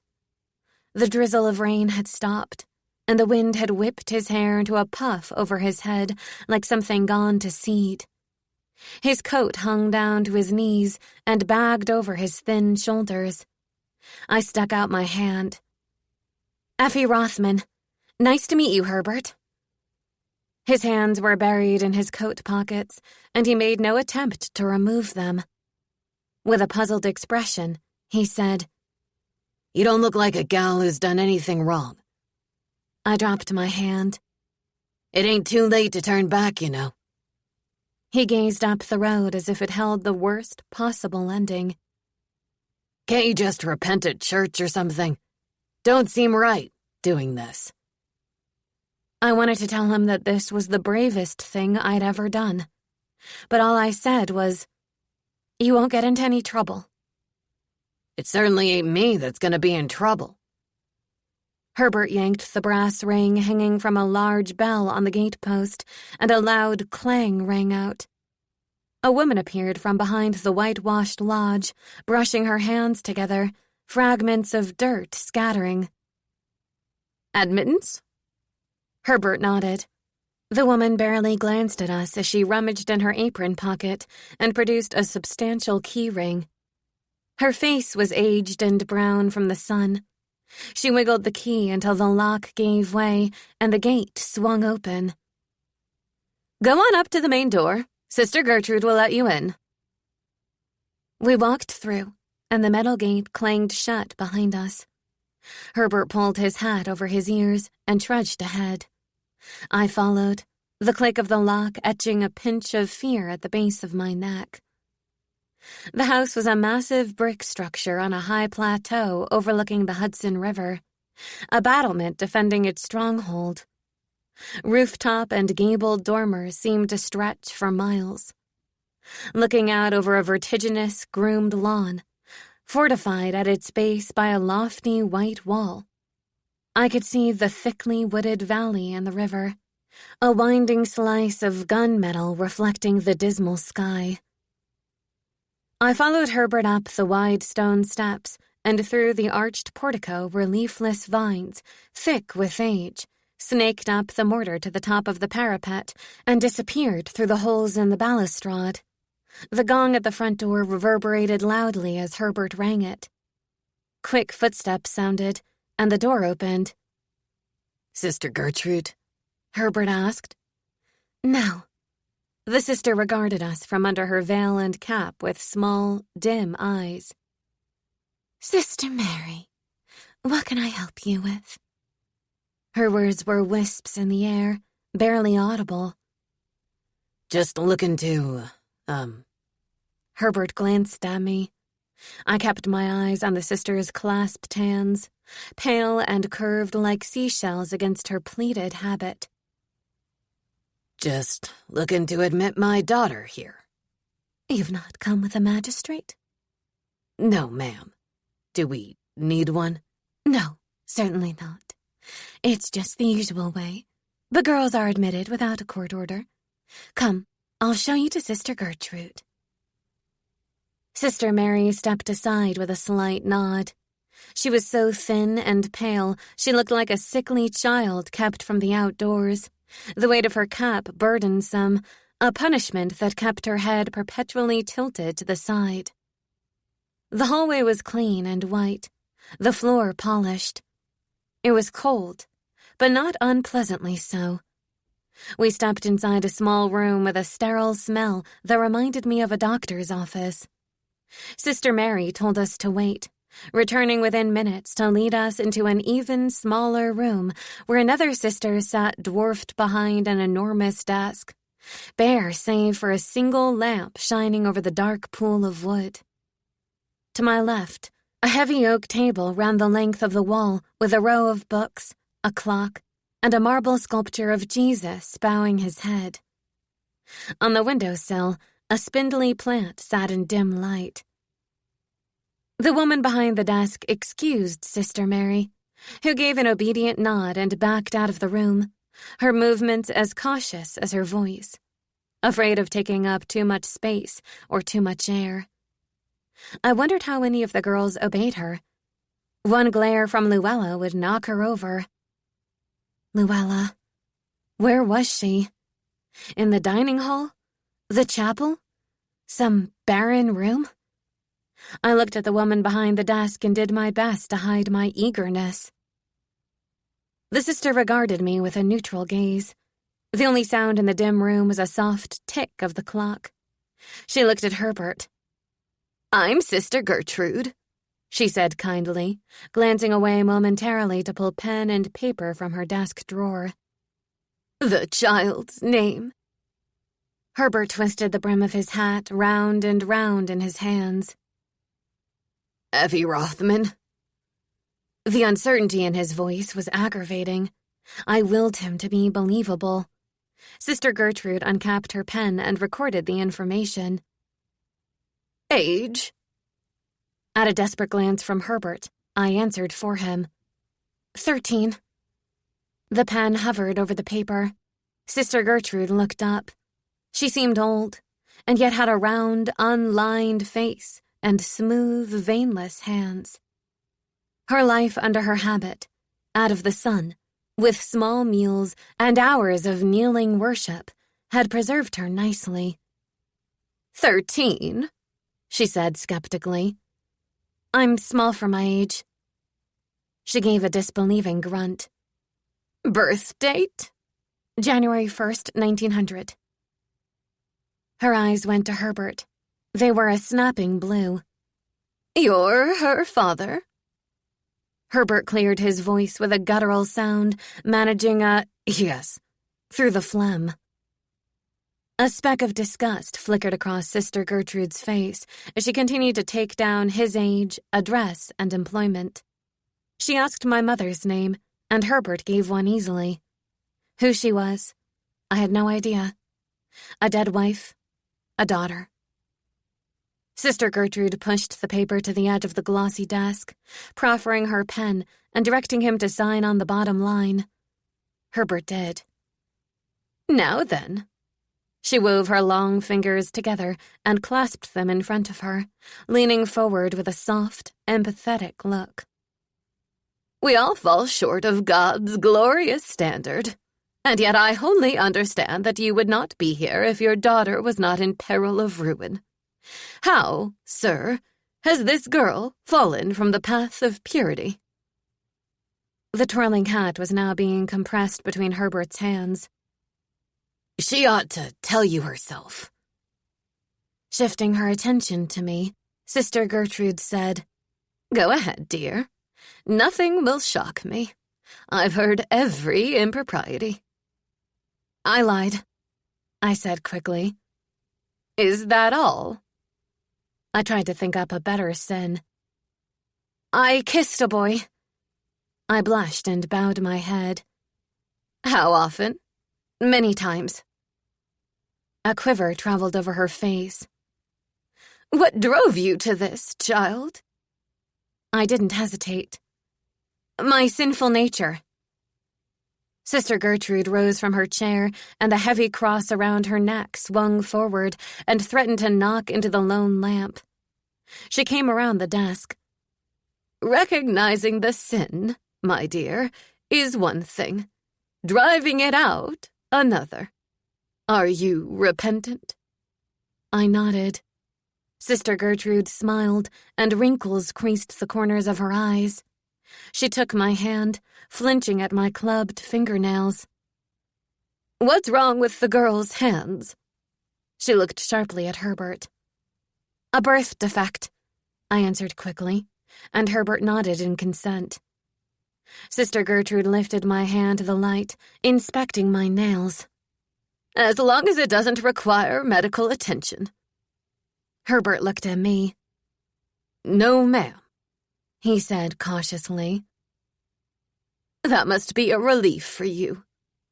She smiled again, dropped my hand and went to Herbert, leading him gently toward the door by his arm, his face red with discomfort. We do our best to rescue our unfortunate sisters. Some find salvation, some do not. That will be up to your daughter. All we can offer her is our protection and guidance. The door opened, and they stepped into the hall. We find that a quick goodbye is easiest on them. She cocked her head in my direction, and Herbert gave a weak wave, looking genuinely concerned as he crushed his hat on his head and disappeared down the hall with Sister Gertrude. I felt the urge to rush after this strange man and cling to him, but Sister Mary was already in the doorway, motioning me to follow. Chapter 10. Jean. The night after my eldest daughter tossed her ballet slippers from the car, I couldn't sleep. It was hot, and I lay next to Emery, with the sheet tossed off and my hands clasped over my stomach, sweat beading under my nightgown. I kept picturing the brazen look on Luella's face as she dropped her shoes into the street. Besides cutting me to the quick, my daughter's blatant disrespect was infuriating. Was this the natural consequence of raising children in America? I would never have dared such a thing with my own mother. I rose and went to the window. Pulling the curtain aside, I looked into the yard at our lone oak tree, its huge branches cradling the pale moonlight. I hadn't told Emery what happened in the car with Luella. I didn't trust how he'd handle his daughter's effrontery. Her quick temper, so much like his own, always set him off. They were more alike than either would willingly admit. There was no breeze to relieve the stifling heat, and I slipped back into bed, tired but restless. First thing tomorrow morning, I'd write to my brother. He was sure to have advice on Luella. I wasn't about to let my mother know her granddaughter had refused to go abroad. Something caught my attention, and I rose up on one elbow, listening. The house was quiet, and I dropped back down, clammy and uncomfortable. I spent the rest of the night tossing and turning until a gray dawn crept through the windows, and the birds nesting in the oak set up a ruckus. Giving up on sleep, I climbed out of bed, deciding the best thing to do was wake Luella before anyone else was up. We'd have an early cup of coffee and talk. If she went back to rehearsal and gave up this nonsense about quitting ballet, I'd agree to try and convince her father not to send her to Paris. Not that it would do much good. Emery was determined. Ever since Luella threatened to elope, he'd been uneasy about her. It was nonsense, of course, but the fact that she made the threat was worrisome. I pulled on my robe quietly so as not to wake my husband. There was so much tranquility in his sleeping face. It was like watching a child sleep and wishing you could hold on to the serenity of their slumber after they woke up to plague you. Creeping to Luella's partially closed door, I pushed it open, not surprised to see her empty bed. I smiled to think the girls still slept together. I used to sit in their nursery and watch them all tangled up in the same bed. Luella sprawled with a limb off the edge or thrown over her sister. Effie curled in a ball.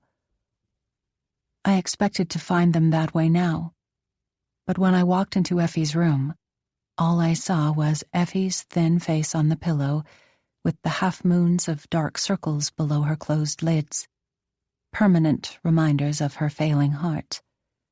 On the pillow next to her was a folded piece of paper.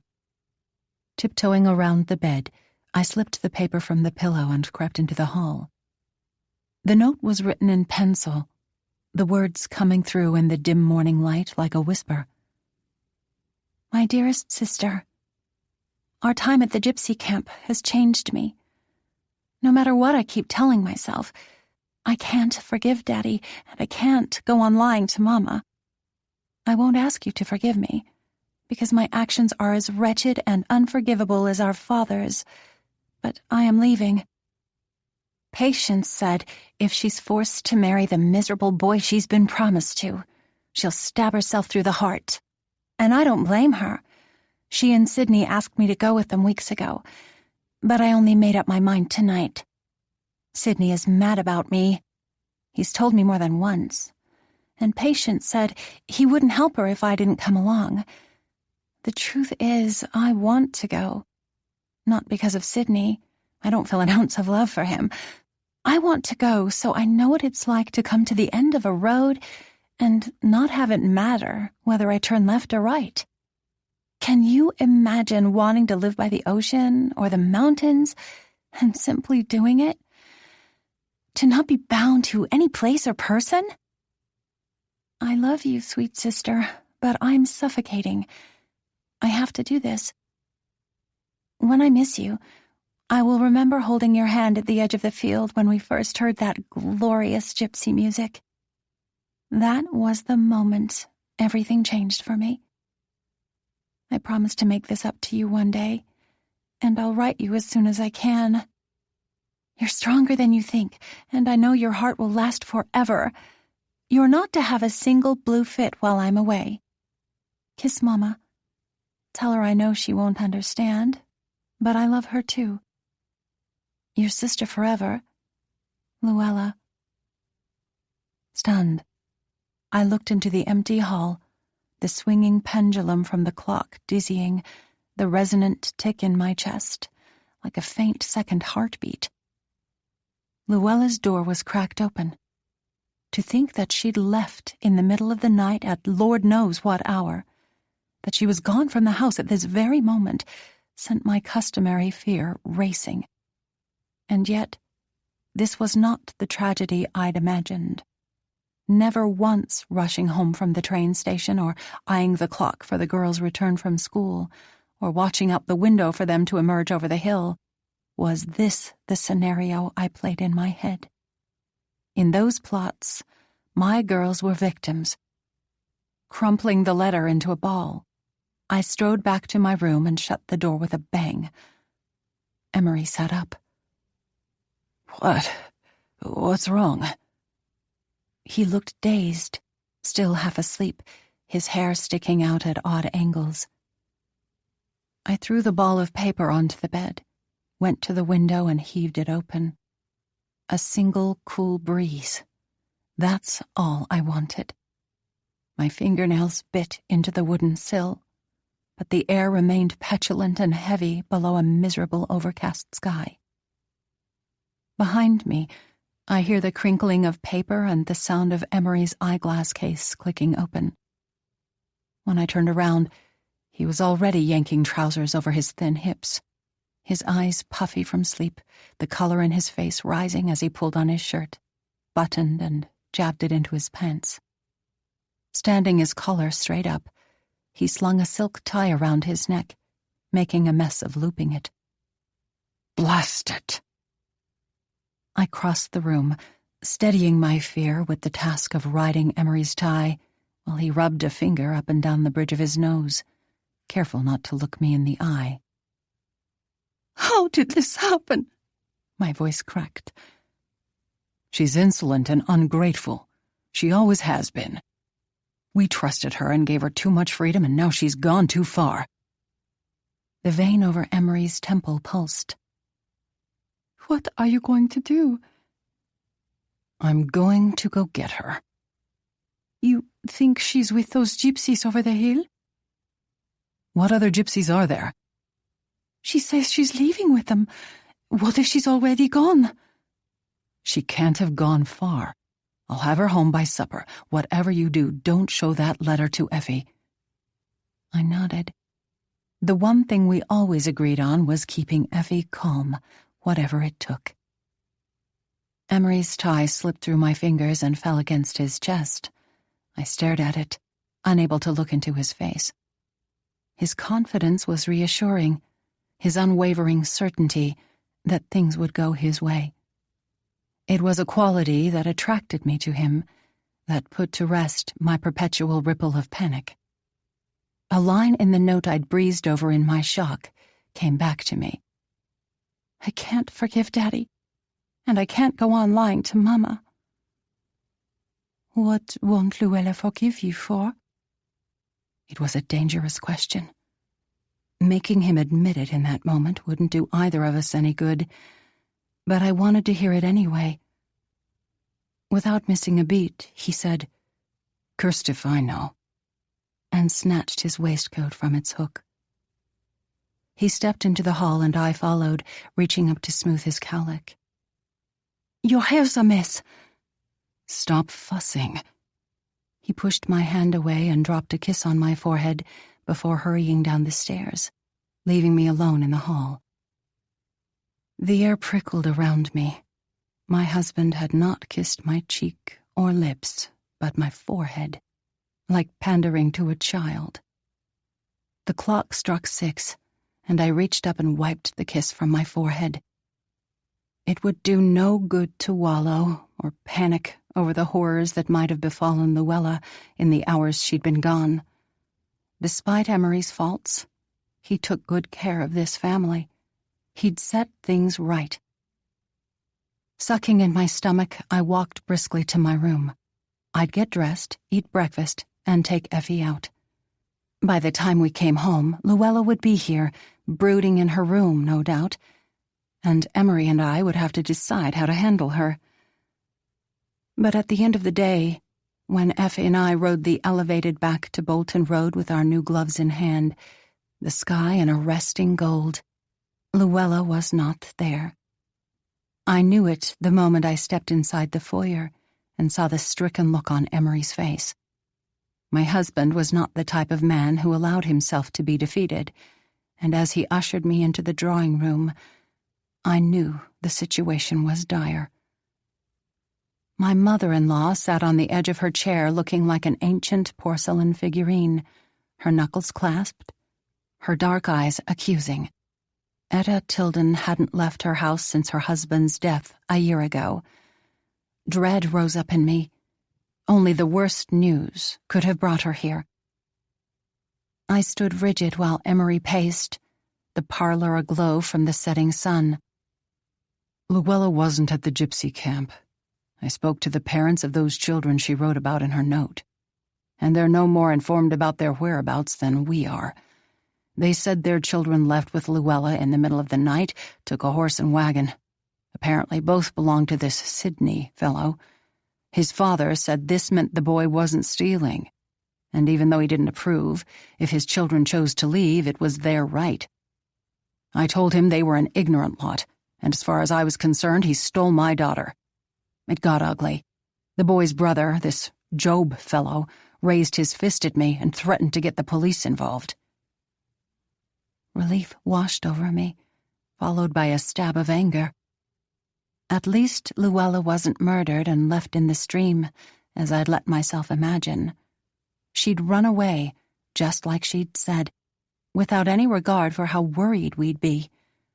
I pictured her face in the car as she dropped her shoes out the window, her confident defiance. She was just like Emery, doing exactly as she pleased, certain the world would take care of her. I sat coolly on the edge of the sofa. Where did they go? Their parents must know where they went.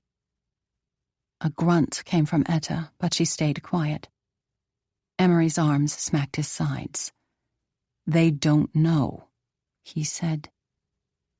The breeze I'd been waiting all day for finally came through our open windows. I turned my face toward it, watching Emery pour himself a scotch from the beveled decanter on the table beside me. The crystal clanked against the tray, and the sound chimed through the room. Bottom line is, he went on, if the gypsy parents plan to track down their children, they have no intention of telling us about it. They're a roaming people and a tight-knit family and don't take kindly to strangers barging in. I imagine they're just as keen to get rid of Luella as we are to have her back, but we'll have to track her down on our own. What are we going to do? Can the police go after them? How are we going to find her? I pulled at the collar of my dress. Emery drained his glass and poured himself another. The police will do nothing. Luella left of her own accord. She's 16. If she wants to leave, there's no law that says she can't. Worse, if they choose, all she and this boy need is a magistrate to marry them. This had not occurred to me. A marriage like that would be irreparable. We should tell the police she was kidnapped. They can find her and make her come home. Emery glanced at his mother. Mother and I think we should keep this mum. No authorities. No reporters. We've decided the best course of action is to hire a private investigator to track her down. In the meantime, if people ask, we'll say that Luella is away at summer camp. I felt as if the air had been sucked from the room. Etta's eyes bore into me, and I tugged off my gloves and ran my fingers over my scars. I didn't care who saw them. "Aunt Effie," I finally asked, "what do we tell her?" The reminder of our youngest softened Emery. It was ironic that her birth had unhinged our marriage, as she was now the only thing that kept us close. Emery set down his drink and came to rest his hand on my shoulder, glancing at my bare hands. I think for a moment he considered taking a hold of one. He sighed. It wouldn't be right to ask her to lie for us. I agree. It would break her if she knew the truth. To know her sister left her willingly would be devastating. Best to let her think it's our fault. Yes, but what do we tell her? I suppose the same as everyone else, that we've sent Luella to a summer camp. I wanted to lean into Emery's hand, to feel his fingers against my neck. She won't believe us. She knows her sister better than we do. This intimacy was more than Etta could stand for, and her voice cracked into action. She'll believe what she's told. If she questions you, silence her. It's your tolerance that's produced this hedonist nature in Luella in the first place. Don't make the same mistake with Effie. The insult caught me under the ribs like a bullet.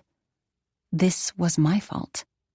I should have sent Luella away in the spring like Emery wanted, taken her threat seriously, watched her closer. I wriggled my fingers back into my gloves as Emery's hand slipped from my shoulder. Revving up, Etta tapped the heel of her boot and barked. "Bring Effie down here before I atrophy sitting in this chair. It's getting dark. It's not safe to be out after dark anymore with foreigners crawling out of every crack in this city." As I predicted, Effie didn't believe a word of Emery's story. Her small voice, asking where her sister was, sliced at my decorum until I couldn't hold the tears back. I reached out to her, but she pushed me away and fled the room. As much as I wanted to, I didn't follow her. Even as a baby, she'd hold her arms out only for her sister, never me. That night, I couldn't sleep. At 3:00, I got up to check on Effie, her small features still so childlike as she slept. Her pallor was worrying, the dark circles under her eyes more prominent. Seeing her in bed without her sister sent a terrible fear through me. How slight and weak she was. How vulnerable without Luella. For over an hour I sat and watched her sleep, listening for the slightest catch in her breath. She was the one I'd always worried about losing, not Luella. And this backward order of events confused me. I had a longing to lay next to her, but resisted.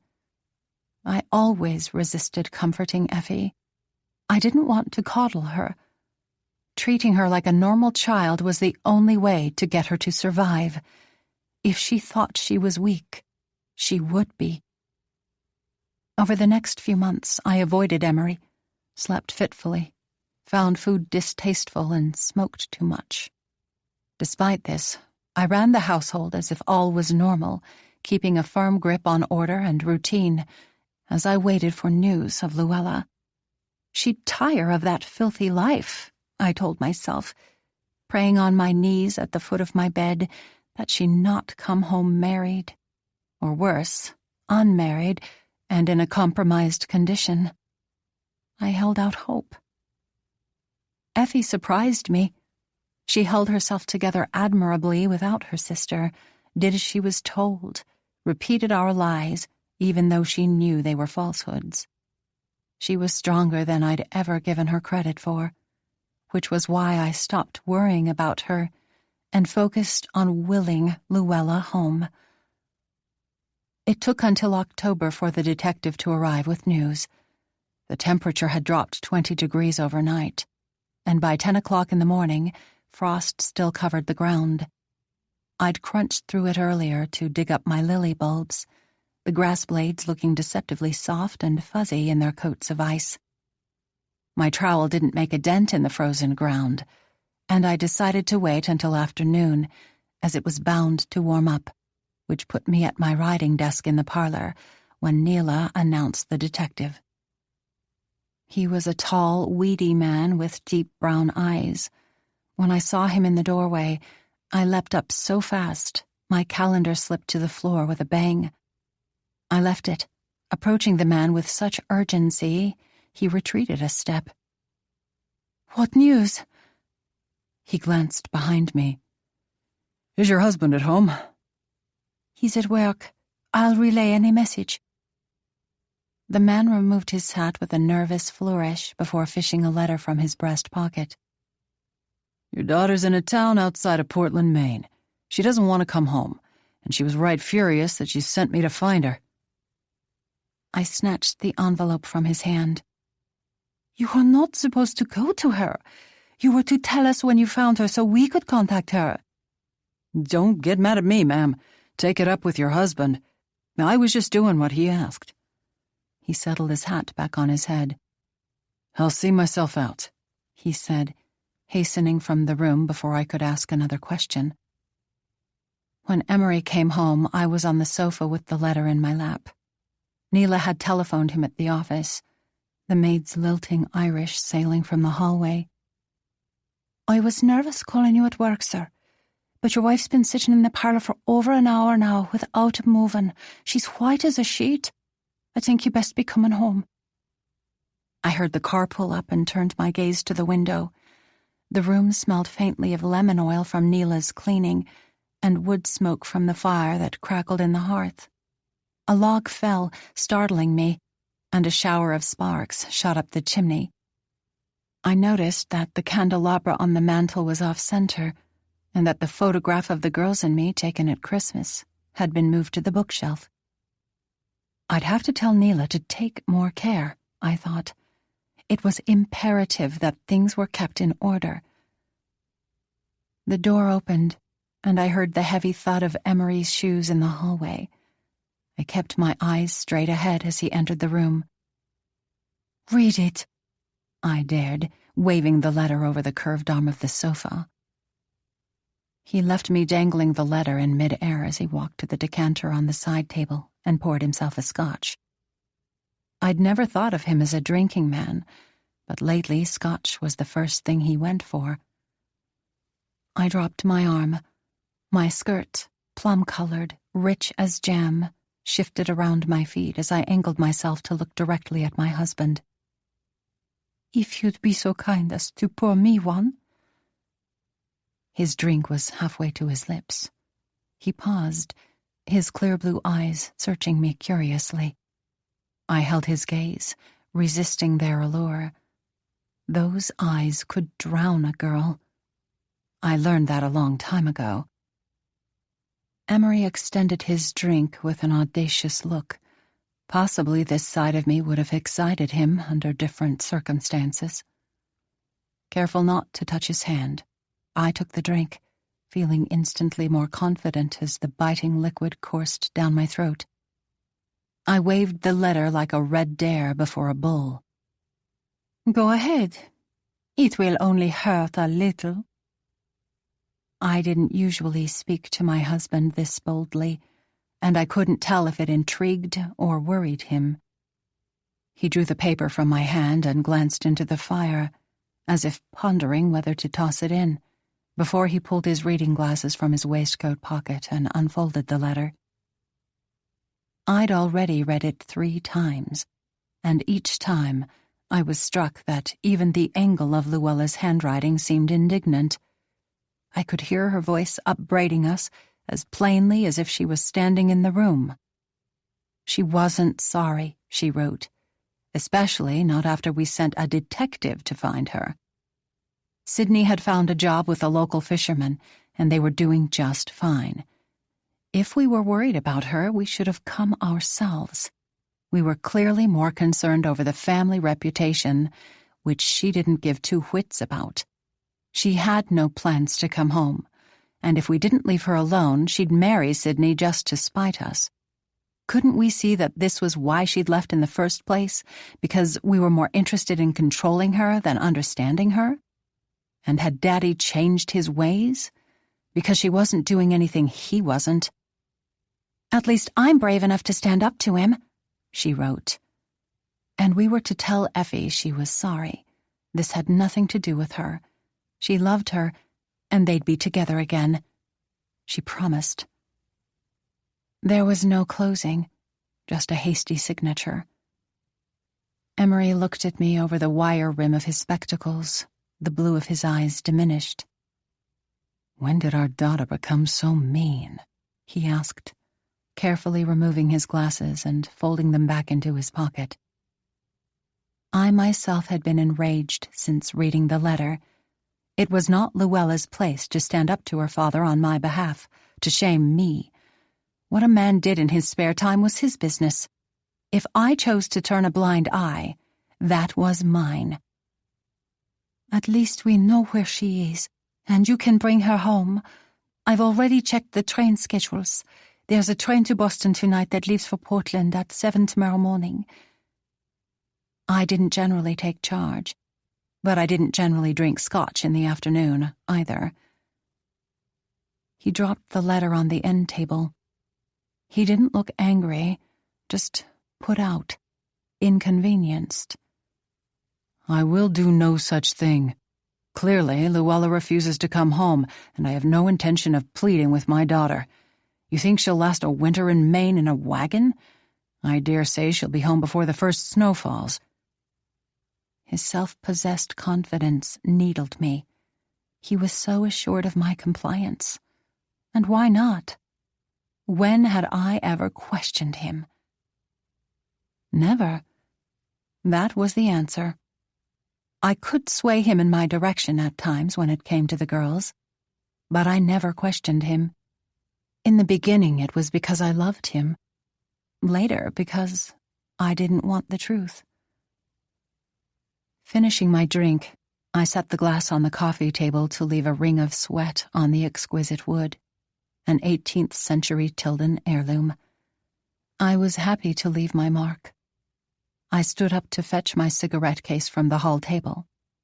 When I returned, Emery tilted back on his heels, watching me as I lit my cigarette and tossed the case onto the sofa, the metal object sliding over the velvet and thumping the arm. I drew a long breath and blew a satisfying puff of smoke in Emery's direction.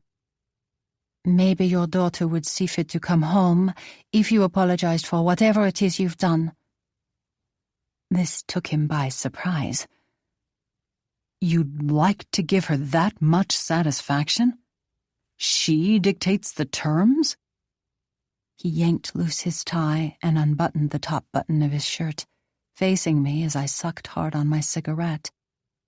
At least he did not say, "I have nothing to apologize for." In a placating gesture, Emery reached for my hand, but I yanked it away. I was not going to be mollified. I had never let myself be angry with him, but I was angry now. "I want to know how you plan to get our daughter back." His usual tactics failing, Emery took a step closer, trying now, I think, for intimidation. "What do you want me to do? Lock her in the attic? Threaten to disinherit her? She's not going to come home unless she wants to. Or is it that you don't want her home? Don't be ridiculous, Jean. His composure slipped. Tiny red blotches like champagne bubbles burst to the tops of his cheeks. He wasn't used to being hemmed in, and I found his discomfort pleasurable. Steadying his voice, he said, "You're too upset to discuss this right now. We'll talk when you're feeling rational." Dismissing me, he headed for the door. I'd finally cornered him, and he was getting away. I followed him into the hallway. "I'm perfectly rational," I said, my voice gravid with years of resentment. He ignored me, pulled on his coat and snatched his hat from the hook. "Where are you going?" "Out. I need some air." "You can't ignore me." "I'm not ignoring you. I just need a minute to think straight." "Think straight about what? Your indecencies?" Emery moved in front of me and bent his head close to mine. "Stop this, Jean." Moisture collected over his upper lip, his mouth near enough to kiss. Maybe he'd kiss me now to shut me up. "Just stop it," he said again. I didn't want to kiss him. I wanted to hurt him. "Stop what exactly?" I jeered, sounding like a malicious schoolgirl. "This is not the time." Somehow he'd managed to make this look as if I was the one who'd veered away from what was important. He wrenched the door open and I cried, "Just bring Luella home," as Emery dropped his hat, stumbling into Effie, who stood startled on the top step. We stared at her, but in our tangled blindness with each other, failed to truly see her. Our second daughter slipped into the house and up the stairs. Neither of us said a word to her, or turned to watch her go. Chapter 11. Effie. I followed Sister Mary up 2 flights of stairs to a dormitory lined with beds, each with a flat pillow and a gray wool blanket tucked around a thin mattress. Here there was no view of the river. The high, barred windows faced a mass of tangled trees, the top swaying against a colorless sky. I was made to bathe and scrub my hair in the bathroom down the hall. "To get the lice out," Sister Mary said, so confident of my infested head I didn't bother telling her otherwise. Ice-cold water sputtered out of the pipes, and I bathed quickly, scrubbing my head with a bar of brown soap. The bathroom had no toilet, just a porcelain sink with exposed pipes, and the tub that I scurried out of as soon as my hair was rinsed, grateful for the wool dress I'd been given, despite how scratchy it was. When I stepped into the hall, Sister Mary was waiting with patiently clasped hands. She nodded for me to follow, and we moved down the stairs, my wet braided hair cold against the back of my neck. As we walked, Sister Mary explained that the 3rd floor was the dormitories, the 2nd the classrooms, and ladies' associates' dining rooms, which I was never to go into. And the 1st floor was the chapel, reception, laundry, dining, and bathroom. I was not to use the toilet at night. There were chamber pots under our beds for that. We entered a large room with narrow, high windows covered in rivulets of steam. The air was thick with moisture that settled over my face as I stepped inside, dusting my cheeks like the tip of a paintbrush. Laundry lines were strung from wooden beams, hung with all manner of clothing, and there was an unfamiliar smell to the air that I would later come to recognize as a mix of bleach and starch and wet wool. Girls hunched over washboards that rested in large barrels, their arms moving rapidly in and out of the mist that rose from the tops like a fog burning off of miniature lakes. I scanned the room for Luella, trying to peer onto the lowered faces that dripped with sweat as I was led to a long table. A row of girls stood pressing, hissing black irons over wide swaths of linen.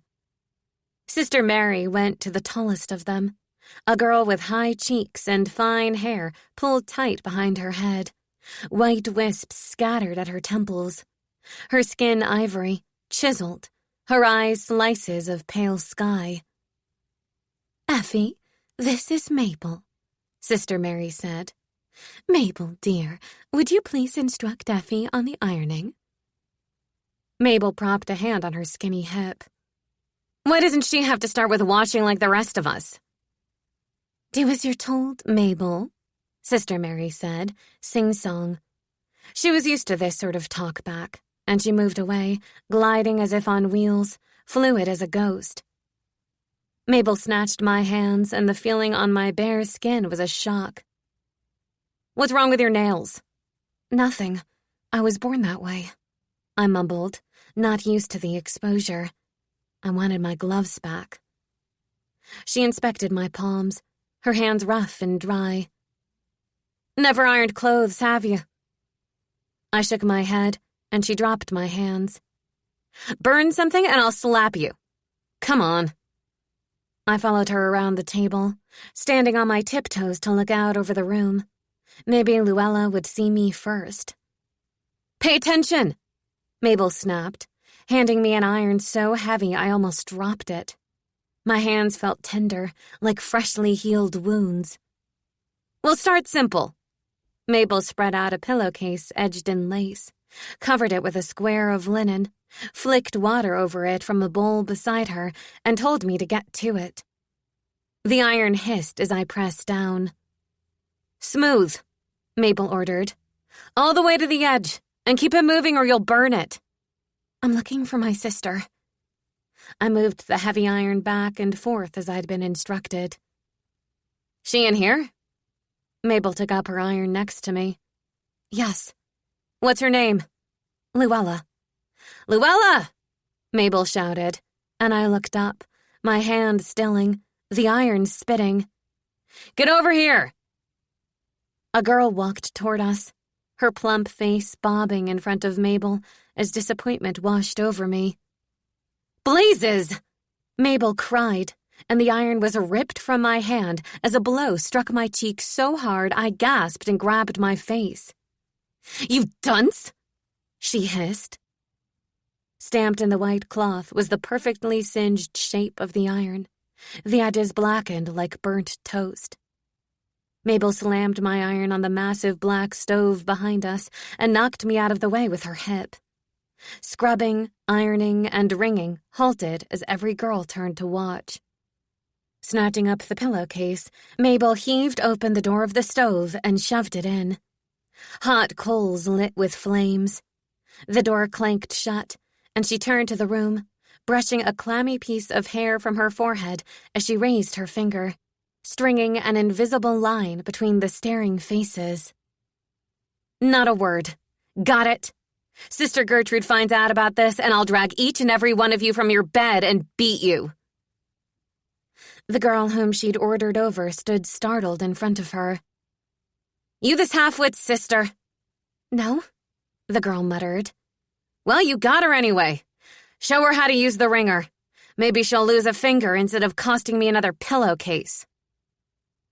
I kept my hand clasped to my throbbing face as I followed the imposter Luella to a tub where one girl stood feeding clothes through 2 large rollers, while another worked the crank that squeaked with every turn. The girl at the crank was solid and strong. She took one look at me with her thickly lashed brown eyes and said, "Those scrawny arms of yours won't last a minute at this. Helen, step aside and let her feed the clothes through." "Gladly," said Helen, passing me a mound of wet fabric. "Shake it out," ordered the girl at the crank, "and guide it through flat. But don't get your fingers near the rollers. They'll take 'em right off. I'm Edna." She offered her name flatly. No smile, her round face dewy and bright with sweat. "Effie." I touched the welt on my cheek. It felt red hot. Where was Luella? A wave of panic ripped through me. "My sister's here somewhere," I said, "but I don't see her." "We're not all on laundry. The younger ones are in the classroom. How old is she?" Edna relaxed her hold on the wringer and straightened her back, giving a little moan of discomfort as she stretched out her arm. 16. Then she'd be in here. "Millie?" She shouted at a girl dumping a boiling bucket of water into a tub. "Anyone in the pit?" "Don't think so," the girl called back.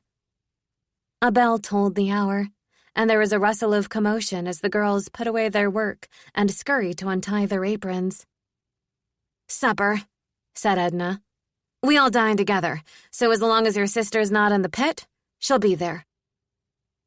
The dining room was large, with white walls and wide, gleaming floorboards. There were kitchen smells, bone broth and onion, but also polishing wax and tongue oil as if everything had been newly varnished. I'd never been in such neat, barren spaces. Nothing felt lived in. No paintings, no bookshelves. Were there books here? Maybe in the classrooms. Surely the girls were allowed to read and write. Our shoes echoed over the slick floor as we made our way to long oak tables with chairs pushed smartly in.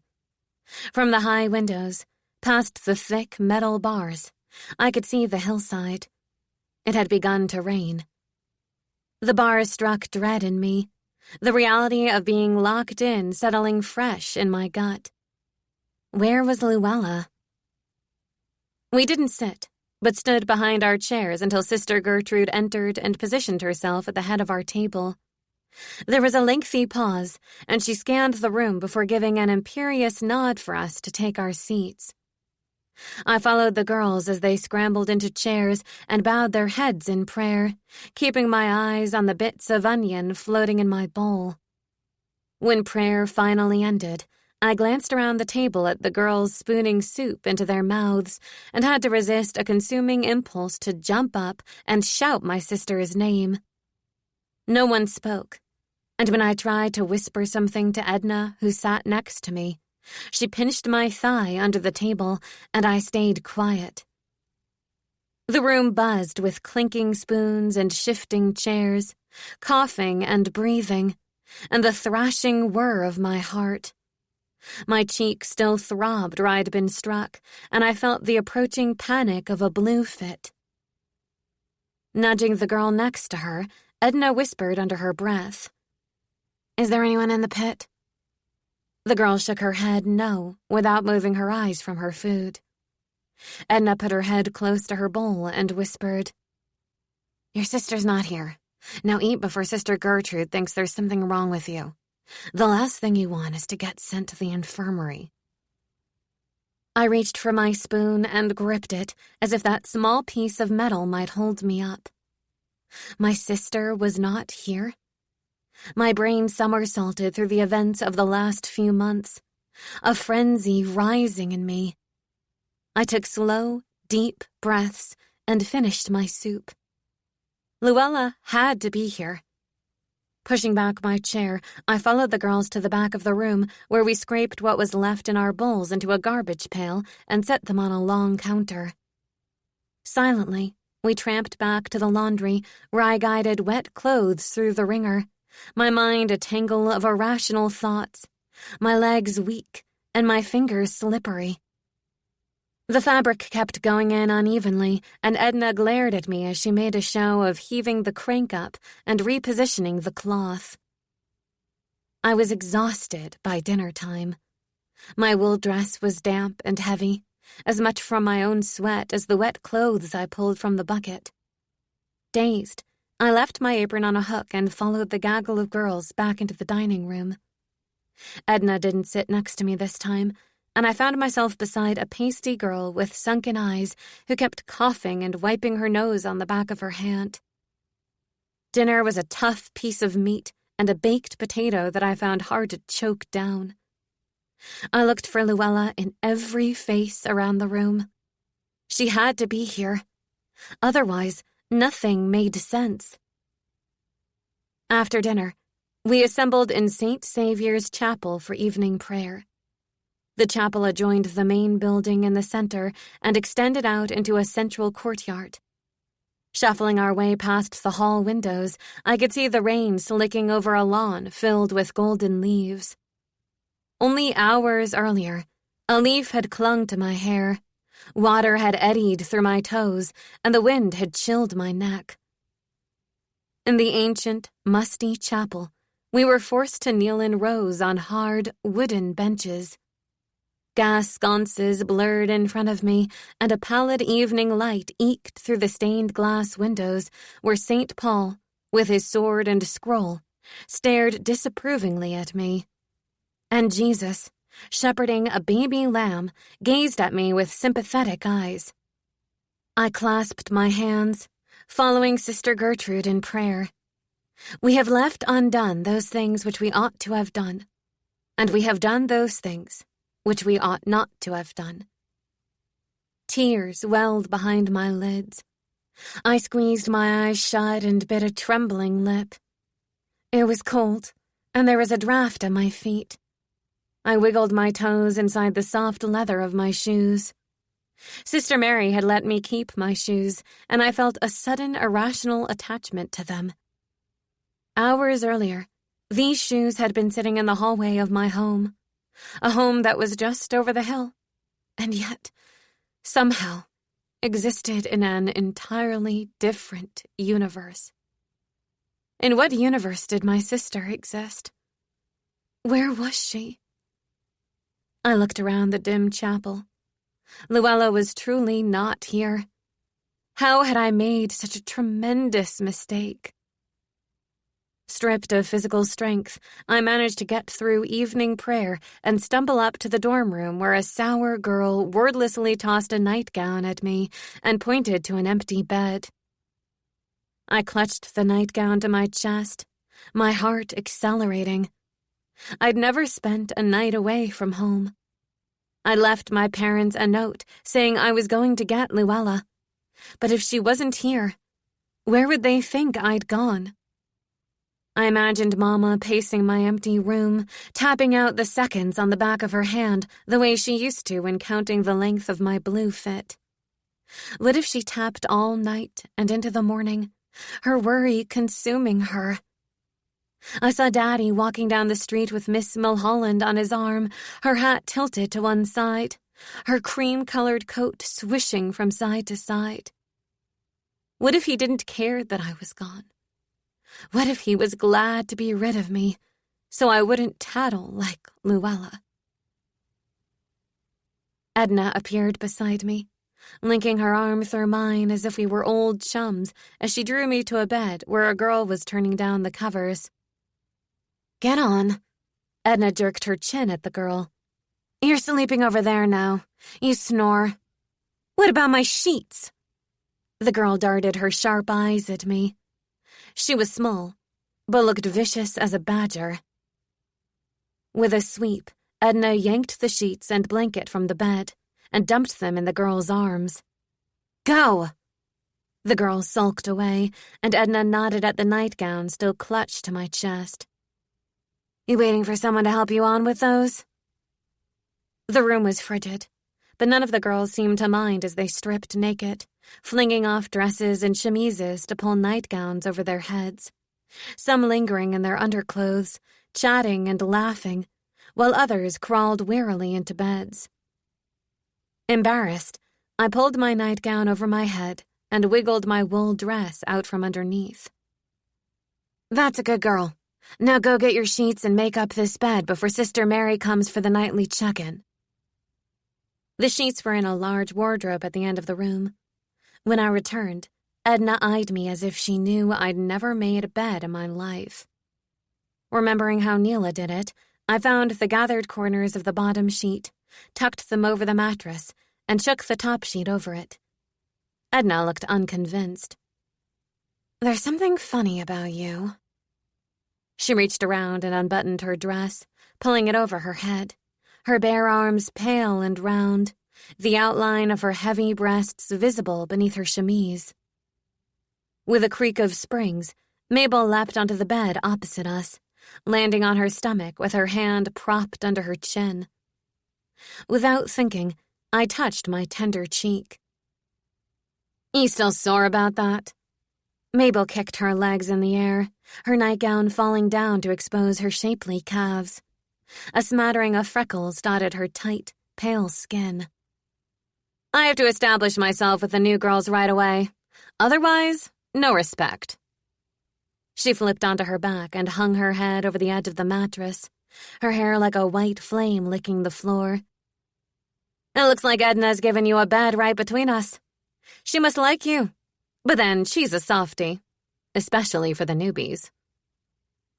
Edna dropped onto the mattress next to Mabel. "There's something suspicious about this one." She twisted her hair over one shoulder as they exchanged conspiratorial glances. Mabel nodded, slowly. "I suspected as much." Swinging her feet to the ground, she drew something shiny from under the mattress and stood in front of me. "Put this on." She held out a small cosmetic pot with a gold label that read Rouge Coral Bourgeois. I didn't move to take it.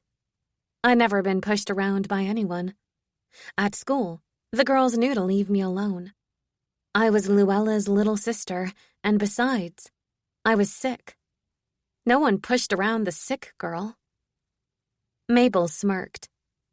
"Haven't you ever painted your cheeks? You'll insult me if you don't take it. Do you know what it took to sneak this in here? Show her, Edna."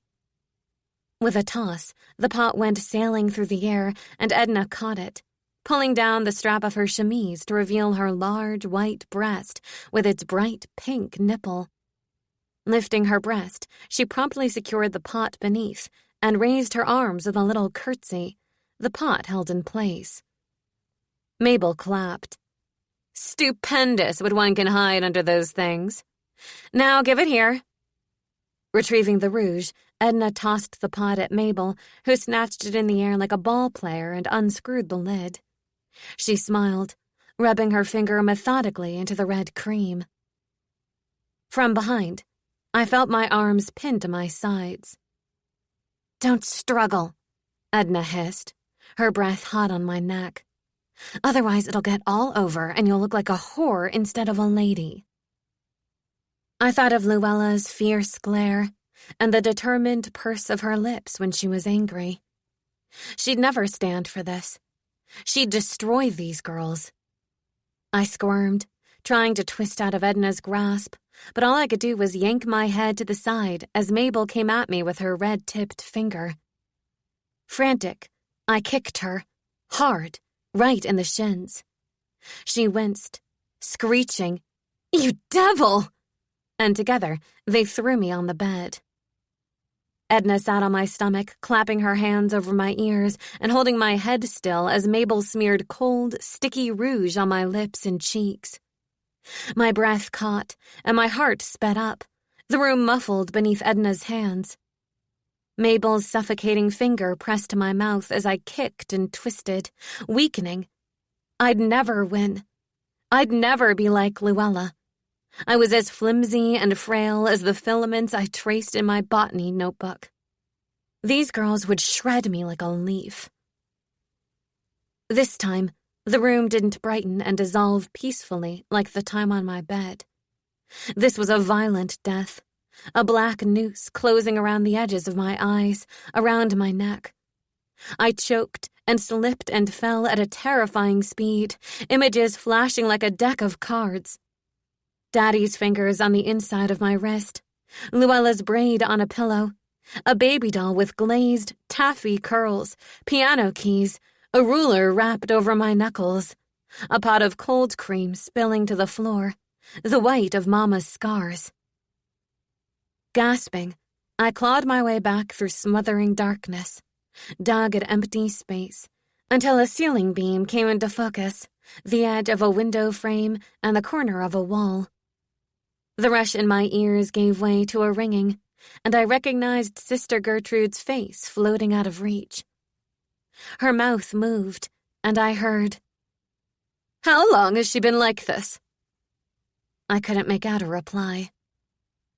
The walls fell into place around me, and I sat up, feeling like I'd been sucked through a tunnel and dropped out on the other side. The room was silent, save for the rain battering the window panes. Sister Gertrude stood cradling the pot of rouge in her palm, her coif and wimple shrouding all but the intimidating circle of her face. Mabel and Edna lay in their beds, gazing at the ceiling with innocent, bored expressions. "You think you can lie here and pretend to sleep with a painted face? It seems the girls failed to inform you that I check each and every one of you before the lights go out. Or maybe..." She tilted back on her heels. "They didn't care if you were caught. Come with me." My legs wobbled as I stood up. Finding my footing, I followed Sister Gertrude out of the room and down the hall into an antechamber where Sister Mary stood on a braided rug in front of a bright fire, a small figure secured in black. A witness. There was a clink as Sister Gertrude placed the pot of rouge on a round table positioned between two wing-backed chairs. This room was lived in, with its bookshelves and trinkets, a figurine of the Virgin Mary on the mantel, paper and pen on a desk. "Go wash it off. All of it." She pointed to a washstand in the corner of the room. I'd forgotten about the rouge smeared on my face. As I closed my eyes to lather and rinse, I could have been at home, with the violet scent of soap and the crackle of the fire, Neela ordering me clean. When I looked up at the sisters' blanched, stern faces, I felt disoriented. Propping a finger under my chin, Sister Gertrude ran her thumb roughly over my lips, and I was reminded of my mother lifting my face the day she asked about Luella, how I'd pulled away from her. I should have told her everything. Satisfied that no residue of sedition came away on her thumb pad, Sister Gertrude folded her arms over her bulky chest and said, "I did not peg you for a troublemaker when you arrived this morning, but it appears I misjudged." She savored each syllable, drew them out like flavors on her tongue. "I do not tolerate behavior of this sort. Which of the girls enticed you with this?" I understood few of the social cues here, but I knew enough to realize it would be suicide to tattle. Whatever punishment Sister Gertrude handed over wouldn't be as bad as the girls' revenge. It was in my skirt pocket when I arrived this morning. This was a quick thought-up lie as good as any Luella could tell. "What possessed you to put it on before bed? Were you trying to make a show of it for the other girls?" I bit my lip and said nothing. There was a clucking from Sister Gertrude as she wagged her head in disapproval. "Sister Mary!"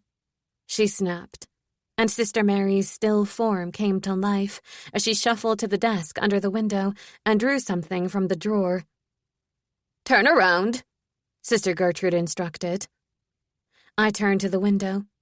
There were no bars, just little squares of glass with tears of rain weeping down them. My stomach seized. Was she going to whip me? I'd never been whipped in my life. Some of the girls at school got the switch, but my father would never do such a thing. Before I knew what was happening, I felt my hair yanked backward and heard a sharp snipping. I whirled around to see my braid hanging like the pelt of a dead animal in Sister Gertrude's hand. I clapped the back of my head as if I'd lost a piece of my skull, watching the sister drop my hair in the wastebasket and slide the scissors back in the drawer.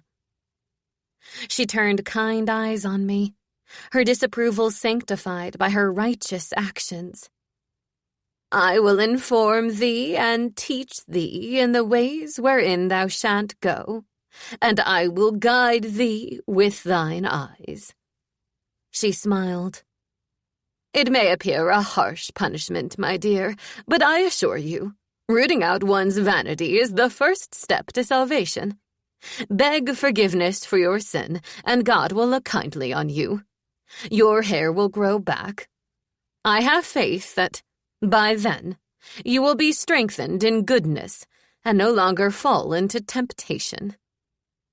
She looked at me as if the amelioration of the entire female race lay in our hands, as if we were in this righteous plan together. Again, I thought of Luella. "I haven't done anything to beg forgiveness for. I'm not supposed to be here. My father's Emery Tildon. Get him on the line. I want to speak with him. If he knows where I am, he'll come straight away for me." I drew on my sister's voice, held myself upright, chin lifted. I'd never stood up to anyone like this before. Outrage buckled the sister's forehead, and her lips pinched into hard lines, her soft face calcifying before me. She'd miscalculated. I was not as pliable as she thought. "I do not tolerate liars. Are you looking to spend your first night here on the basement floor?" Her hand clamped around my upper arm, and she marched me from the room, the tips of her fingers digging into the tender muscles under my arm. Halting outside the dormitory, she dropped her voice and flicked a piece of my cropped hair. "Leaving you this was a kindness. One more misstep, one more lie, and I will shave this head of yours to the scalp, and you will find yourself in the basement on bread and water for a week. Is that clear?" She tossed me through the open door, and I stumbled and caught myself on the foot of an iron bed frame, the metal frigid, my confidence dissolving as I crept along to my empty bed. I had dared to imagine Sister Gertrude would do as I said. How was I going to reach my parents if she didn't believe me? And how would I ever find my sister now? Sister Gertrude's shrouded form receded into the hall, and the door closed with a bang. The room went black, and the ceiling snapped out of view. I touched my clubbed fingernails, trying to resurrect the calming feel of Mama's scars, picturing Luella's face the night she woke me to braid my hair. Why didn't Luella send me any message at all?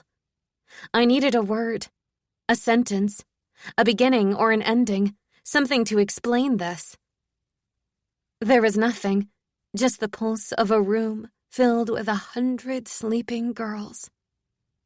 Dear God, what had I done?